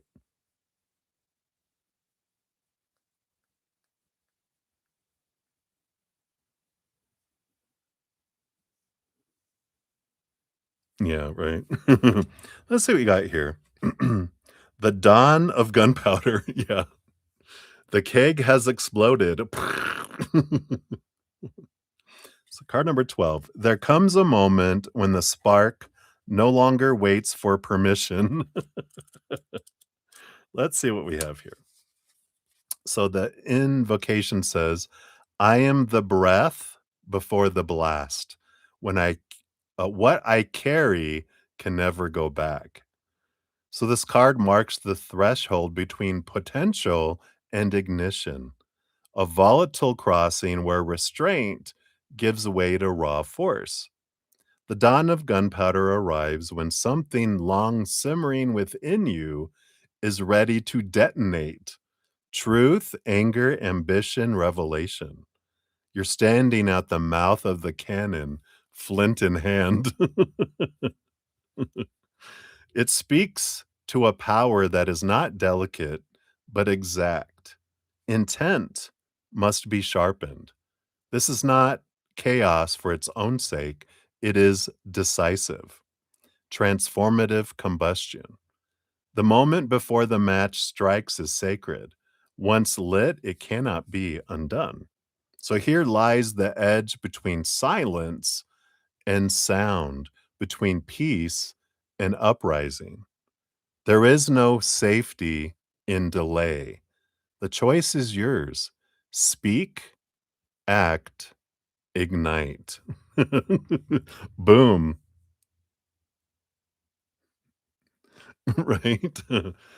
This is what it means, right? The shadow side is acting without foresight, destruction without aim, repressed rage leaking out into self sabotage, mistaking volatility for power. I don't feel any of those.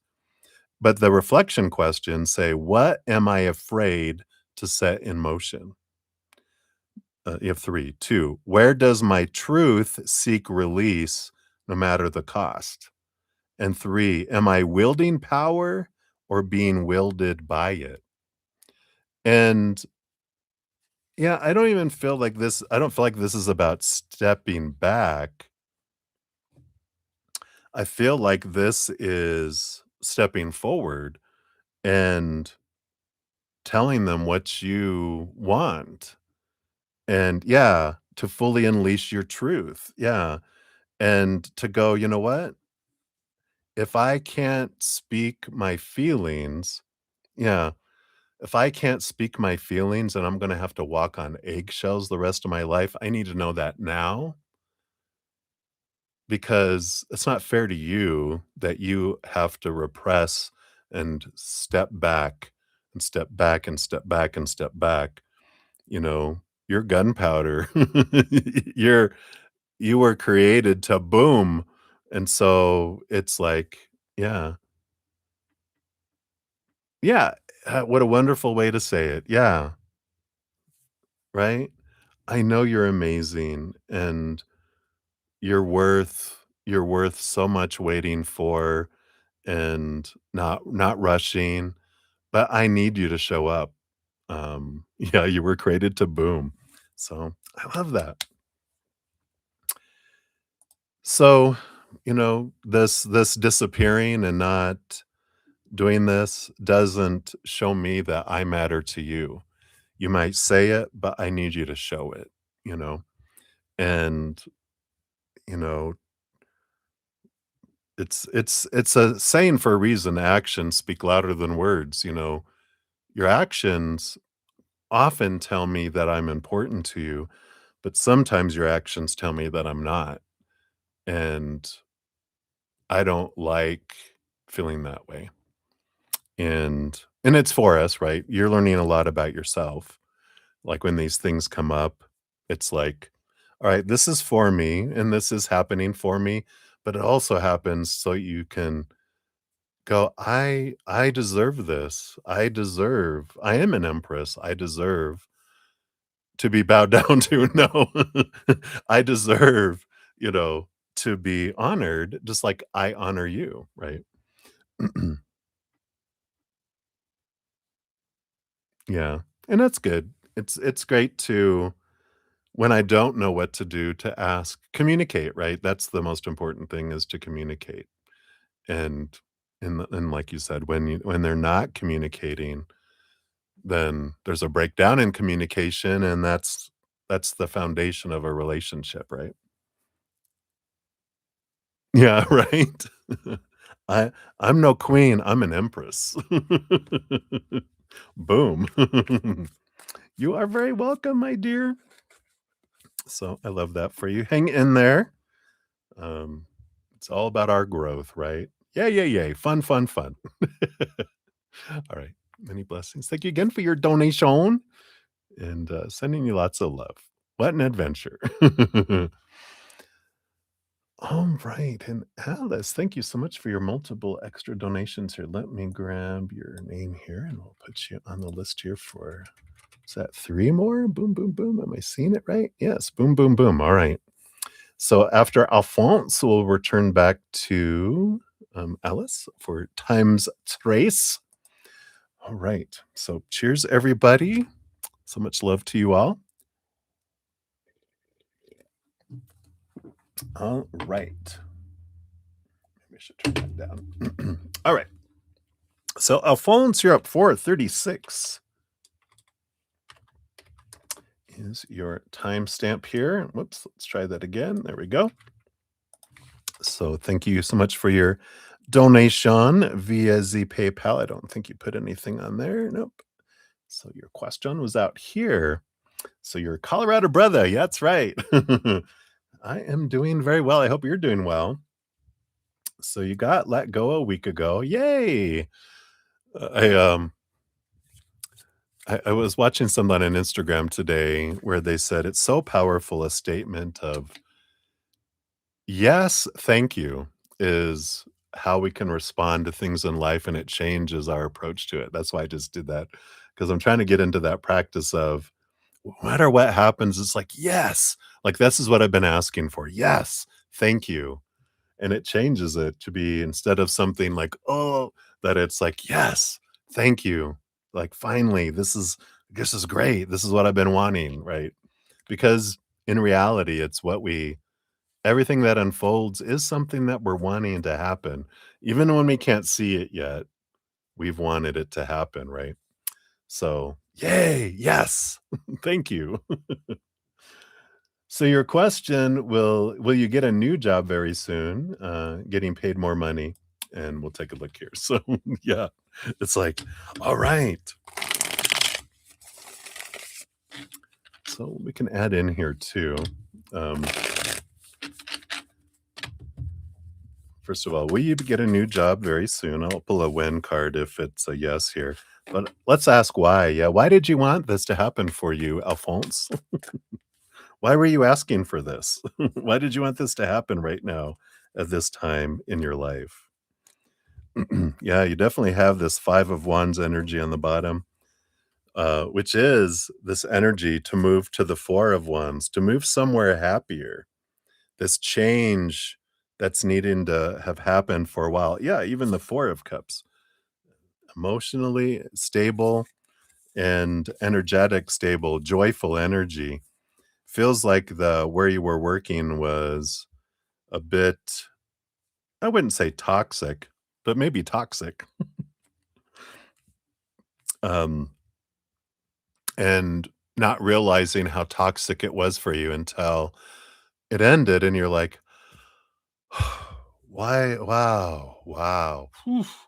Suddenly there's so much stress. I know there's stress about finding another job, but it's a different stress, right?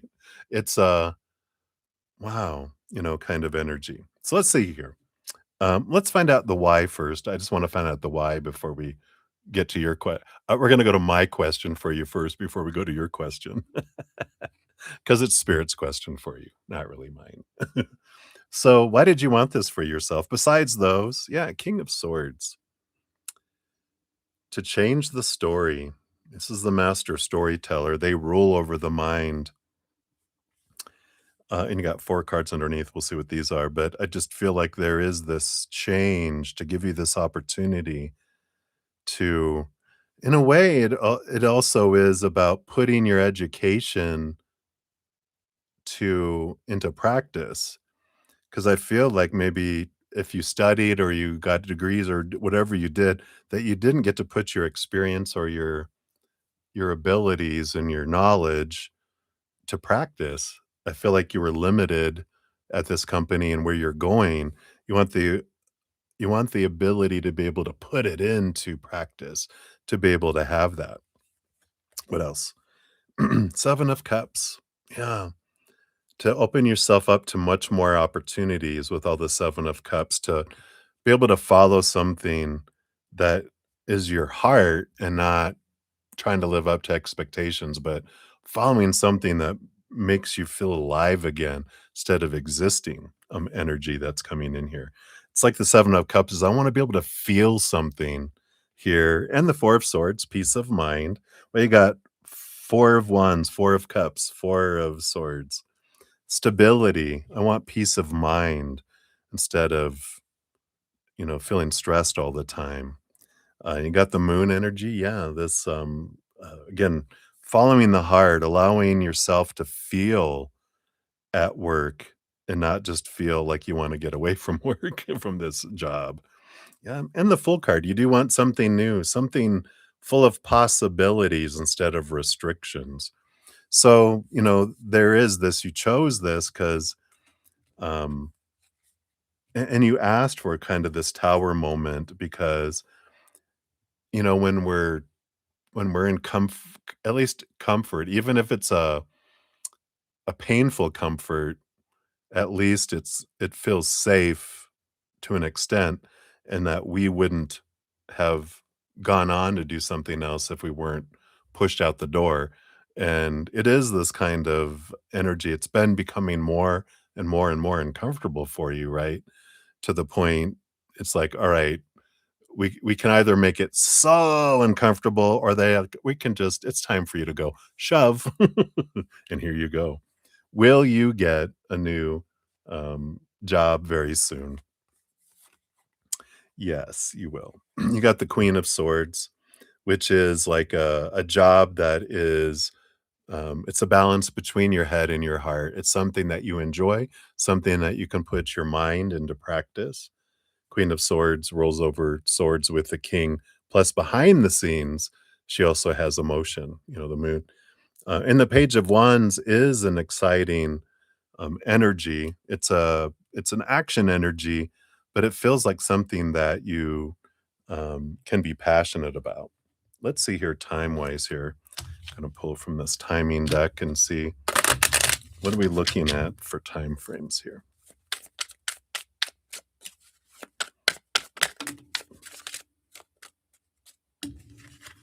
Surely not all these. Well, let's take them. Let's see what we got here.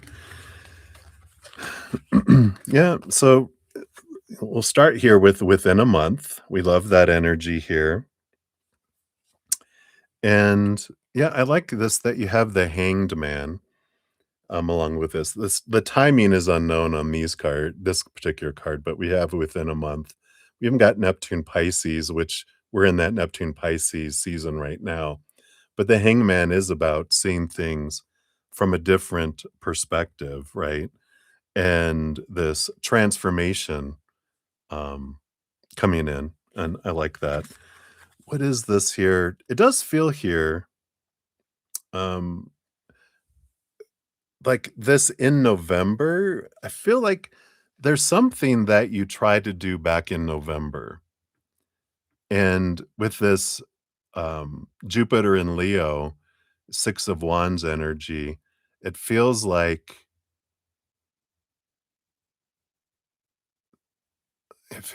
you would have,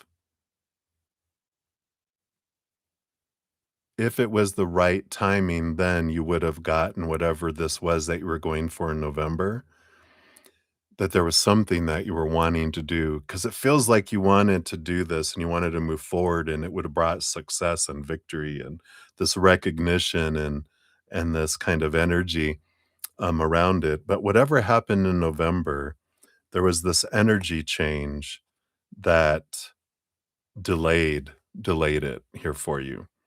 And I like this because this awareness and around whatever you focus on is what grows and expands. That, I feel like go back to November and gratitude around something in November. Maybe there was a victory of some kind in November, because I feel like this instead of focusing on what has happened, not going into that this happened to me energy, but this happened for me energy, and gratitude that this happened for me. Again, I wanted this to happen. But there's this reflect on all of the jobs that you've had in the past and what you've loved about them. And even this last job, though it might be hard to find things, but what are the things you did love about this job or any others? And that helps draw a job towards you as well.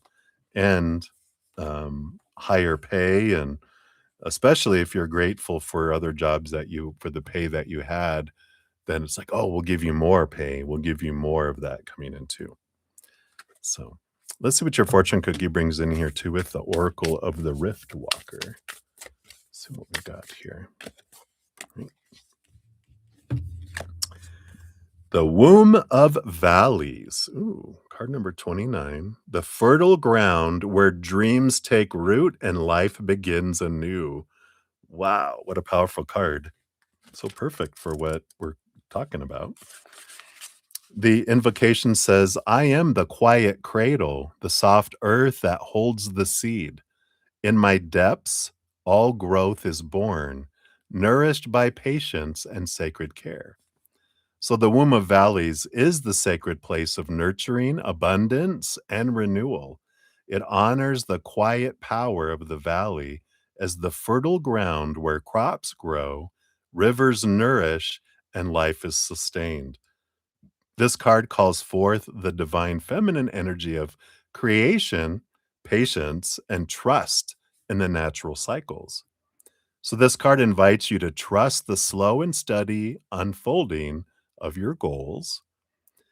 It invites you to nurture your ideas, relationships, and spirit with care and patience, to honor the unseen roots that feed your growth and abundance, and to recognize that true fertility is not rush, but receptivity.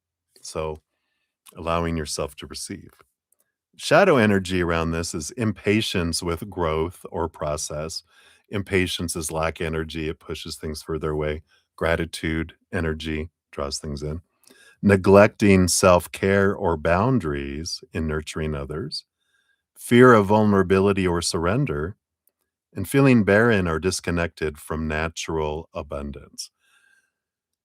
So there might be some energy looking into lack energy, and releasing these fears that we have around lack.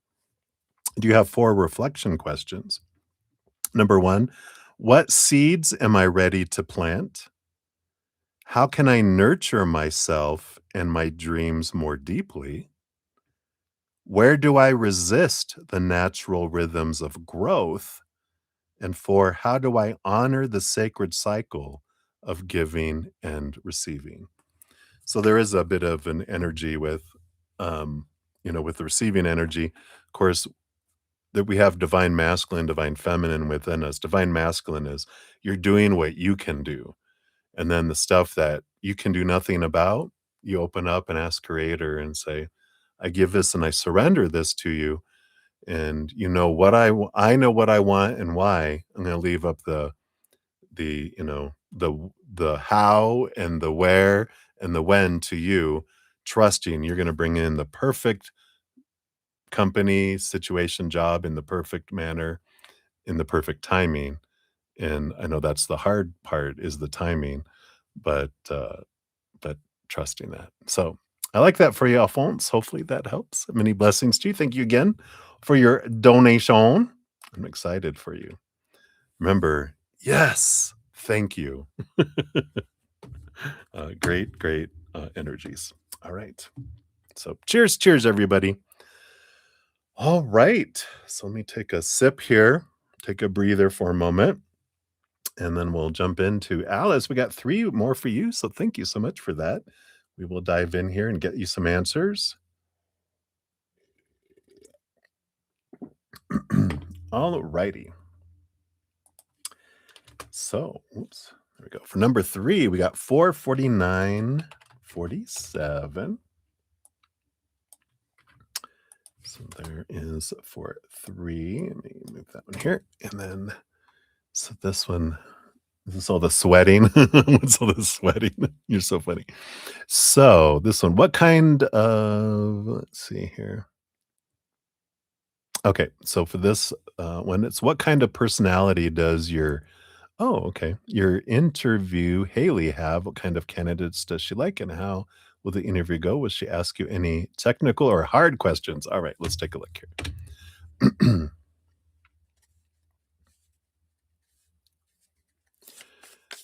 So What kind of personality does your interview Haley have?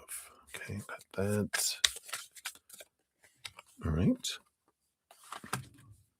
One card for personality. Uh-oh. Let's see here. What kind of candidates does she like? How will your interview go based on current energies? And will she ask any technical or hard questions? All right. So, what kind of personality does she have? Got the Six of Cups.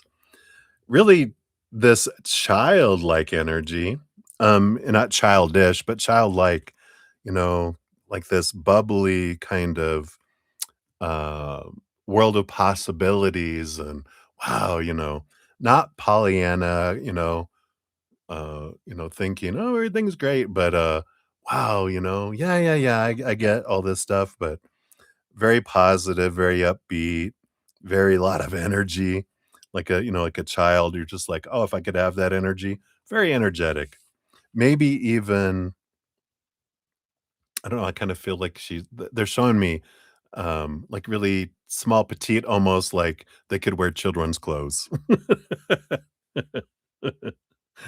Maybe not that small, but, like, kind of like almost like, "Hey, hey, hey, yeah," So I like that. She's cracking me up, her energy. Um, what kind of candidates does she like, right? Yeah. Um Yeah, I like this. She really likes ones that can handle conflict with the 5 of swords and can, like this is like end a cycle. They can make a conflict a positive and transform it because the world card is like a victory card, but it's an end of a cycle, beginning of a new adventure that, you know, conflict resolution, I guess, would be the kind of corporate term that you can generate options, you can, um, and wants to it would be like if you find something that's not working well, you don't complain about it, you bring solutions, right? So I like that. How would the interview go based on current energies? All right, we like it. Solid, Four of Pentacles energy coming in here. So I feel like it's solid. The Hanged Man. I like this. I feel like um, you help her see things from a different perspective. I feel like you answer like some questions in a unique way that they're like, huh, never thought of it that way. And it's positive though, because she likes that. Because this conflict resolution, she likes people who generate new ideas and new things, right? So I like that kind of energy here. Will she ask you any technical or hard questions? I don't think those are her thing. I don't I don't feel like she's gonna ask you technical questions. Hard questions, of course, is up to you, but this Ace of Wands with this Five of Cups, I feel like they're gonna ask you questions. They're showing me is what whenever I was a manager and, I would help, my representatives learn how to interview and prepare for interviewing, I would tell them, one of the questions that I always love to ask is, can you give me an example of a situation where you failed? And they're like, why would you want to ask that? And I go, why do you think I'd want to ask that? And they're like, oh, because you want to know what I learned. And I go, yeah. And they're like, I don't know what I learned. And I go, and how you applied it in another situation. So it would be like, you know, um, I wanna know how when something didn't work out good, what you learned, and then a situation where you applied that. Like, so I'd have a, like, couple of those in your barrel, or in your quiver, right? So you can get out and shoot it, where it's like and I would tell my reps how you learn that is think about something that you know well now, right? And you're like, "Why do you know that well?" "Oh, because I screwed up before." And you're like, "Oh, there it is," right? Because we usually, if there's something we know really good, it's because we screwed up royally about it before.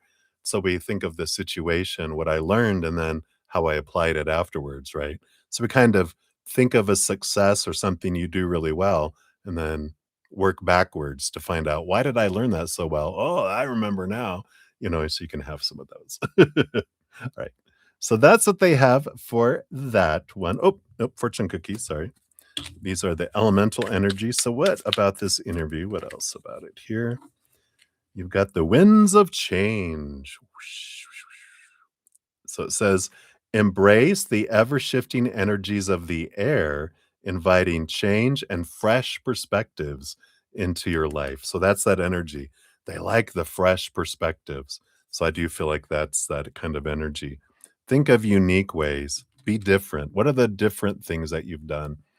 But definitely this, they might even be like an Aquarius where they like, the weird and the different, and I feel like that's important. So that's what they have for that one for you, Alice. Thank you again. All these multiple donations. I appreciate it. Number 4, you got 45638. Here's that one here. And then this one here is, how will Kyle truly feel internally underneath the surface if I give him a gift? Will he respond by wanting to pull away or cherish and respect you more? And do you see if it's 2 people or 1 person he went to dinner with? 2 people. I definitely saw 2 people with the 2 wands. That verified it. As soon as I saw that, I was like, "Oh, yeah, there were 2." So I definitely feel like there was 2 there, just for that one. Yeah. Alright. So let's take a look here. So how will Kyle feel internally underneath if you give him a gift? And then will he respond by wanting to pull away or cherish or respect you more? All right. So, how will they feel? Yeah, they got the devil card energy. Let's see what this is about here. We got the strength card. We got Leo energy here. And the judgment card, too. Wow, 3 major arcana.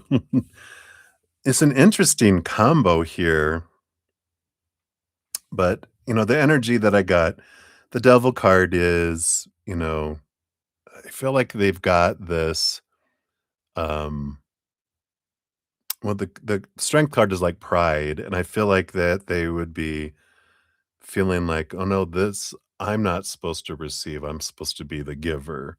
And I feel like that goes back to the devil card, some of those old mindsets. "No, I give, you receive."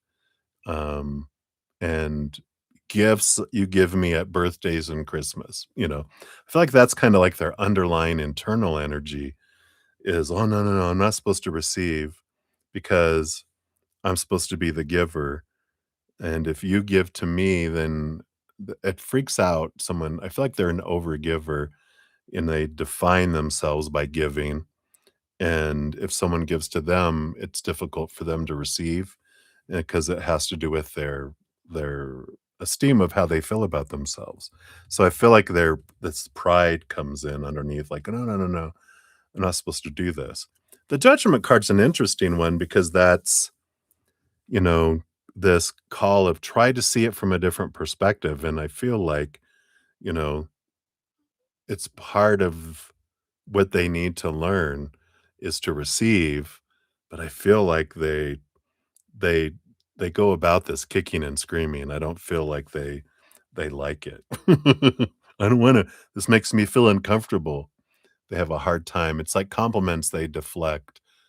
"I don't deserve this. Oh, you shouldn't have," kind of things. Will it make him wanna pull away or cherish you more? It'll make them wanna give more, um, but they got this Empress energy. I mean, this is the, you know, nourish the, Mother Nature, Mother Nurture energy. Um, I feel here, I don't I don't feel like it's gonna do either, which is interesting, because I don't feel like it's gonna make them pull away. I just feel like it's challenging them to receive, but it doesn't make them respect you more or cherish you more because they don't feel like they can be bought by gifts either. It just makes them more uncomfortable that they need to look at something, but I feel like they go internal with it, not external. Like, they don't use it to define you in any way. It's all about how this made me feel, and they go into this mother nature, mother nurture, nurturing themselves going, "Oh, wow. Why is this difficult? Da, da, da, da, da." I don't feel like it gets you any brownie points or makes them change anything. But I also feel here, that this has you look at what are your intentions behind giving with that mother nature, mother nurture. Do you feel that you're not enough with just who you are? Do you feel you don't deserve respect just for being who you are, that you need to do something to earn respect? Or are you just enough right away to be respected? Something to look at, right? Let's see what your fortune cookie brings in here around this situation too. You got astral aegis, I think is how you say it. Yeah, I like this. Wrap yourself in an astral aegis, allowing protective energies to shield and guide you. Yeah, and I feel like this is like, again, this nurturing energy. It's like wrap yourself in this energy. That mother nature, mother nurture, that empress really came through strong for you. I just feel like it's, and this is this, how do you pull away from yourself and what do you feel you can do to cherish and respect yourself more? It's interesting because one of my big ahas in my life, and I think I might have shared this before, where I was reading, I don't think it was The Path to Love by Deepak Chopra, but it was around when I was reading that. It's a great book, by the way, The Path to Love by Deepak Chopra. It's been around for decades. You can probably get it for very cheap at a used bookstore, but it was a huge transformative book. Around the same time, I was reading a book that asked me, "What are you looking for in a mate?" And I felt very disrespected by being cheated on, being used for money, being um, feeling like someone was trying to fit me in between the important things. All these different things were about respect. And I'm like, I want someone who respects me. And spoiler alert, after you fill out the little thing, after it says what you're looking for in someone else, you need to find in yourself. I'll admit, I threw that book across the room.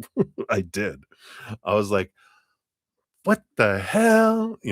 But I went and picked it up after a little bit, after I calmed down, because I realized I used to dim my light, I used to shrink, I used to try to become who I thought people wanted me to be instead of being true to myself, because I didn't respect myself. I didn't feel like I deserved to be respected for who I am, not who I can try to be, who they needed me to be for them. And that self-respect is where it starts. I respect myself because people will respect us as much as we respect ourselves. People can't treat us any differently than we treat ourselves. People can't love me more than I love myself. People can't respect me more than I respect myself. And so everyone is always a reflection of how we feel about ourselves. So if I respect myself, I will be respected. If I don't respect myself, I will be disrespected. Guaranteed. I know. All right. So that's what they have for that one, Alice. And then for your final one, your fifth one here, let's do 50505. Look at that. 50505. It's number five. Sorry. That is number five. Five at 50505. There you go. So again, thank you for your multiple donations here. So Anything more on how Kyle thinks and feels about you, if he's growing in his attraction or loyal to you, or if it's waning? All right, let's take a look here. Cheers, cheers. Let's take a sip here.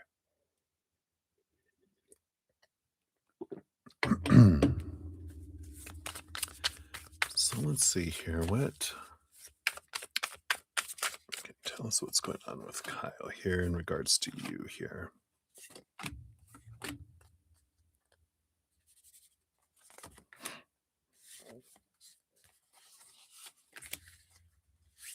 All right. I feel like that is it. Let's see what we got all in here for you. So, bottom of the deck, we do have the Three of Wands. Three of Wands is about, a change of direction. We'll see what that change of direction is. It's like, it's there. It doesn't mean a 180, a 360 is going in circles. A 180 where they're going the other direction, but it's like, and I don't know if that's a waning energy. We'll find out here, but it does feel like the path is changing, which it always does in a relationship anyway. But yeah, they are trying to gain more clarity here. King of Swords, trying to understand what they want from relationships, trying to cut away old ways of thinking, seeing things from a different perspective. The Justice card. I don't know if we got that before for him here too, is, the rules over the house of relationships. So they're really in their head trying to figure out, what are my expectations? What do I want from relationships? Because, they are trying to end a cycle and think of things differently. So I feel like this is kind of new territory for him here. They do feel a bit of a block with the Nine of Wands of, trying to find. This is the one we talked about where the perfect compatible partner, right? Is this reading? Is this person?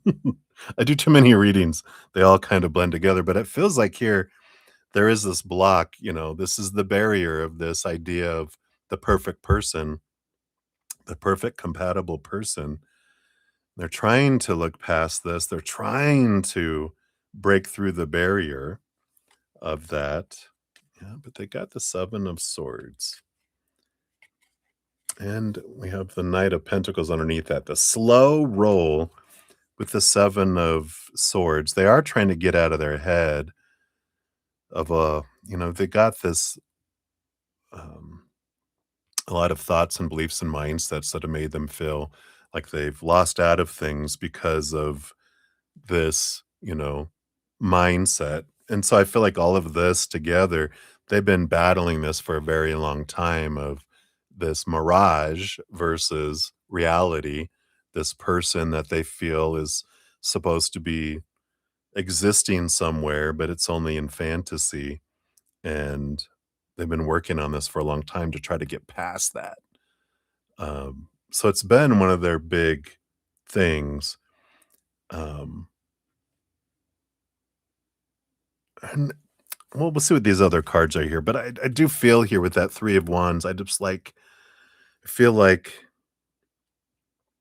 I battle it and I try to overcome it, and then I get tired, and then I just go a different direction because it becomes overwhelming, exhausting for me to try to question this and break away from this energy. And it makes sense. I think we've talked about how, we as humans will attach ourselves to unobtainable people, people who are emotionally unavailable. Um, and we can do that through an ideal, comparing people to an ideal that is unobtainable so that I never have to open up to someone because you're not that. So, oh well, I have to opt out, and so that's a way to keep ourselves safe. But mirror for us all, right? I used to uh, be attracted to people who were emotionally unavailable because I was emotionally unavailable to myself. And that was my big aha, one of my several big ahas, obviously. to be like, I'm not connected emotionally to myself. How can I emotionally connect to someone else? And I was always drawing in all these people who were attracted to people who are married or attracted to people who are in a relationship. And it's like, oh, oh well, all the people I'm attracted to already taken. That's a way we can do that. Or we end up in relationships with people as the person on the side or something like that too. It's kind of we end up being as humans because it's safe, you know. But there's a good awareness. Let's see what else we had here too. What else can we know about what's going on here? Yeah, we got this 5 of wands energy and the moon, a lot of hidden things below the surface, a lot of emotions below the surface. Here's that 5 of wands, that passionate interaction. I do feel like they do have, because this is the 5 of wands we got about those 2 people at dinner, that they've got a lot of interactions that they don't talk about because they've had this, passionate things, but they're reminding me someone I dated for a week, and that was their norm. They told me, it's not the good old days, it's the good old day because they were so uh you know, mixed up in their belief systems and about themselves that they were like, "Okay, a week, I can't do more than a week. So that's it." And you're just like, "What? It was fun, but I don't do more than a week. I for some reason I can't get past a week." And it's like because it's that unavailable to themselves energy, right? But I feel like there is this kind of they've had some short little things here that fizzle out and fizzle out and fizzle out because of this, comparing it to, an unobtainable goal. And they've had several, you know, flings and different things that they've had. A lot of stuff that they don't realize it till they start making a list and go, "Oh yeah, there was that person." The good old week, and this one was only 3 weeks, that one was a date, that one was for, weeks. Yeah, we've got and here is this, the 4 of Pentacles is defining ourselves by the outside world. The King of Cups is this again, this is like the Queen of Swords, this perfect person, and defining ourselves, it has to do with their sense of worth or worthlessness, um, around this. And it's interesting because this energy that's there is it's like a facade because it's I deserve this person is what the facade is. I feel so highly of myself that I deserve to have this dream.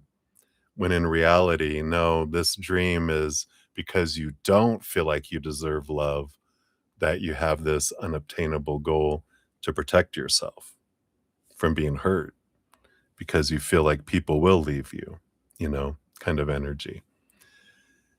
Which can be a mirror for us all, showing us, "Oh, how do I feel that way about myself too," right? So, let's see here, the card, is he growing to loyal attraction or is he waning? Well, he's kind of in this pausing, energy right now. I don't feel like it's going in either direction.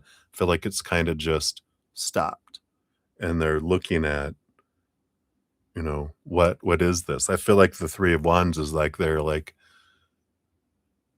thinking they're at like the crossroads. Do I wanna try to go forward when I haven't gone down that road before, or should I take my exit like my is my pattern, right?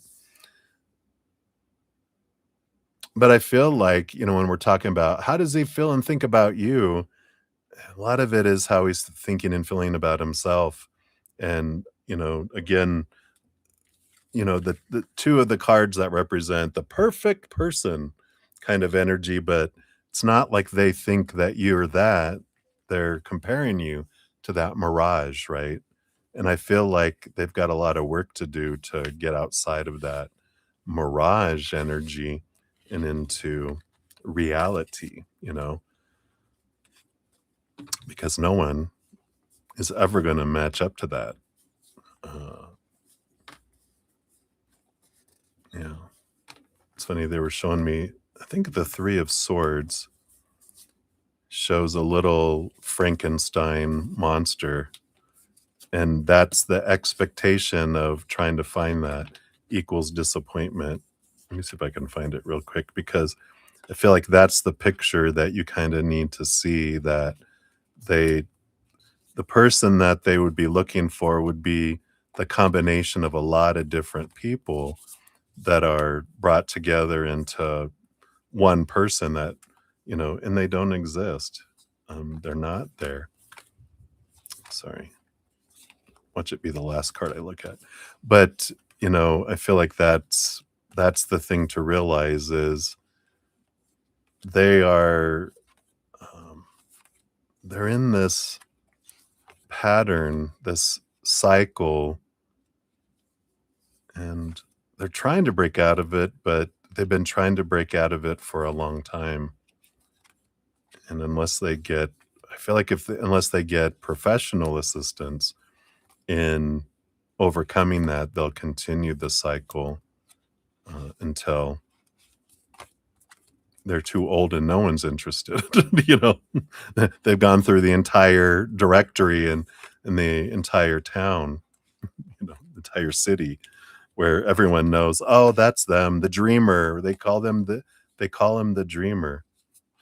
I should just look at the front, because I think it was going to be one of the last cards, right? Let's see. I'm almost through the entire deck here. I apologize. I just feel like such a strong. Here it is. Yeah. See, Frankenstein with a broken heart. So I know. But great mirror, great realizations and learning through all this. But I don't feel like they're your ultimate. I just feel like you're learning a lot about yourself through the mirroring of them. Let's see what your fortune cookie brings in. Yep. Frosty stillness.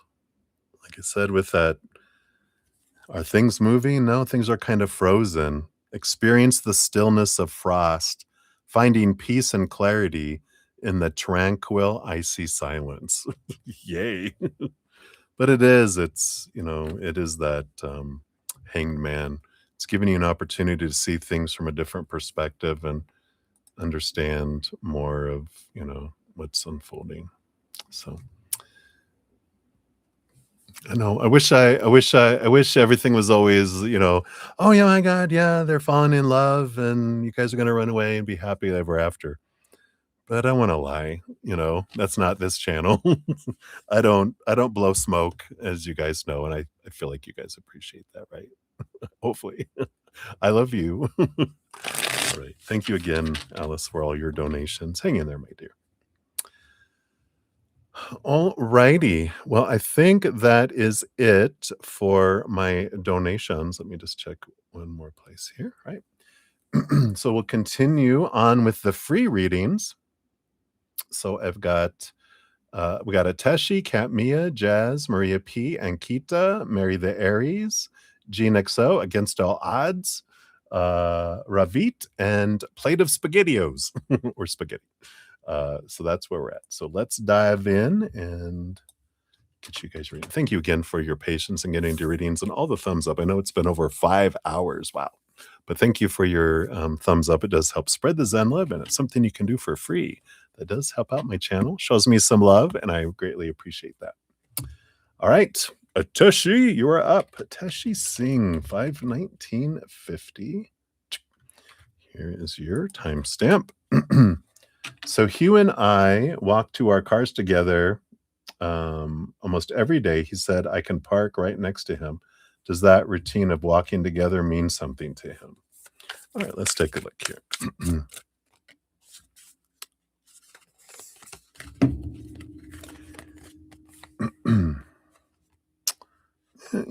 I don't think it means what you think it means with the 3 of swords. I just put that card back in the deck, it came flying out. But, that's expectations equal disappointment. The Wheel of Fortune energy,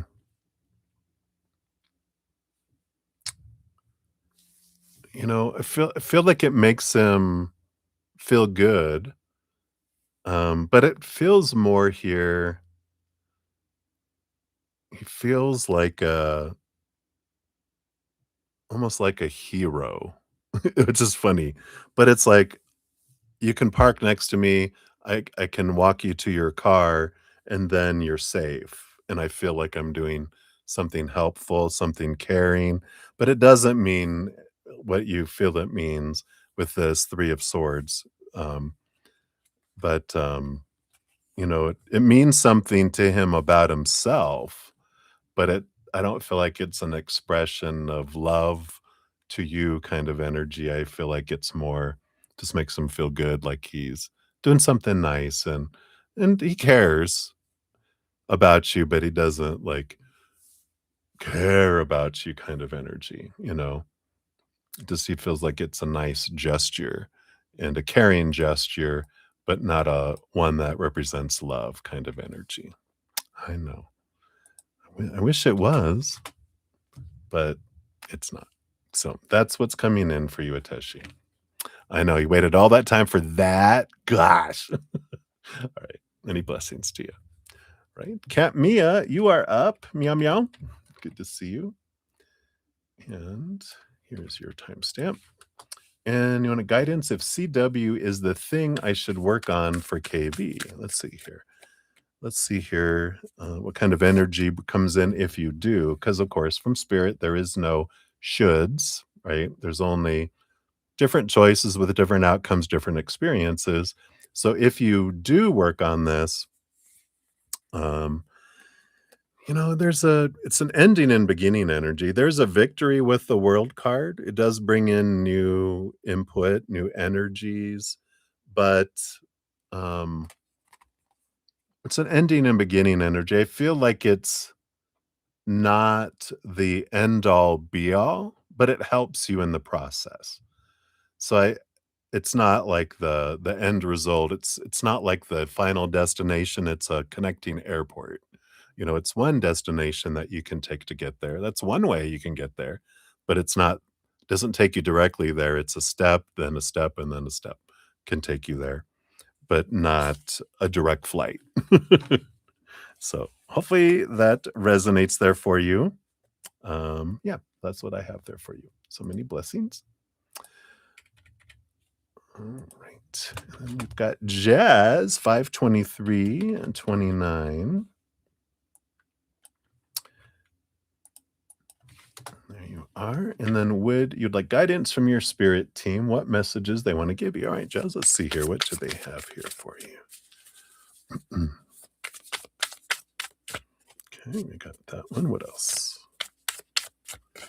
There we are. 10 of Wands and the Hanged Man. Yeah, the guidance that they bring in here, the Hanged Man is about seeing things from a different perspective and a bit of course, transformational energy that's coming in. And the 10 of Wands is kind of that energy as well, which is, the 10 of Wands can be looked at as burden or as abundance, depending on usually it's someone carrying these big 10 wands on their back, and you can be like, oh God, that looks like such a struggle. Or like, wow, look how much they have, kind of energy that's there. And so I feel like there is this, you know, awareness around are you what's your perspective? How are you looking at things? And a just an awareness of that you can change your perspective and because of how you change your perspective of your energy, uh, it'll change what you're drawing into your life. So it's this, how am I seeing things? Is it from a place of unconditional love and joy and laughter and uh, what, play and, higher vibrational and conditional love energy, or is it from a place of fear or lack or, kind of energy? And so it's a good reminder of stepping back and see things clearly and watch and see as you make these changes how it can transform your energy and what you're drawing into your life, and to see how powerful you are, that you're not at the whim of the outside world, that your energy is what's drawing things to you. And if you don't like what's you're drawing in, the great thing is you get to change that if you want. So I like that for you, Jazz. So that's what they have for you right now. So many blessings to you. Hey, Sanji. Hey, hey, hey. Hey. No, it's not too late to donate. You can still donate if you'd like.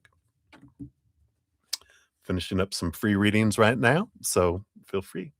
All right. And we have Maria P. You are up 52614. Thank you for your dual donations earlier. Here is your timestamp. Boom, boom. And a general for you, love and work.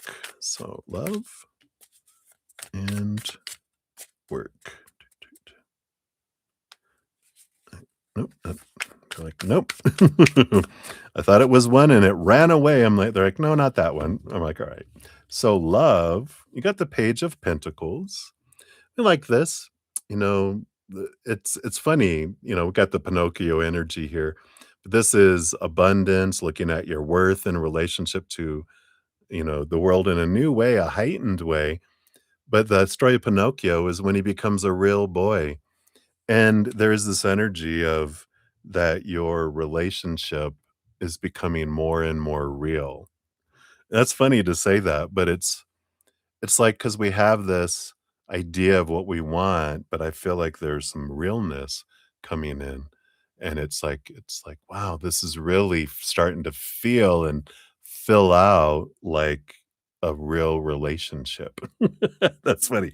A real relationship, not a fairy tale Pinocchio, but a real boy. It's a real relationship, and which, you know, a dreamy fairy tale, imaginary relationship is much different than a real one, because there's struggle, happily ever after, and everything's perfect between them.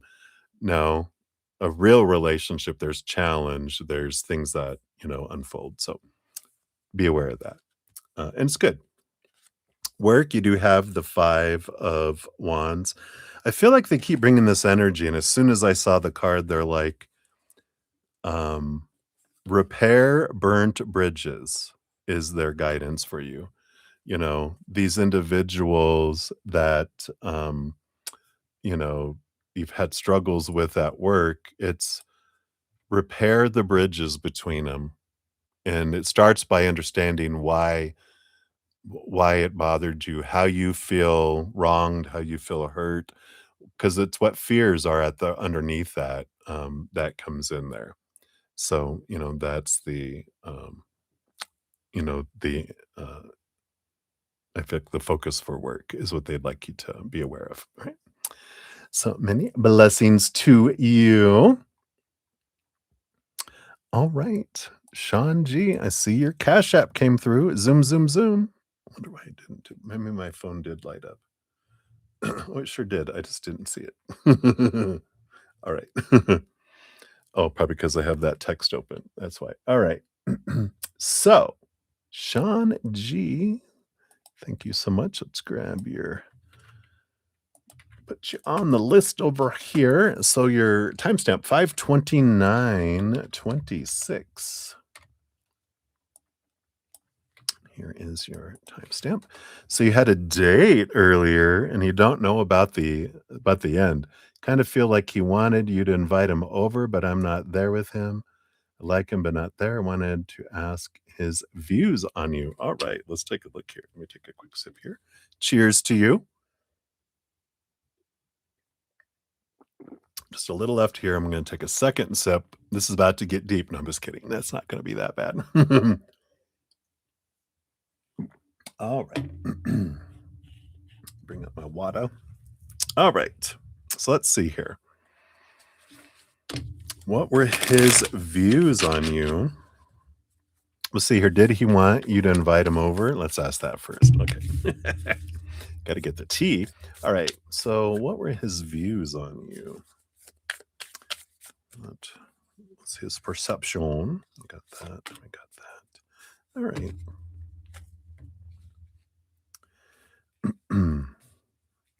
All right. So, first of all, did he want to invite you over? Oh, the high priestess. High priestess energy is, I feel like that is intuition, that it's a confirmation that what you were picking up correctly, but it's also the high priestess going away into the high priestess temple. Um, so definitely it feels like that they were, especially with a full moon energy, I feel like they were like feeling their wolf inside of them howling at the moon, energy, of course.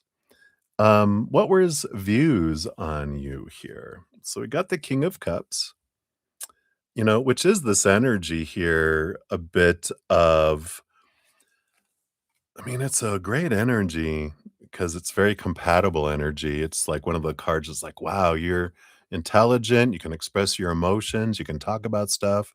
You're not like so emotional, you're emotionally unstable, you're not so intelligent, you don't know what an emotion is. You're a great balance between head and heart. I feel like you're very compatible. So I feel like their view is like, wow, they really were thinking that you were pretty impressive. On the bottom of the deck, you do have the Three of Pentacles, which is about being true to one's authentic self, creative energy, kind of like Empress energy, the three, right? Very much that. But so they do feel like, oh, wow, you're very creative, you're very unique, you're very true to your authentic self, kind of energy that comes in here as well. Um, yeah, okay, yeah. They very much thought, a lot of 8 of Wands, that's a lot of passion. They definitely wanted to speed things up between the 2 of you here, yeah, with the Magician energy too. So, they really, really like that there. 3 of Swords energy, um, I do feel like they, and you get this a lot, I know, but it's because of how confident you are in who you are, this 3 of Pentacles on the bottom being true to your authentic self, there is this fear of disappointing of that for some reason they think you have a lot of, um, I would say expectations, but you have a high bar on what you're wanting and you have rules, you have, the way things are supposed to be and should be and need to be and da da da da. They kind of pick this up that you have that. Um Not like you're high maintenance. It's not that kind of energy.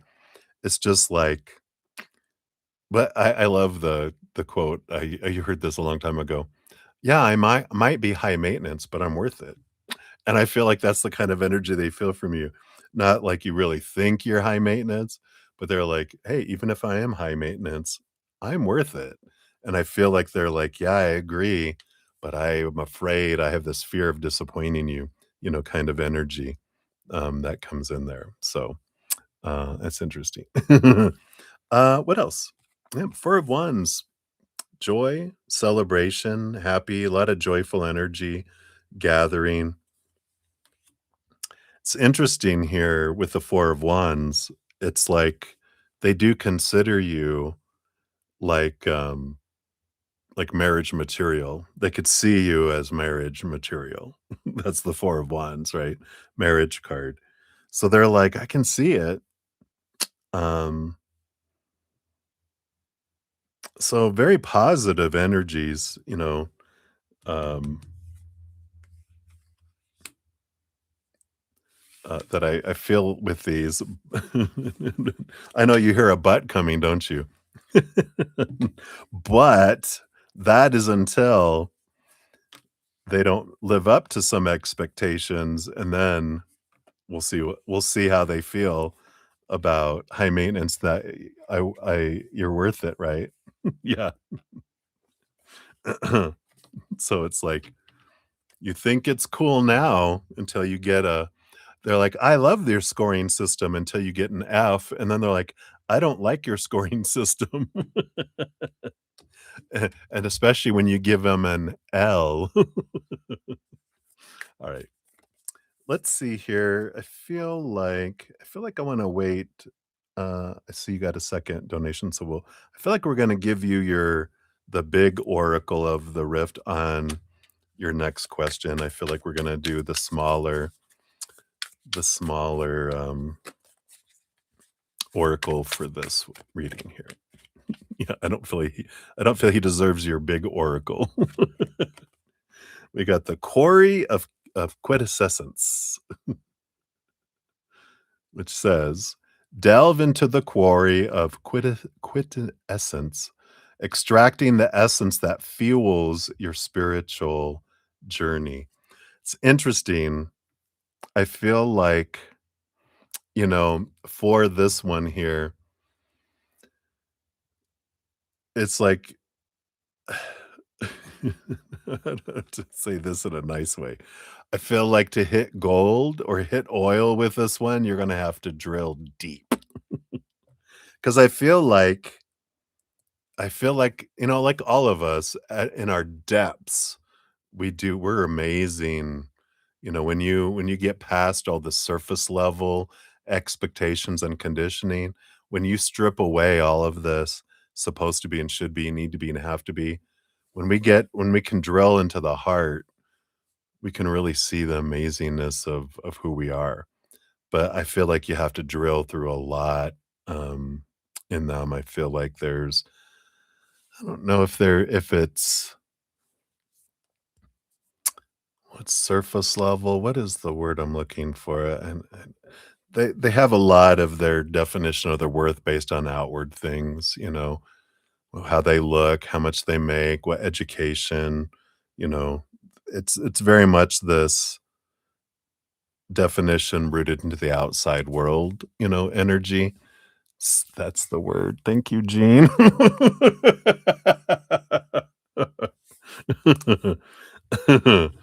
Yeah, that is the word. You're connected in here. Yeah, thank you. Um, superficial, but I feel like below the surface, if you can get them past that, if you could, take them to boot camp and strip away their ego and leave them raw in themselves, then you'd be like, "There you are. Now I see who you are." But I feel like there's so much, of that, there. But what are you gonna do? What are you gonna do? Alright, so that's for the first one. Let's move on before I get myself in trouble. So, for number 2, we got 53834. Thank you for your additional donation via Zcash app. Appreciate that. So, and I know happy early birthday to you. What can you look forward this next year of your life? You like speaking to him? Yeah. You're like, yeah, I'm gonna friend zone you.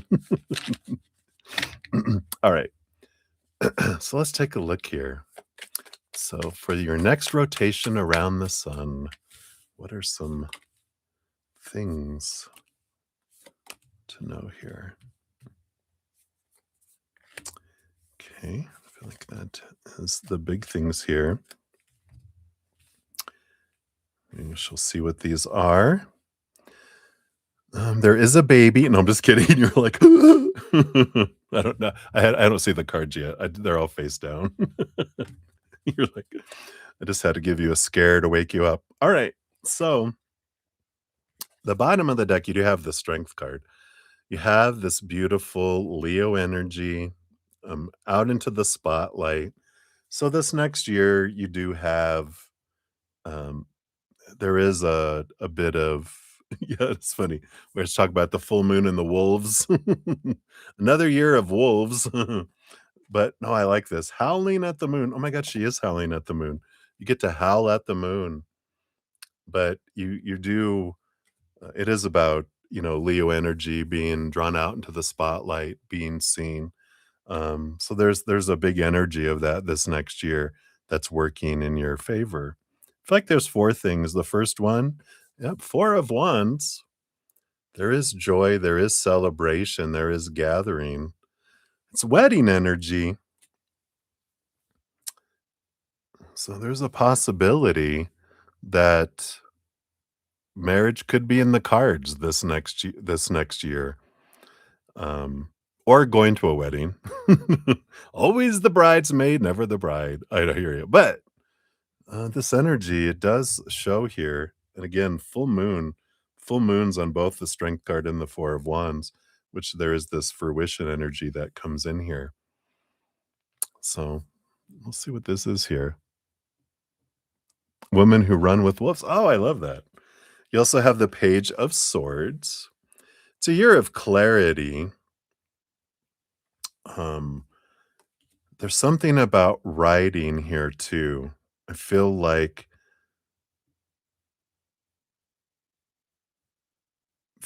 I don't know if you're looking at producing. Oh yeah, you are Prince. They're saying Prince, not like Prince, like I can't do Prince imitation, but like Prince. You have a wedding in July. Oh, okay.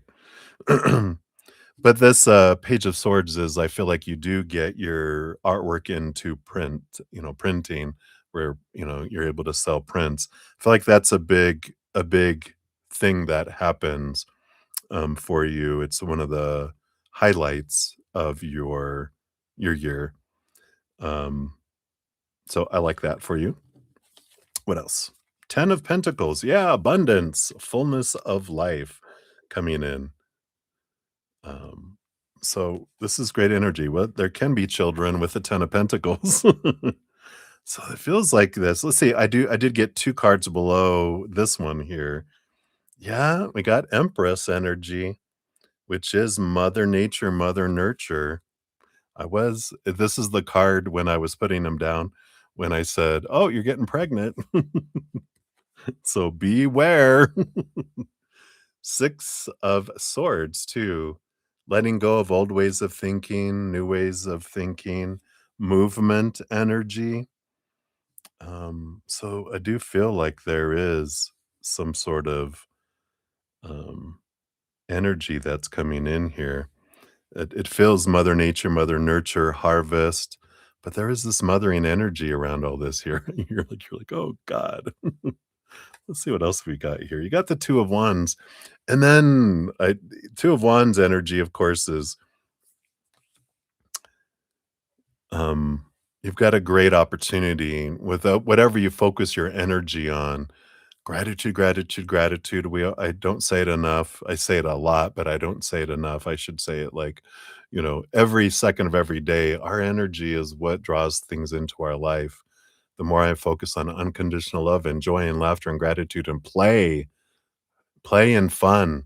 We draw in things that match that when I'm so serious and so into the fears and the lack and the need and the want and the striving, I push things away. So you have this great opportunity to bring a lot of things into your life here. I do want to I do want to clarify here. Yeah, it is a year. Even under the strength card, you got the Page of Pentacles, the Page of Wands, so this is going to new levels. You got the Queen of Pentacles, you got the other Leo energy of the Sun, you've got the 2 of Cups coming in. So there's a lot. This next year feels like a a very auspicious year where there's a lot of change, but it starts with the change of energy, continual change of energy. So do you get pregnant? First of all, is this marriage yours? Is this wedding yours or, something that you're attending? Oh, you got, a new beginning energy, the Fool card and the Chariot. Power of choice. It's up to you. There's a world of possibilities. They're like, it can be yours.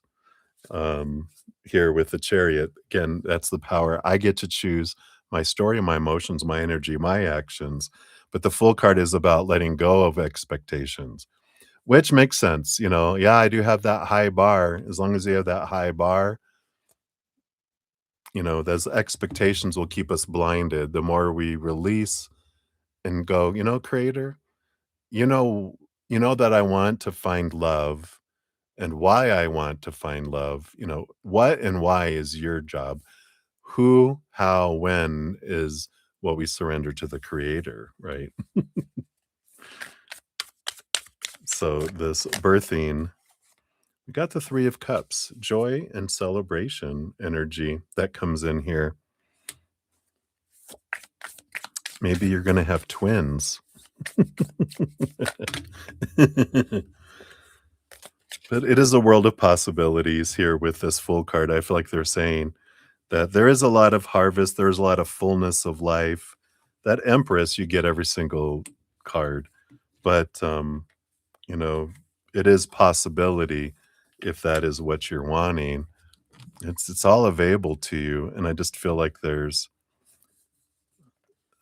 just like if we can get out of the expectations, then that's the full card. That's letting go of the old ways and just opening up with gratitude and flowing with life. There could be so much, so many possibilities, but you got to get out of your head. You got to get out of the expectations because that high bar you have for yourself too, right? So this one, you get the Oracle of the Rift Walker. Let's see what they bring in here for you here.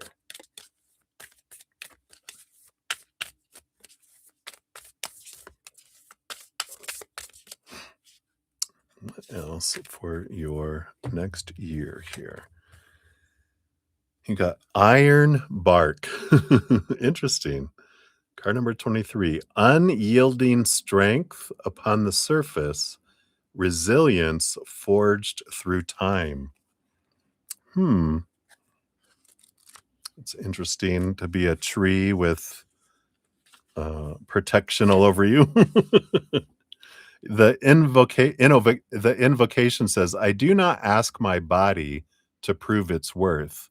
I ask how I can be its keeper. Ironbark speaks not of brute force, but of the quiet, cultivated strength that comes from care. Like the ancient tree with bark tough as armor, you're being asked to protect your energy, not by shutting down or pushing through, but by honoring what you need to stay well. True resilience isn't earned through burnout. It is built slowly through ritual, through nourishment, through boundaries that preserve your light. You're not meant to weather every storm. Some are meant to be walked away from. So this card invites you to examine the practices, routines, and choices that uphold your longevity. What daily actions shape the core of your well-being? What is asking to be reinforced, softened, or healed? To thrive, the tree does not fight, it grows. Ooh, interesting, right? The shadow energy of this card says romanticizing overwork or martyrdom, ignoring the body's signals, confusing toughness with health, resisting rest or care out of guilt. 3 reflection questions for your next year of your life. What does sustainable strength look like for me now? Where am I mistaking depletion for devotion? And how can I become a better steward of my body and spirit? Interesting. I like that. So, the iron bark. Rough, rough. All right. So that is what they have for you, my dear. Many blessings to you. Let me just check here real quick. Let me get out of this. There we go. So Enjoy. Hey, is that ILM girls? Good to see you. Get you on the free list here. We're beginning to wind down. I'm almost at 6 hours, so we're gonna have to shut down here in a bit so I don't pass out. But let me get here. So we got 1, 2, 3, 4, 5. So we've got 6, 7. So we got 7 free readings left. So we will go through those. I know. Oh my, I know. You know it's spirit when you can continue doing readings for that long. All right. Ankita, you are up. So 55103. I am so grateful for everyone. Yeah, I got good idea. Thank you. Stay hydrated. Keep it going. So Ankita, you want to know, how does the person in your mind feel after knowing about your relationship? All right, let's take a look here. So we've got this and we got this. How do they feel after knowing about your relationship? Yeah, well, they got some mixed feelings with the 5 of Wands. There's a bit of, conflict energy there. But the 6 of Wands, they still have this mutual attraction for you. They can't help that they're attracted to you, but they are it does conflict them a little bit because on one hand, they don't want to, interfere with someone's relationship and that kind of thing. But they also think, if I want something with you and you're in a relationship, but I don't know what, you're interacting with them, they're like, would you do the same thing to me? And so there's this conflicting energy around that. They're still attracted to you, but it feels like they're like, um, if you're in a relationship and if you would act interested in someone else, would you do that in a relationship with everyone, right? So kind of that energy is coming in there. And I feel like that's kind of where we're at right now with that. So that's it. That's what they got for you, my dear. Many blessings to you. All right. Then we have Mary the Aries. So let's take a look here, Mary. I know you've been waiting a while. Here, let me read your little short story here. So you don't need a reading, but you could use some of encouraging words. All right. You already told me it's not happening to you, it's happening for you. And honestly, I'm mad about that. But everything feels heavy right now. You're getting mad over stupid small things, and I'm doing better with getting over it. But what the hell? Why is this energy so heavy? Why am I so emotional? What should I be doing when these moments arise? Someone says something to me and it's not rude, but I'm triggered. People in traffic, I'm triggered, and usually I shrug it off, but not today, Satan, not today. Let's take a look here. You don't need a reading, but we'll see what encouraging words they have here, because they'll bring some clarity here for you too. What's below the surface here? Yeah, I can see it. Got the Page of Wands. You do have heightened energy, which right now we're in Virgo, lunar eclipse, post energy, full moon energy. You know, already, a full moon in itself expands our emotions, right? A lunar eclipse, off the charts, right? And that Page of Wands shows that enhanced energy, and the Hierophant is all about growth and growing pains and change. So, again, you're in this, um, uh, you know, conflicted energy, this, growing, um, growing pain energy. In fact, in today I put out, is it The Window? Yeah, The Window Wonder, my podcast series I put out today. There's a quote in there from Humble the Poet, and he says, there is no let's see, how does he say it? There is no growth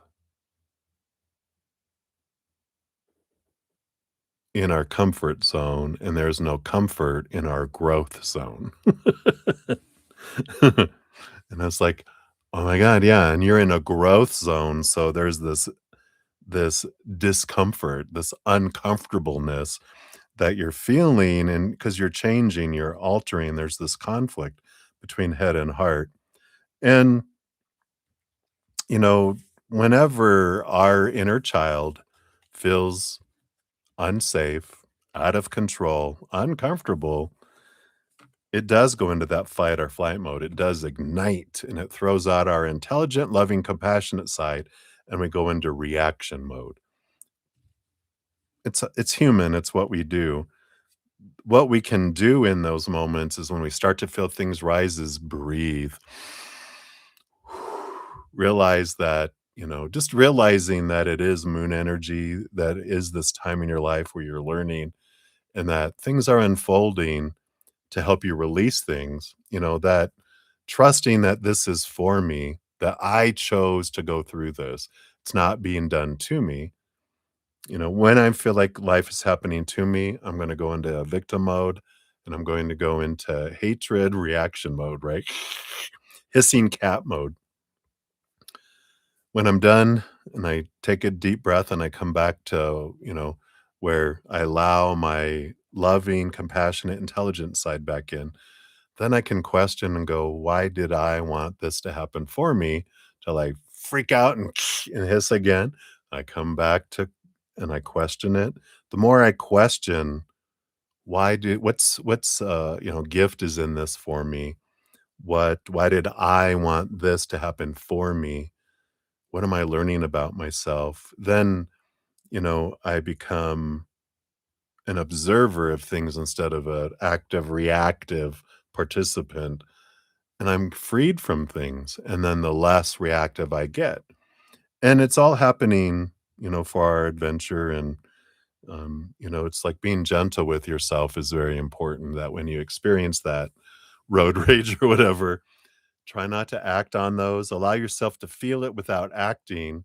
You know, um, I was mentioning this earlier. I was watching this Instagram, and they said the way I respond to things is, yeah, thank you. Yeah, thanks. Yes, thanks. You know, because it's like whenever happens in our life, if we go, yeah, that's what I wanted, thanks. Even if we hated it, there's that energy that, comes in with that. So hopefully that helps a little bit there, Mary. But hang in there, my dear. Stay out of jail. All right. Gene XO, you are up. So 558. 20. Here is, oops, what happened to your at sign? I must not have grabbed it here. There we go. There we are. And you want to ask what our eyes, feelings, and intentions are towards you after yesterday and Tuesday. And check the bottom. All right, so let's see here. What are their feelings? Okay, and their intentions. And the bottom of the deck. Hey, thanks for being here. So, bottom of the deck, you do have the King of Swords. A bit in their head and overthinking. What a surprise.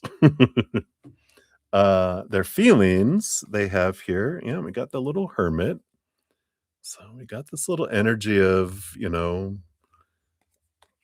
pulling back, reflecting energy, which makes sense with that King of Swords, thinking about a lot of things, going through a lot of things in their head, you know. So the feelings are uh, in a little cookie jar over on the shelf, and they're thinking about the cookie jar, thinking about the feelings, thinking about things. So, whatever your conversations and interactions were, got a lot of thinking about stuff. But what are their intentions? We got the Four of Cups.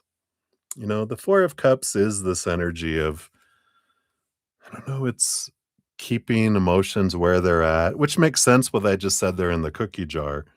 But, and this is even look at that thinking pose, it's almost like the thinking man, right? It's like what emotions, what intentions, what actions. It's um it's reflection time kind of energy that's coming in here. Yeah, right. So very much and all this Pisces energy too. I mean, Venus moved into Pisces, Aries moved into Pisces, the sun is in Pisces. Um yeah, it's the wrong cups card, right? You're like, "Oh, it's the perfect cup card for what's going on now." But they definitely are thinking a lot about things, trying to make sense of their emotions with their brain, which I don't know. What is I can't even think of an example. It's like, oh, yeah. It's like, well, let's see, a bird trying to make sense of water and a fish trying to make sense of air, you know? It's just like, that's probably a better example, right? Well, the bird, yeah, an air sign, like an air energy making the sense of water, right? It's like, it's a different language. I don't get it. It's like trying to read Chinese. I see all the symbols, but what does it mean? I don't know. So it's kind of the energy they're in, trying to understand. I feel like they're trying to do inner work, but there is something, about, how like we try to process emotions with the mind. It doesn't work. We try to process the mind with emotion, with the heart. It doesn't work either. It's like we have to use the proper medium for what we're trying to, do with that, right? Yeah, it blows his mind, right? So he's trying to really try to figure things out, but he's trying to do it with the noggin where to understand spirit and other people kinda need to get out of our head and into our hearts, but that's his go-to, and that's alright, that's what he needs to do, so we'll let him do it. Alright.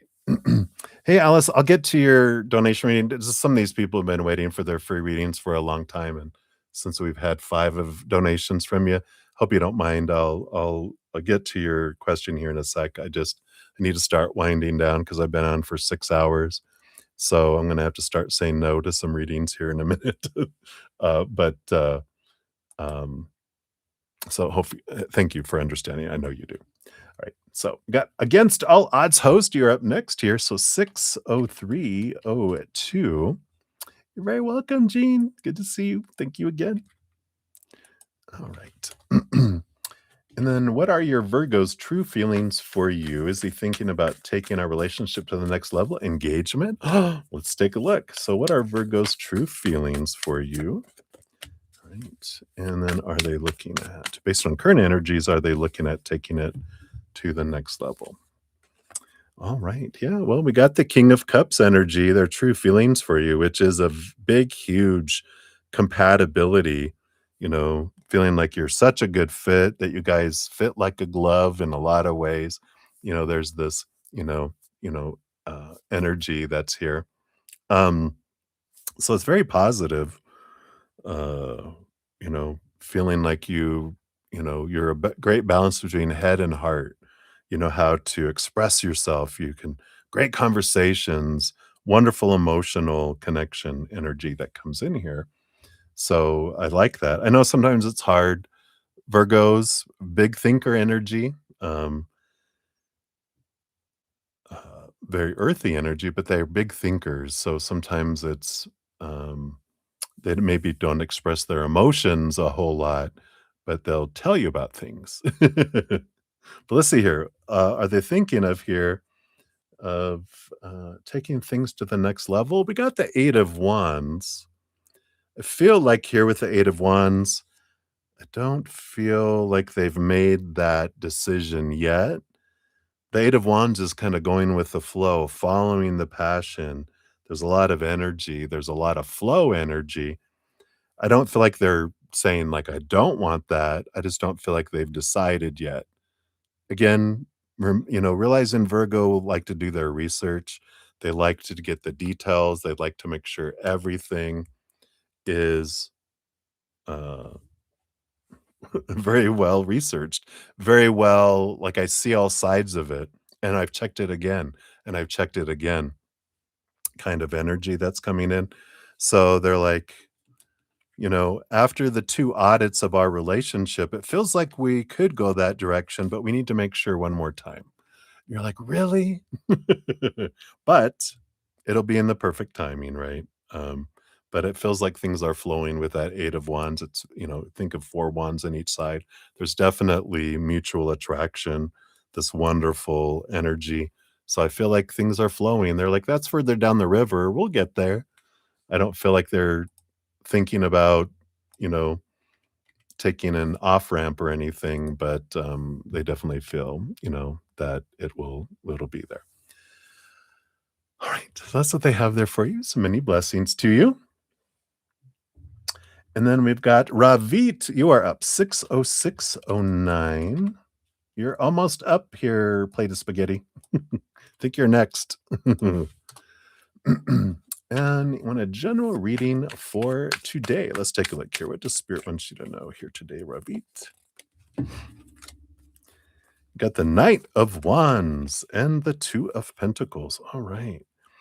Looks like here you have 2 opportunities that are coming up with the Two of Pentacles, 2 options in the outside world that are coming up. And the Knight of Wands, it is an action energy. And I feel like they're saying here, it doesn't matter which one you choose, you just need to choose. So there could be like you've been standing at a fork in the road and here comes this, you have a decision to make between going 2 different directions. And I don't feel like there's one, um it's like neither one's gonna destroy your life or make your life. But I feel like they go, you already know what you wanna do, but you're afraid of making the wrong choice. And they're like, there's no wrong choice. Just make a choice. Just go for it. It's time for action. It's time for movement. And because they're showing me like this path and you're at a fork, and if you go this way or you go this way, you still end up back here. They go, it doesn't matter. You're going to end up back in the same space. It's going to take you. Maybe this one might be like the what is it? The long route, the the mountain view that takes a little longer. This one might be zoop. This one might be a like, oh look, we're going to take the beautiful countryside. It'll be a different view. It'll still get you there, just different times, but it's neither of it's going to make or break you. So just decide. So that's what they have there for you. So many blessings to you, Ravit. All right. And then plate of spaghetti, you're 60834. It is a long stream. My record is a little over 7 hours. So I don't think we're going to hit that tonight because I'm winding down here. All right. So plate of spaghetti. You want to know what are Will's thoughts and feelings towards you? Is it safe for you to be falling for him or should I let him go? All right. Let's take a look here. What are Will's thoughts and feelings for you? And we'll do one card for that, and then is it safe for you to be falling for him? What kind of energy comes in around that? All right. So you got the 7 of Cups. There's a lot of different emotions that they have here. Some emotional confusion a little bit here. Um, I do feel a little bit, it's all the cats in the trees. It feels here that they're more, because I feel like they're thinking here, and so this is like their mind looking through a window at their, emotions, and I feel like they're more of a thinker, more, more not necessarily that they're detached from their emotions, but that they're more comfortable in thinking than feeling. So you would ask them, "How do you not how you feel about me, but what do you think about me?" Kind of energy. Um, so I feel like that is kind of where they're at, and they're kind of just observing kind of energy. I feel like they haven't made it's like the jury's still out. They're still trying to decide what they think, but they're looking at all the emotions, they're looking at the different things, they're gathering information. But, what are they? An air sign or a Capricorn, a Virgo, maybe a Scorpio? I just feel like they're analyzing, and they haven't come to a conclusion yet. Computing, little steam coming out of their ear. Sorry. My voice is starting to go away. Uh-oh.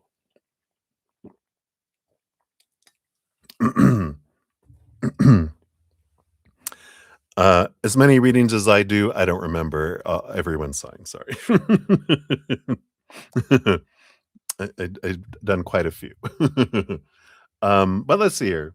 What's the energy around him here?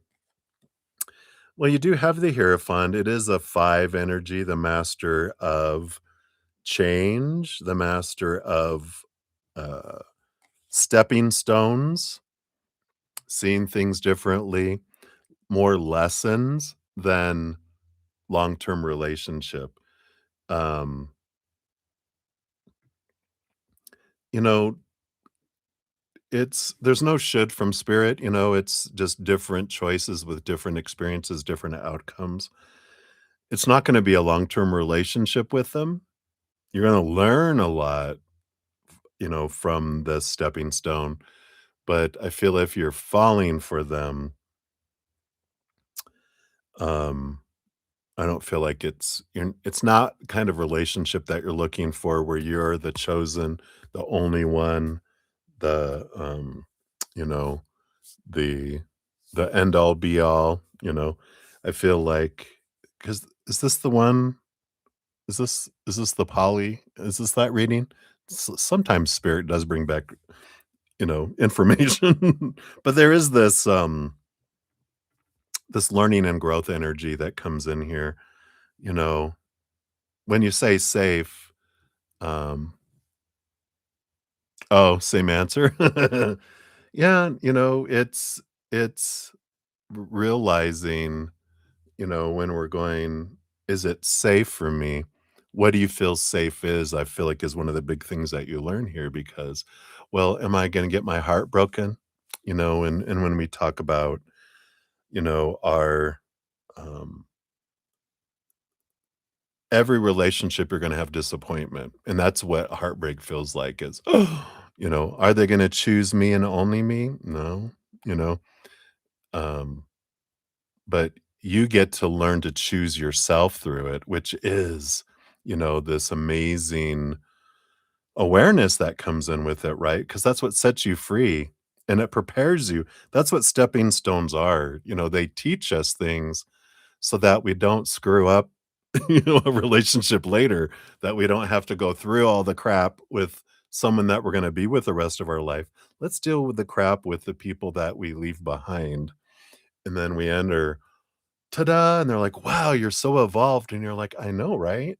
Because you didn't have to experience the crap I went through earlier.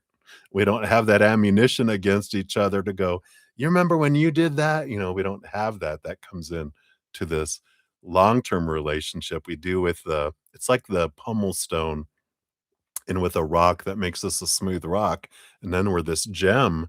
People are like, "Wow, you're so beautiful," and you're like, "I know, right? I know, right?" But you didn't see me as that rough stone before, but all these other relationships that we have chip away the sharp points to make us this smooth stone later for someone that's like, "Oh, wow, this is so beautiful." We're like, "I know." We wanna be with another smooth stone, not be pummeled all our life, right? But I feel like there is a lot you learn and a lot you let go of and a lot of expectations you let go of and a lot of our pain and insecurities, things we pour out that are great for later, right?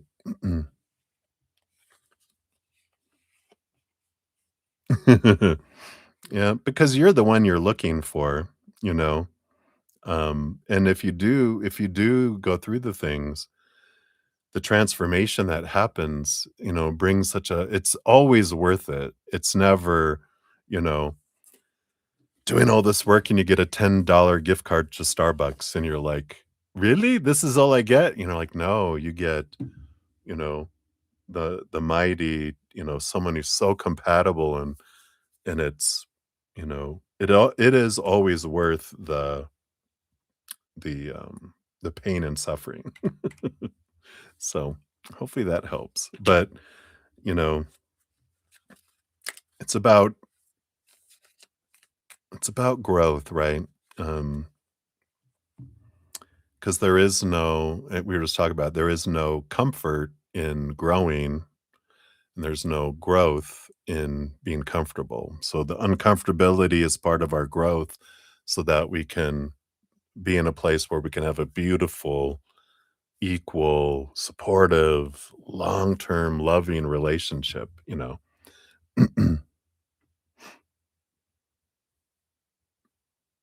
Okay. All right, so that's what they have for you, a plate of spaghetti. So many blessings to you. I thought I saw someone else come in here too. Yeah, explain life. Let me grab yours and put you on here. I think those are the last ones here. Oh, and I can't forget, just Alice, your last question. We will end with you here in a moment. All right. Let's take a look here. I think that was everyone. So we've got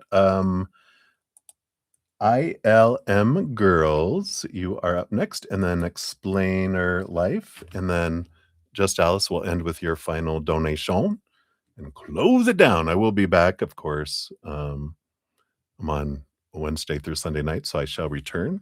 Let's see here. 61654 is yours. ILM Girls. No, I don't need that.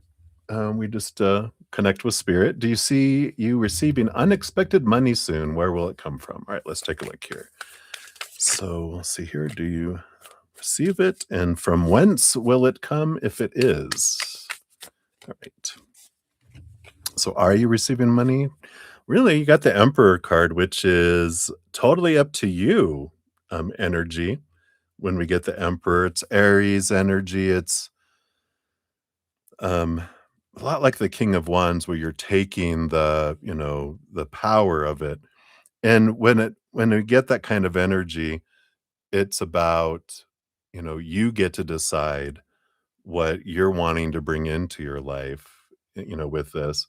And how you do that is be aware of where you're focusing your energy, right? So if you're focused in this moment, I'm grateful for what I have and what I have had, then we draw in more of have. If I'm focusing on need and want, or I fear I won't, that energy is lack energy because I'm not grateful for what I have now. I'm looking, I need more, I need this, I want. That's lacking, right? That's I don't have energy, and we get more of don't have. So the emperor energy is telling you, oh, I get to step into my power as the emperor of my life and I get to choose, I'm going to be grateful for what I do have. Sincerely, we can't fake energy. We step into gratitude and go, you know what? I'm releasing that. I can ask the creator, I would love to have more abundance. I hand it over to you. I'm grateful for what I do have and this and this and this. And then the creator, we surrender it and then it comes in, right? You're like, gotcha. All right. Where would it come from? Got the 7 of swords. It's gonna come from somewhere unexpected. The 7 of swords is our mindset that money or abundance has to come this way or this way or this way. We have all these thoughts and beliefs about how it has to happen, and then we limit the creator, we limit the universe going, "It has to be here this exact way and this exact thing." The universe is like, well, that's on back order for, 30 years, that exact way.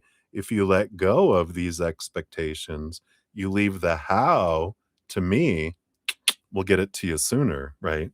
But I feel like it comes in unexpected ways outside of this norm, where you have this unexpected money. And it's like if it's like, well, it has to come in cash and unmarked bills, right? It's gonna be limited. But if I'm like, whatever, and then suddenly you get like like a 50% off coupon off of groceries or something, and you're like, "Wow, I saved all that," and then, there's a special thing on your utilities where they allow you to, um, split it out over 6 months instead, and it saves you money that way. It's like this unexpected ways, I feel, is how it can come in, and I feel like that's kind of a growing experience for you, um, to have that come in, right? So it's about surrender, right? It's gratitude and surrender, I feel like is the big energy that's coming in here. So, it's like I feel like that's the big focus of the energy there, right? So that's what they got for you right now. So many blessings to you. The more you focus on gratitude as much as you can, we get drawn out into the outside world, right? Easily into fear, into lack and distraction, right? So many bright, shiny things that distract us. Something that I could do, a gratitude journal is a great idea. Putting reminders on your phone, like every waking hour, even of come back to gratitude, because there's so much that takes us out of gratitude that we need reminders to bring us back in. So anything you can do is what can speed it up for you too. So that's what they got for you. So many blessings to you. All right, we got Explainer Life 62145. Here is your absolutely same to you. Thank you so much. So what's coming next in her relationship with Parveen? Let's take a look here. Based on current energies, what is up next here? All right. Well, we got the 3 of Pentacles, which is an energy of it's like friendship energy. 4 of Wands, it's a marriage card, but I don't feel marriage. It's also joy and celebration. I feel like right now the focus is on, you know, kind of this being true to our authentic selves, you know, being good friends, having joy, doing fun things. But I feel like that's kind of the zone that they're in, is where Parveen is kind of wanting to keep things, is that let's keep this as friends. Let's keep this as learning about ourselves, learning about who we are, this unique energy, creative energy, doing fun and creative things. I feel like I don't want to have a lot of, you know, e- expectations and intentions and kind of energy. I'm just wanting to be in the now in a way, kind of energy, if that makes sense. But I feel like that's kind of where it's at right now with the energy where it's headed. Um, I don't feel like they want to, put a bunch of, again, just rules or an itinerary around our interactions. I just want to be able to go and enjoy things and let's see where it goes kind of energy. So that's what I'm feeling is coming in right now. So many blessings to you. So sorry, Alice, I almost forgot. So Alice, where do you for your final one here? I'm so sorry. I took some other people and I meant to come back to you. So here's all of your donations. I'm so grateful for all your multiple donations here tonight. And for your final diamond one here, let's take a look. So you want to know, what does Kyle think that you feel and think about him? Ooh, how does he feel and think about you versus the other girls? All right, let me take a sip here.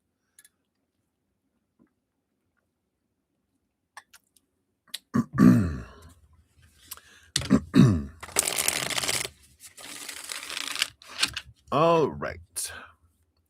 So, what does he think that you feel about him? And what does he feel you think about him? And how does he feel about you versus the other girls? All right.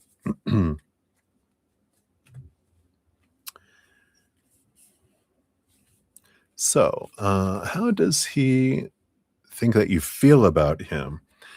And we got the Chariot card here, which is it's this is moon energy, a lot of emotional energy, of course, here. Victory energy, wanting movement energy, because the Chariot does roll over like all 4 of the horses, which is action, movement. And I feel like they feel, you know, they think that you feel about him is there's a lot of emotion energy there and you want action, you want movement. You want them to make a choice with this Chariot energy too. So I feel like they're like, yeah, you're in this energy of you need to make a choice. You need to make a choice. You need to choose me energy, right? Um, what does he feel you think about him?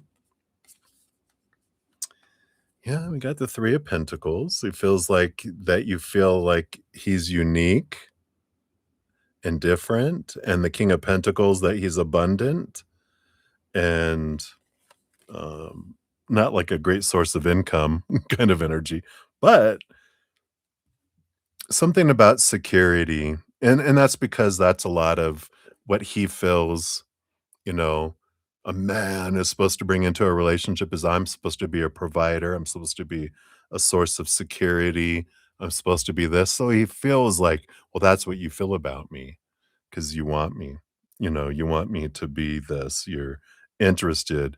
But they also, you know that's the whole thing, right? What we feel and think about others is how we feel about ourselves so much, right? So, but they feel you feel this way about them. Yeah, because that's what we were looking. Now, how does he feel and think about you versus other girls? Let's see what we got here. 9 of Pentacles. There's this solid foundation, this um I don't know, this because the 9 of Pentacles, it's about independent energy. And I feel like their perception of you is that you are much more independent than these others, that you're very much more, um, maybe like financially and physically in the physical world more stable. I feel like some of these others are not so much, you know, um, I feel like a lot of people go after them for their money and for the security, and that's why they have that idea that's there. But they also feel like you are more secure in yourself that that kind of sets you apart, that you're not coming across as like a gold digger. But some of these others, you know, they're looking for someone to take care of them is the way he gets it because he's like, wow, but I feel like you're like, I don't need someone to take care of me. I mean, it's okay, I'll allow people, but I don't need it. I feel like that's kind of what they kind of see that difference. What else? 3 of Cups. 3 of Cups energy here.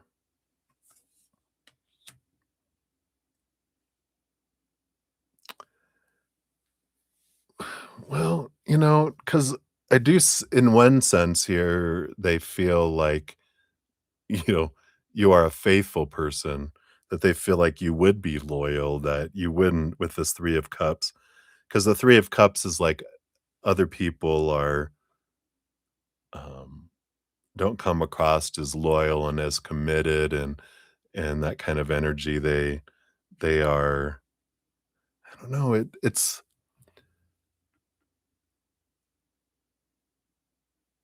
I would say, and I'm trying to find a nice way to say this about the others, but they're much more quick to open up every part of their life, you know, uh, to where they're like, I don't feel like, they're very quick to, get sensual and different things like that. And I feel like, not that you're a prude or anything like that, in their mind, but they're like, they like that you're not just like, here's pictures of this, here's pictures of that kind of energy, and they're like, wow, you respect yourself more than some of these others respect themselves by, they're just like, here. Um, so I feel like that's something that sets you apart. And then the Ace of Wands. I feel like it also sets you apart here with this Ace of Wands, this, and this is, of course, not an all inclusive list, but these are some of the big things that you are motivated, that you're wanting things out of life, um, and not just the like you're not wanting the you know surface level, superficial things of life. Like, yeah, those are nice to haves, but I want more out of life, and I feel like that's what really stands out to them too, is that you do have this wanting different things than the standard little, shallow things. You're deeper to them than these others. So I feel like those are some of the big things that they have there. Hopefully that helps a little bit. So what your fortune cookie is here. And you've got the oceanic depths. Yeah, see, that's the depths. You're not just surface. Depths. Plunge into the mysteries of the ocean, exploring the profound wisdom hidden within its depths. And that's the big energy. I feels like there's a lot more to you than the others, which also scares them, the scary ocean depths. They're like, what if I drowned? What if I drowned in this depth? Especially your emotional capacity. But I feel like, you know, um, but in comparison to that dream that they have, they're like, "But still, even then," you know? But in comparison, you check off a lot more boxes than anyone else they've ever met before. There's still a lot of unchecked boxes, like, I think we did a reading on that before, some of these things that you're just like, "What? Really?" But we can't change their little they gotta change that themselves, right? So that's what they have for you, my dear. Thank you again for all your multiple donations. Thank you, everyone. Anyone else that's hung around this time, thank you for all the thumbs up too. It does help spread the Zen love. If you haven't got into the drawing that I have every new moon and full moon, we just had a full moon drawing a couple days ago. We have another one coming up on March 18th. Here's the link down here. The playlist is always in the description area of the video, or if you go to my main page at the top, all my playlists are listed there. So you can get into that. I do give away a 30-minute personal recorded reading or one of my energetic hedges if you prefer that.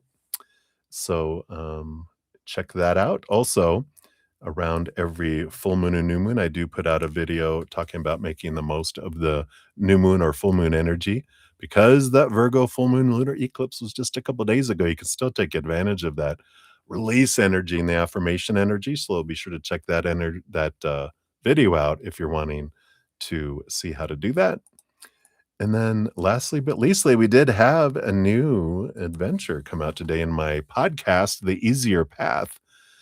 So be sure to check that out if you're looking at ways to make this path as a human an easier path instead of a harder one. We do talk about some of drama and trauma of my own life and other individuals or just the world at large, the reason why humans do what they do, perspectives from spirit on why we go through those things, why we want to go through those things, and then hints from spirit on how to make it an easier path instead of a harder one. So be sure to check that out if you're interested. Like I said, I am on Wednesday through Sundays, starting at 5 p.m. Mountain Time. So I'll be back tomorrow night. So until I see you guys again, remember every second of every day of your life, you truly are eternally and unconditionally loved by the mother and the father of all things, our creator. And of course, I love you too. So, see you again. Enjoy. Remember, I have it written down here. I'm trying to remember this. Life is just a game we play together. So try to have fun and enjoy it, right? All right, everybody. I love you much. We'll see you soon. Sleep well, dream well. We'll see you on the flip side.